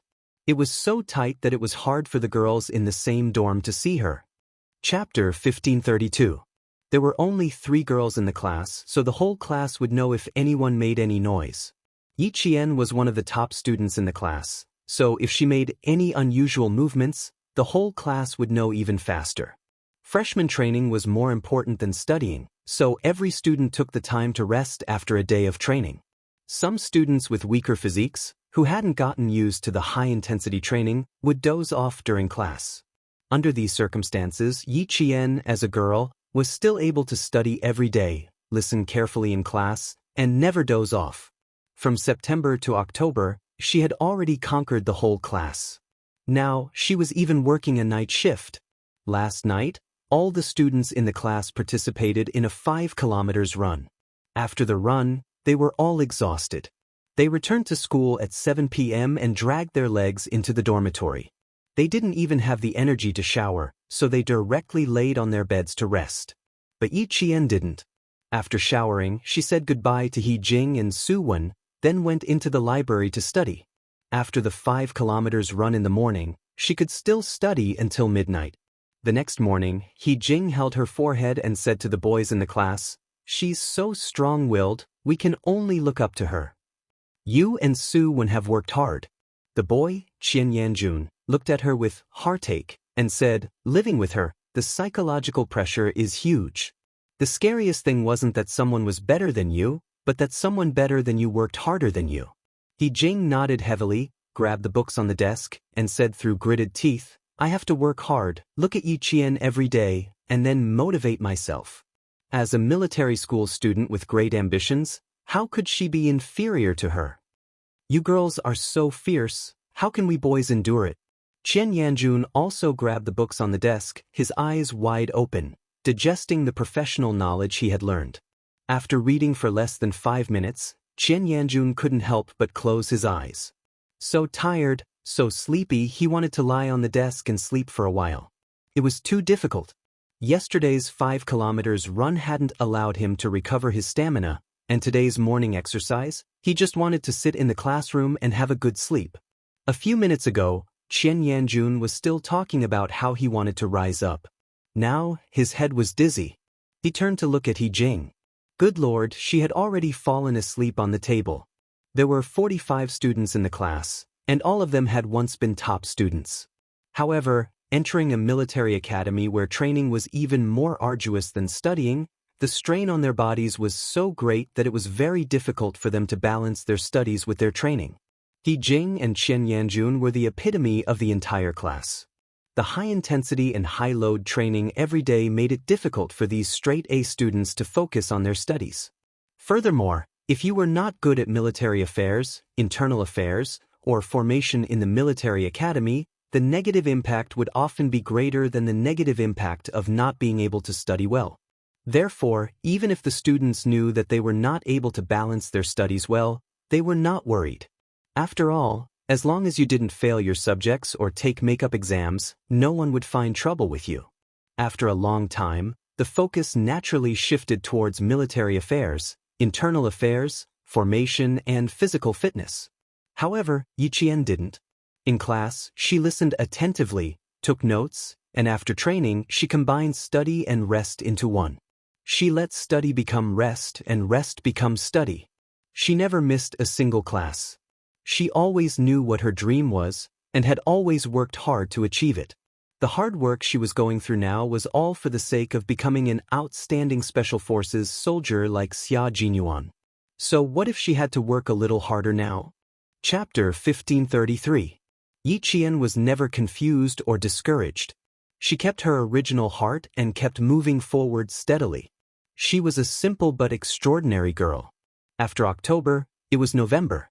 The city where the University of Science and Technology of China was located had become cold. The students were wearing slim-fit winter clothes with overcoats on the outside. They were the kind of people who walked on campus with their own style. Just looking at the back of a student would make one feel that they were incomparably handsome. The camphor leaves on the campus fell one by one. A thick layer of camphor leaves could cover the campus in one night. After walking out of the library, Yi Jian and Song Zhiqiu were discussing a major topic while walking. At this moment, Yi Jian felt a little lucky. When she had chosen her major, she had followed Xia Jinyuan's advice to give up the technical major and choose the commanding major instead. Command majors focused on military training, while technology majors focused on cultural knowledge. It seemed that technology majors were relatively easy, but that was not the case. Technology majors not only had the same physical training, but they also had a lot of academic work. In the second half of the second year, the laboratory, classroom, and training ground almost had the same amount of time. The University of Science and Technology of China was famous for its technology majors, and the school emphasized this aspect. Therefore, technology majors tended to work harder than command majors, which made it difficult for them to balance their academic work with their training. The University of Science and Technology of China was one of the best military schools. It had cultivated countless missile researchers, scientists, technology experts, and new commanding officers. It was indeed a wise move for Yi Qian to avoid technology majors. After all, her development direction was not to join the laboratory with a military rank, but to go to the front line and become a special force soldier. Yi Qian was an infantry joint training program, which meant that she had a double major in science, engineering, and military. In the first 2 years after entering the university, she would receive a unified education and basic military and political training. In the second semester, according to the needs of the military branch and the training objectives specified during enrollment, as well as her personal interests and strengths, she would choose a joint training major within the prescribed scope. Yi Qian chose Command Automation Engineering, which had 8 main courses. Again, it was Xia Jinyuan's suggestion. Her personal ability had reached the standard, but her technical level was just at the beginning. Command Automation Engineering had a strong professional content. Military operations research and information acquisition technology courses would be of great help to Yi Qian in the future. According to Yi Qian's personal ability, Xia Jinyuan carefully studied, analyzed, and discussed with Major General several times. Finally, he let Yi Qian choose Command Automation Engineering for joint training. Yi Qian chose it. Actually, she needed to spend a lot of time, but it was still less than the technology majors. Song Zhiqiu's choice of course, calm. For more than 10 days in the city. For the first time, the school did not arrange any training subjects. Instead, they gave each class a certain number of places to leave the school so that the students could go out. After the roll call last night, the class monitor, Song Zhiqiu, announced the good news. In less than a minute, the 10 exit passes in her hand were announced. It was so fast that it was even faster than eating fast food at the end of the long training. In the blink of an eye, the 10 exit passes were gone before they even thought about what to do with the exit passes. It could be seen that the exit passes were so popular that they were hard to come by. Sometimes, a class didn't even have one. Chapter 1534. Yi Qian and Song Jiqiu were talking about how many things the students would bring back. Their classmate Lu Yang walked toward them in a hurry. When he saw Yi Qian, his eyes lit up. If it were not for the fact that he was afraid of the pickets, he would have run over. He quickened his pace and said to Yi Qian in a low voice with sweat all over his forehead, "Something happened outside." Su Wen accidentally dropped the ice cream in her hand on a young man's coat. Su Wen apologized hurriedly, but she was touched by him. Su Wen was scared. Gu Jinglin came out of the supermarket with her and saw several young men dragging Su Wen into a Santana car. Then, when the hot-blooded male students saw their female classmate being bullied so badly, they suppressed their anger and rushed over to drag Su Wen back. However, the young men did not let them go and beat them directly. Gu Jinglin and the others were wearing winter clothes inside and big coats outside. They did not dare to beat them too hard for fear that their military uniforms would be exposed. However, the young men thought they were scared and chased them all the way. Now they are blocked in the Cgo alley and are wondering whether they should fight.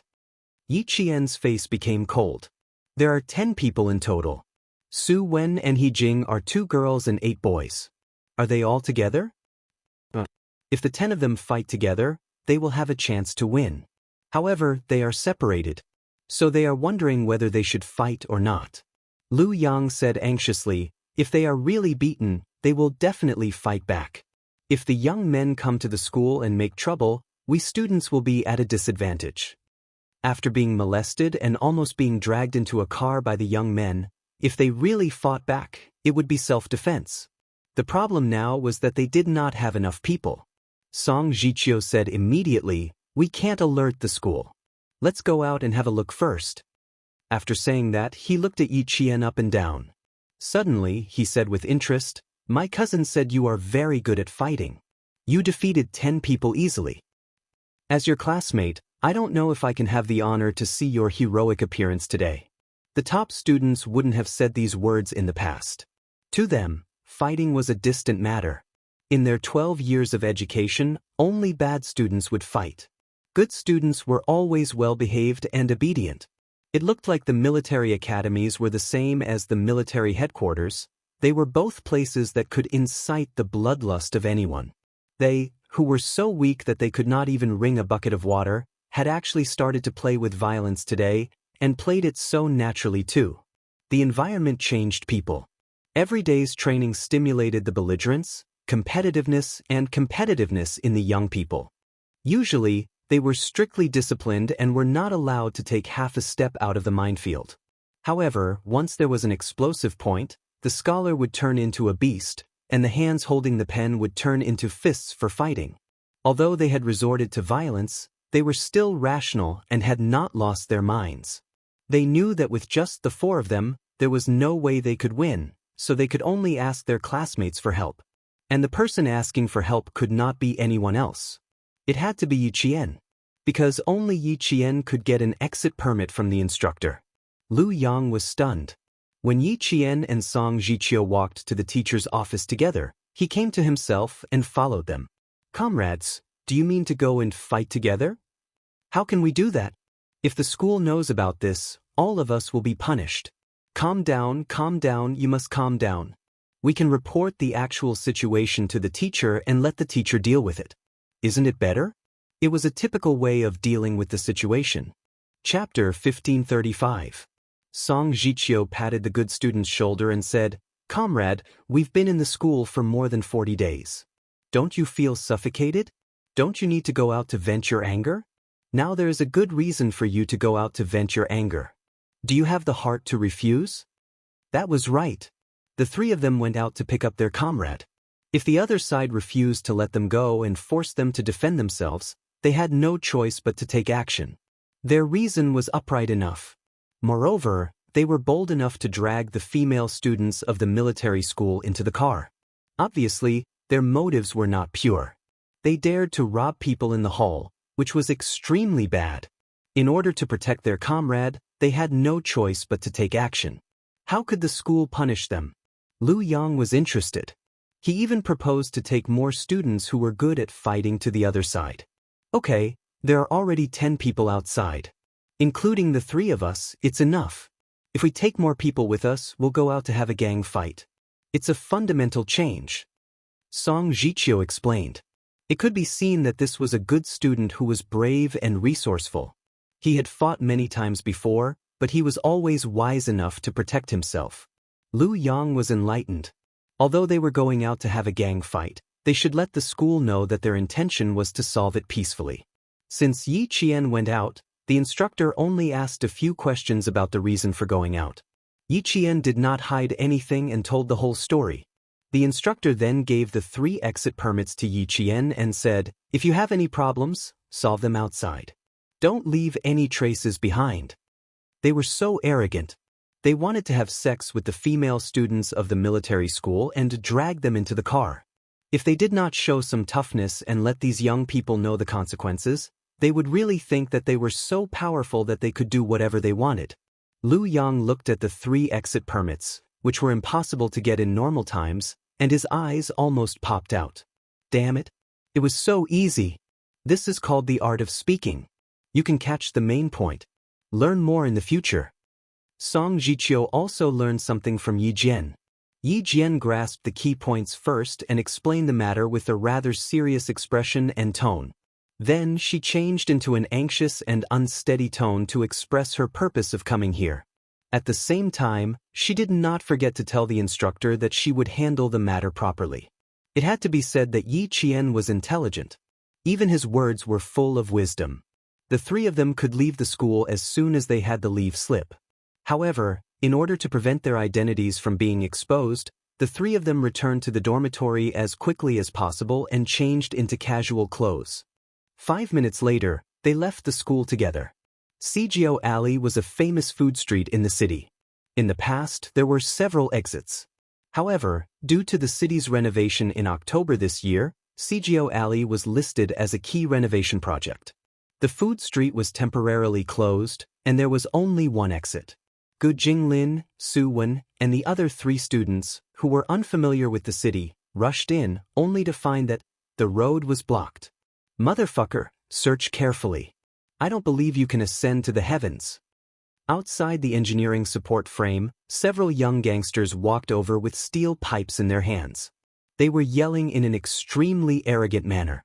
Gu Jinglin did a head count of the number of people on the other side. His expression did not look too good. When he could no longer hear the footsteps, he whispered, "There are 23 of them. We only have 4 people left. We have no chance of winning at all. We can only wait for Yi Qian and the others to arrive." Since they were outnumbered, they could only rely on hiding to buy time and wait for reinforcements. Fortunately, they had found a place to hide. Otherwise, if they ran into them, they would definitely beat them without hesitation. Facing the steel pipes in their hands with bare hands, Gu Jinglin felt his teeth ache at the thought of it. Maybe he would be beaten until his bones were fractured. Chapter 1536. The 2 of them had no way of sneaking out, so they purposely ran into Cgo Alley, thinking that they would be able to get rid of those gangsters quickly. Little did they know that Cgo Alley had started to be renovated after they had not gone out for more than 40 days. Fortunately, there was a construction site here. Wu Bingqing directly snuck into the construction site office and called the school. Otherwise, they would not be able to make it back to school on time. The exit permit only lasted for 5 hours, and now more than 3 hours had passed. Su Wen looked at the time and felt a little anxious. What should we do? It's almost time to enter the school. Will we be late? Although Su Wen's father was in the military, she had always been carefully taken care of by her family. Although she was not arrogant, she was a well-protected and delicate girl. One must know that her father had forced her to enter the military school in order to get rid of her arrogance. Her family was well off, and she had received a good education from a young age. From kindergarten to high school, she had attended a famous school in Beijing. Although her classmates had bumped into each other and fought with each other, Su Wen had never been in a fight before, let alone encountered something like today. If the male students in her class had not appeared in time, Su Wen might have really been dragged into the car. Now that she thought about the previous scene, Su Wen's calves were still trembling. However, if it had been in the past, she would have been scared to tears. She would not be able to calmly think about whether her classmates would be late. However, Wu Bingqing shook his head. No, the reason why I asked Lu Yang to call Yi Qian out is because I know that Yi Qian is a very punctual person. She will not let us be late. You don't have to worry about that. Dabing, guard your back. Don't get ambushed. He also reminded the other male student, Yuan Dabing. His words made the other 3 people sigh in relief. Indeed, Yi Qian would definitely watch the time carefully and not let them be late. Now, they did not know how many people she would bring out. 5 should be possible, but 10 was unlikely. There were a total of 45 people in the class, and 10 people had already come out. If 10 more people came out, almost half of the class would come out. It was impossible. There should be 5. But before Yi Qian arrived, the 4 of them had to be careful and hide. They had been military academy students for a few months since the summer break, so they more or less knew a little about tactics. The 4 of them arranged for Gu Jinglin and Wu Bingqing to watch the front while Yuan Dabing watched the back. As for Su Wen, she was temporarily allowed to rest. Just now, when she was pulled back from the gangster's hands, her small face was pale. It was obvious that she was scared to death.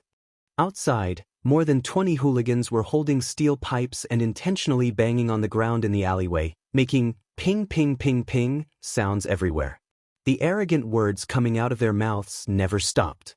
They knew that the person was in Cgio Alley. Although they hadn't found him yet, they would definitely come here. They would block the entrance and exit. Let's see how long they could hide. How dare they embarrass me? I'll beat them to death. To them, fighting was a common occurrence. Today, they had lost face in front of their brothers. If they didn't get back at them, how were they going to survive? Fighting was their favorite method, but they were all cowards. They didn't dare to come out and fight alone. They loved to call a group of people, thinking that they were aggressive and very impressive. Actually, to put it bluntly, it was all for the sake of their face.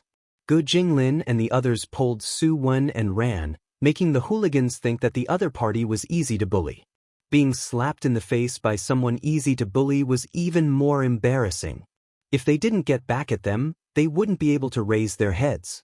Chapter 1537. For the gangsters, their reputation was more important than their lives. Cgio Alley was not far from the school. It was a 6-stop bus ride. Yi Qian, Song Jiqiu, and Lu Yang got off the bus and headed straight for the place Wu Bingqing had told them about. The 3 of them trotted, for fear that their classmates would have been taken advantage of if they were late. There was a steel pipe support at the entrance.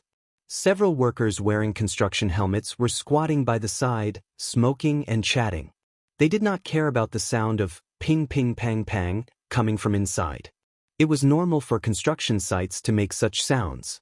The workers walked past them without stopping them, but raised their heads to look at them. Although Cgio Alley was being renovated, there were still some residents who had not moved out in time. The construction team could not wait that long. They were working while waiting for the residents to move out. It was normal for people to come in and out. However, there were a lot of new faces coming in and out today. Seeing Yi Qian and the other 2 enter the alley, the construction workers continued to rest and chat. After entering the alley, Yi Jian saw 6 young men with steel pipes in their hands. They were standing unsteadily without any proper posture. Yi Jian narrowed her eyes slightly. No wonder Gu Jinglin and the other 3 had to hide. They had controlled objects in their hands. If they fought, they would be at a disadvantage. They have steel pipes in their hands. Lu Yang muttered softly. He, who was originally walking side by side, was 1 step slower. He walked behind Yi Jian and said, Yi Jian, you walk in the middle. Don't panic. I saw a lot of planks just now. Let's take a plank to defend ourselves later. Song Jiqiu turned her head to look at Lu Yang. Inadvertently, she saw Lu Yang raise her right hand and gently caress her left wrist. Vaguely, Song Jiqiu seemed to see thin silver ornaments wrapped around her hand. Without thinking much, she said to Lu Yang, Don't be too nervous. Let's find everyone first. I am not nervous. Yi Qian is a girl. It's normal for a boy to protect a girl. Lu Yang swallowed with difficulty. The expression on his face was a little tense. It could be seen that he was actually nervous. It felt a little strange to be protected by a boy. Other than her comrades covering and protecting each other on the battlefield, Yi Qian had never been protected by a boy in real life. During the first class of the semester, the teacher came in and wrote the word comrade on the blackboard. Then, he called out names from the roster and asked the freshmen to stand up and explain what a comrade was. After everyone's explanation, the teacher wrote a line of words on the blackboard. The person who can carry you back from the pile of corpses is your comrade who will never leave you. This sentence really shocked all the students. The only ones who can leave danger to themselves and safety to you are your comrades. You are me and I am you. We trust each other, rely on each other, and protect each other. The first class of the semester was a class that struck directly at their hearts. Lu Yang was nervous, but he still subconsciously knew to protect his comrade. This was how a comradeship was built. Let's settle this peacefully first. If it doesn't work out, we'll settle it with violence. Yi Qian did not let him go last. The three of them stood side by side again. In my opinion, these people are just tigers made of paper. If they really fight, they will be more cowardly than the other. Years ago, Luo Ran led a group of gangsters. Brother Huang, who was the leader, also came fiercely. In the end, one or two of them knelt down in fear and begged for mercy. It could be seen that gang fights were generally done by cowards. Why would a daring person need to ask for help? He could directly kill everyone single-handedly. Chapter 1538. Lu Yang was a little nervous at first, but after hearing what Song Jiqiu said, he felt a little funny. Looking at those people who were wearing all kinds of tight pants and wrapped their bamboo-like legs, he couldn't help laughing out loud. They are as thin as hemp sticks. I think I can beat two of them by myself. Anyway, he was a man with some abdominal muscles. Don't be so confident. Don't let Yi Qian protect you. Song Jiqiu laughed in a low voice and teased Lu Yang. She said half-jokingly, "Later, we just need to protect ourselves. Don't drag Yi Qian down."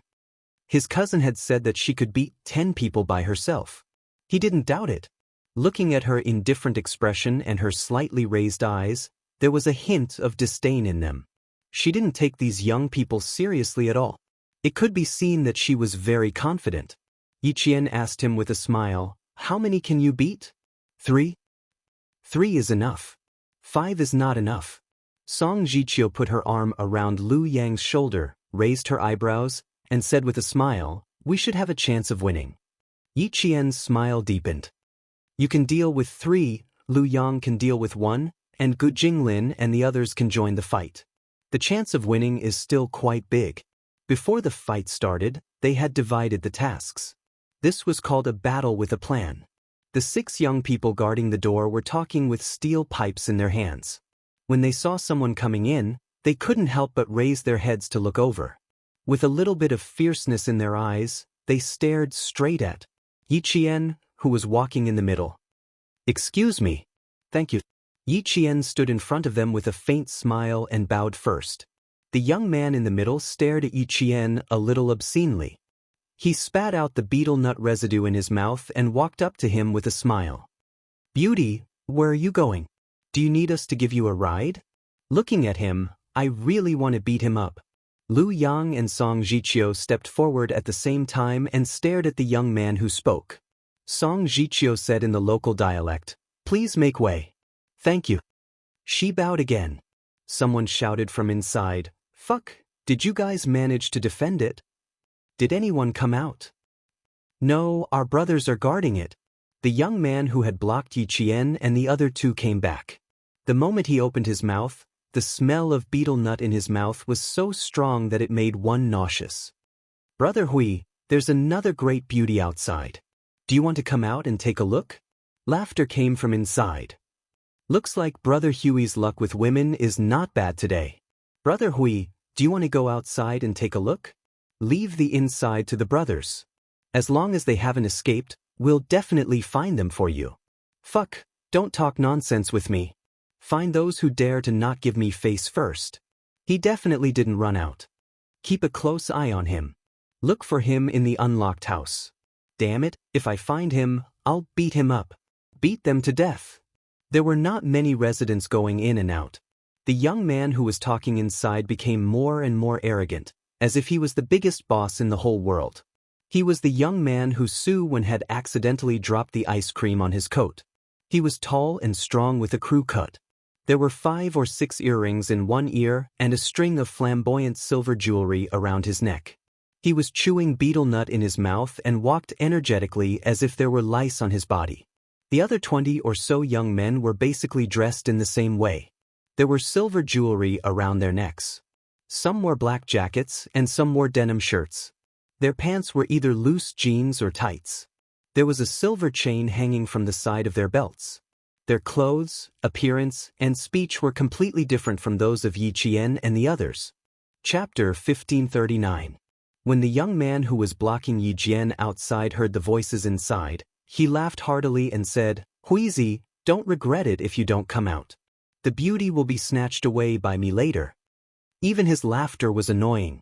Lu Yang and Song Jichio's faces darkened. "We're going in to find our friends. Please make way for us."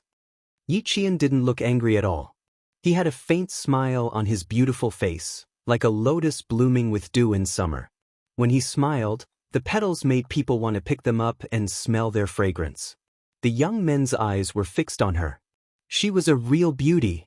With a covetous look, they stared at her and said frivolously, "Beauty, don't be so heartless. You're not in a hurry to find your friends. Come and chat with us first." "I'm sorry. I'm really going to find my friends," Yi Qian said again. There was no change in his expression and words, but his eyes were cold. The young men didn't know what was good for them and moved closer to Yi Qian. "Why don't we go with you to find your friends? After you find your friends, you can play with us. I'm sure you won't refuse this arrangement." "Beauty, Brother Cheng likes you, so he wants to play with you. Don't be so ungrateful." "Exactly. You should know what's good for you. It's your honor that Brother Cheng likes you. If you refuse, Brother Cheng will let you go, but we won't let you go. When we use force, don't be afraid that we won't be polite." Lu Yang was furious.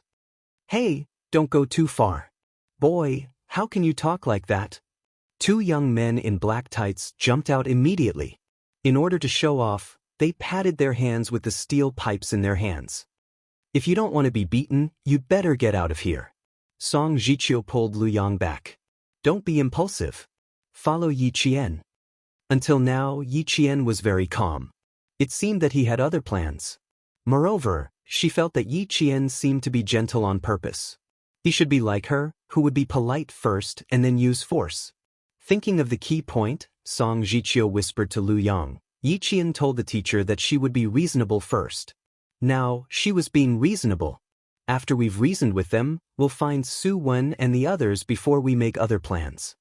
What he meant by making other plans was naturally fighting. "All right, then can you all step aside and let me in?" Just as Song Jichio had expected, Yi Qian had indeed planned to do so. He agreed with a smile and waited for them to step aside. No matter what, finding Su Wen and the others was the most important thing. Once everyone was found, there was no need to be distracted by fighting. Yi Qian and the young man walked in front. Whenever the young man spoke, Yi Qian would reply politely without a trace of anger. However, when the young man wanted to touch her, she glanced at him and said calmly, "Watch your step. Don't break your hand." His casual words made the heart of the young man called Brother Cheng tremble fiercely, and he obediently withdrew his hand that was about to reach out. In front of them, there was a frame covered with a green net to prevent sand from splashing.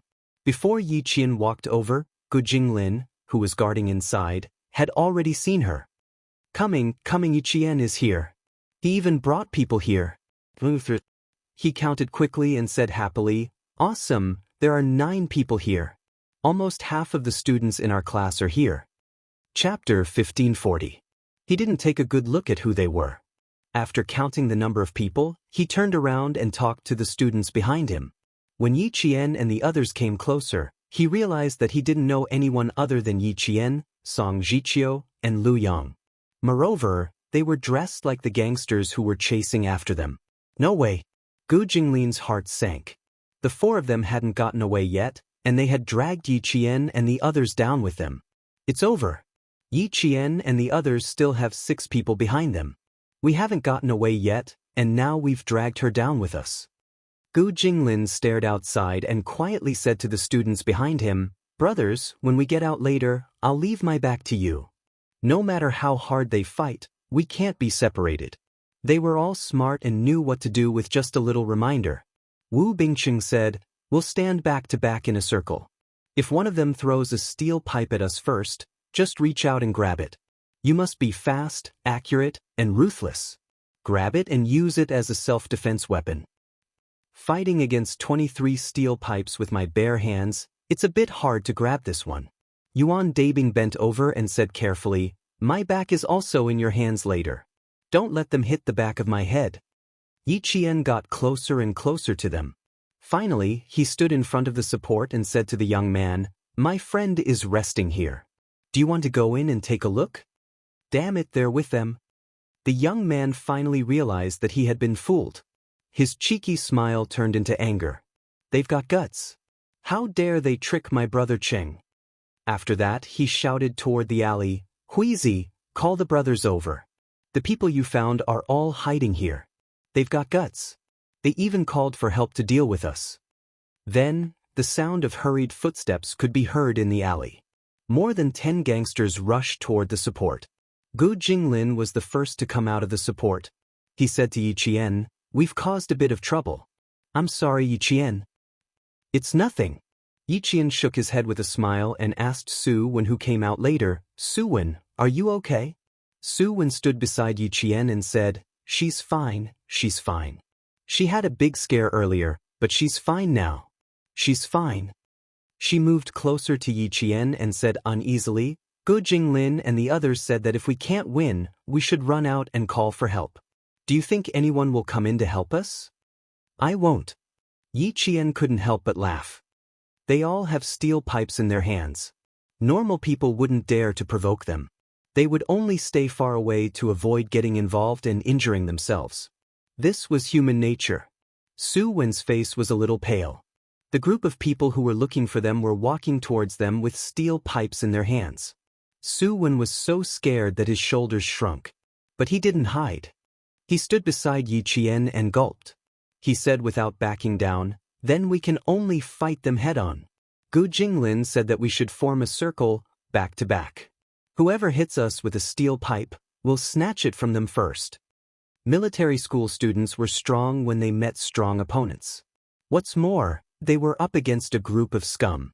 Yi Qian smiled until his eyebrows were curved. Military school students had always been very united. Okay, but you have to remember to protect your faces. You can't show any external injuries. On the other side, Brother Hui, who was looking for trouble with Su Wen, came over. When he saw Gu Jinglin and the 7 of them, he said without hesitation, "Beat them up. Beat them up hard. Beat them until they're kneeling and begging for mercy." This, kneeling and begging for mercy,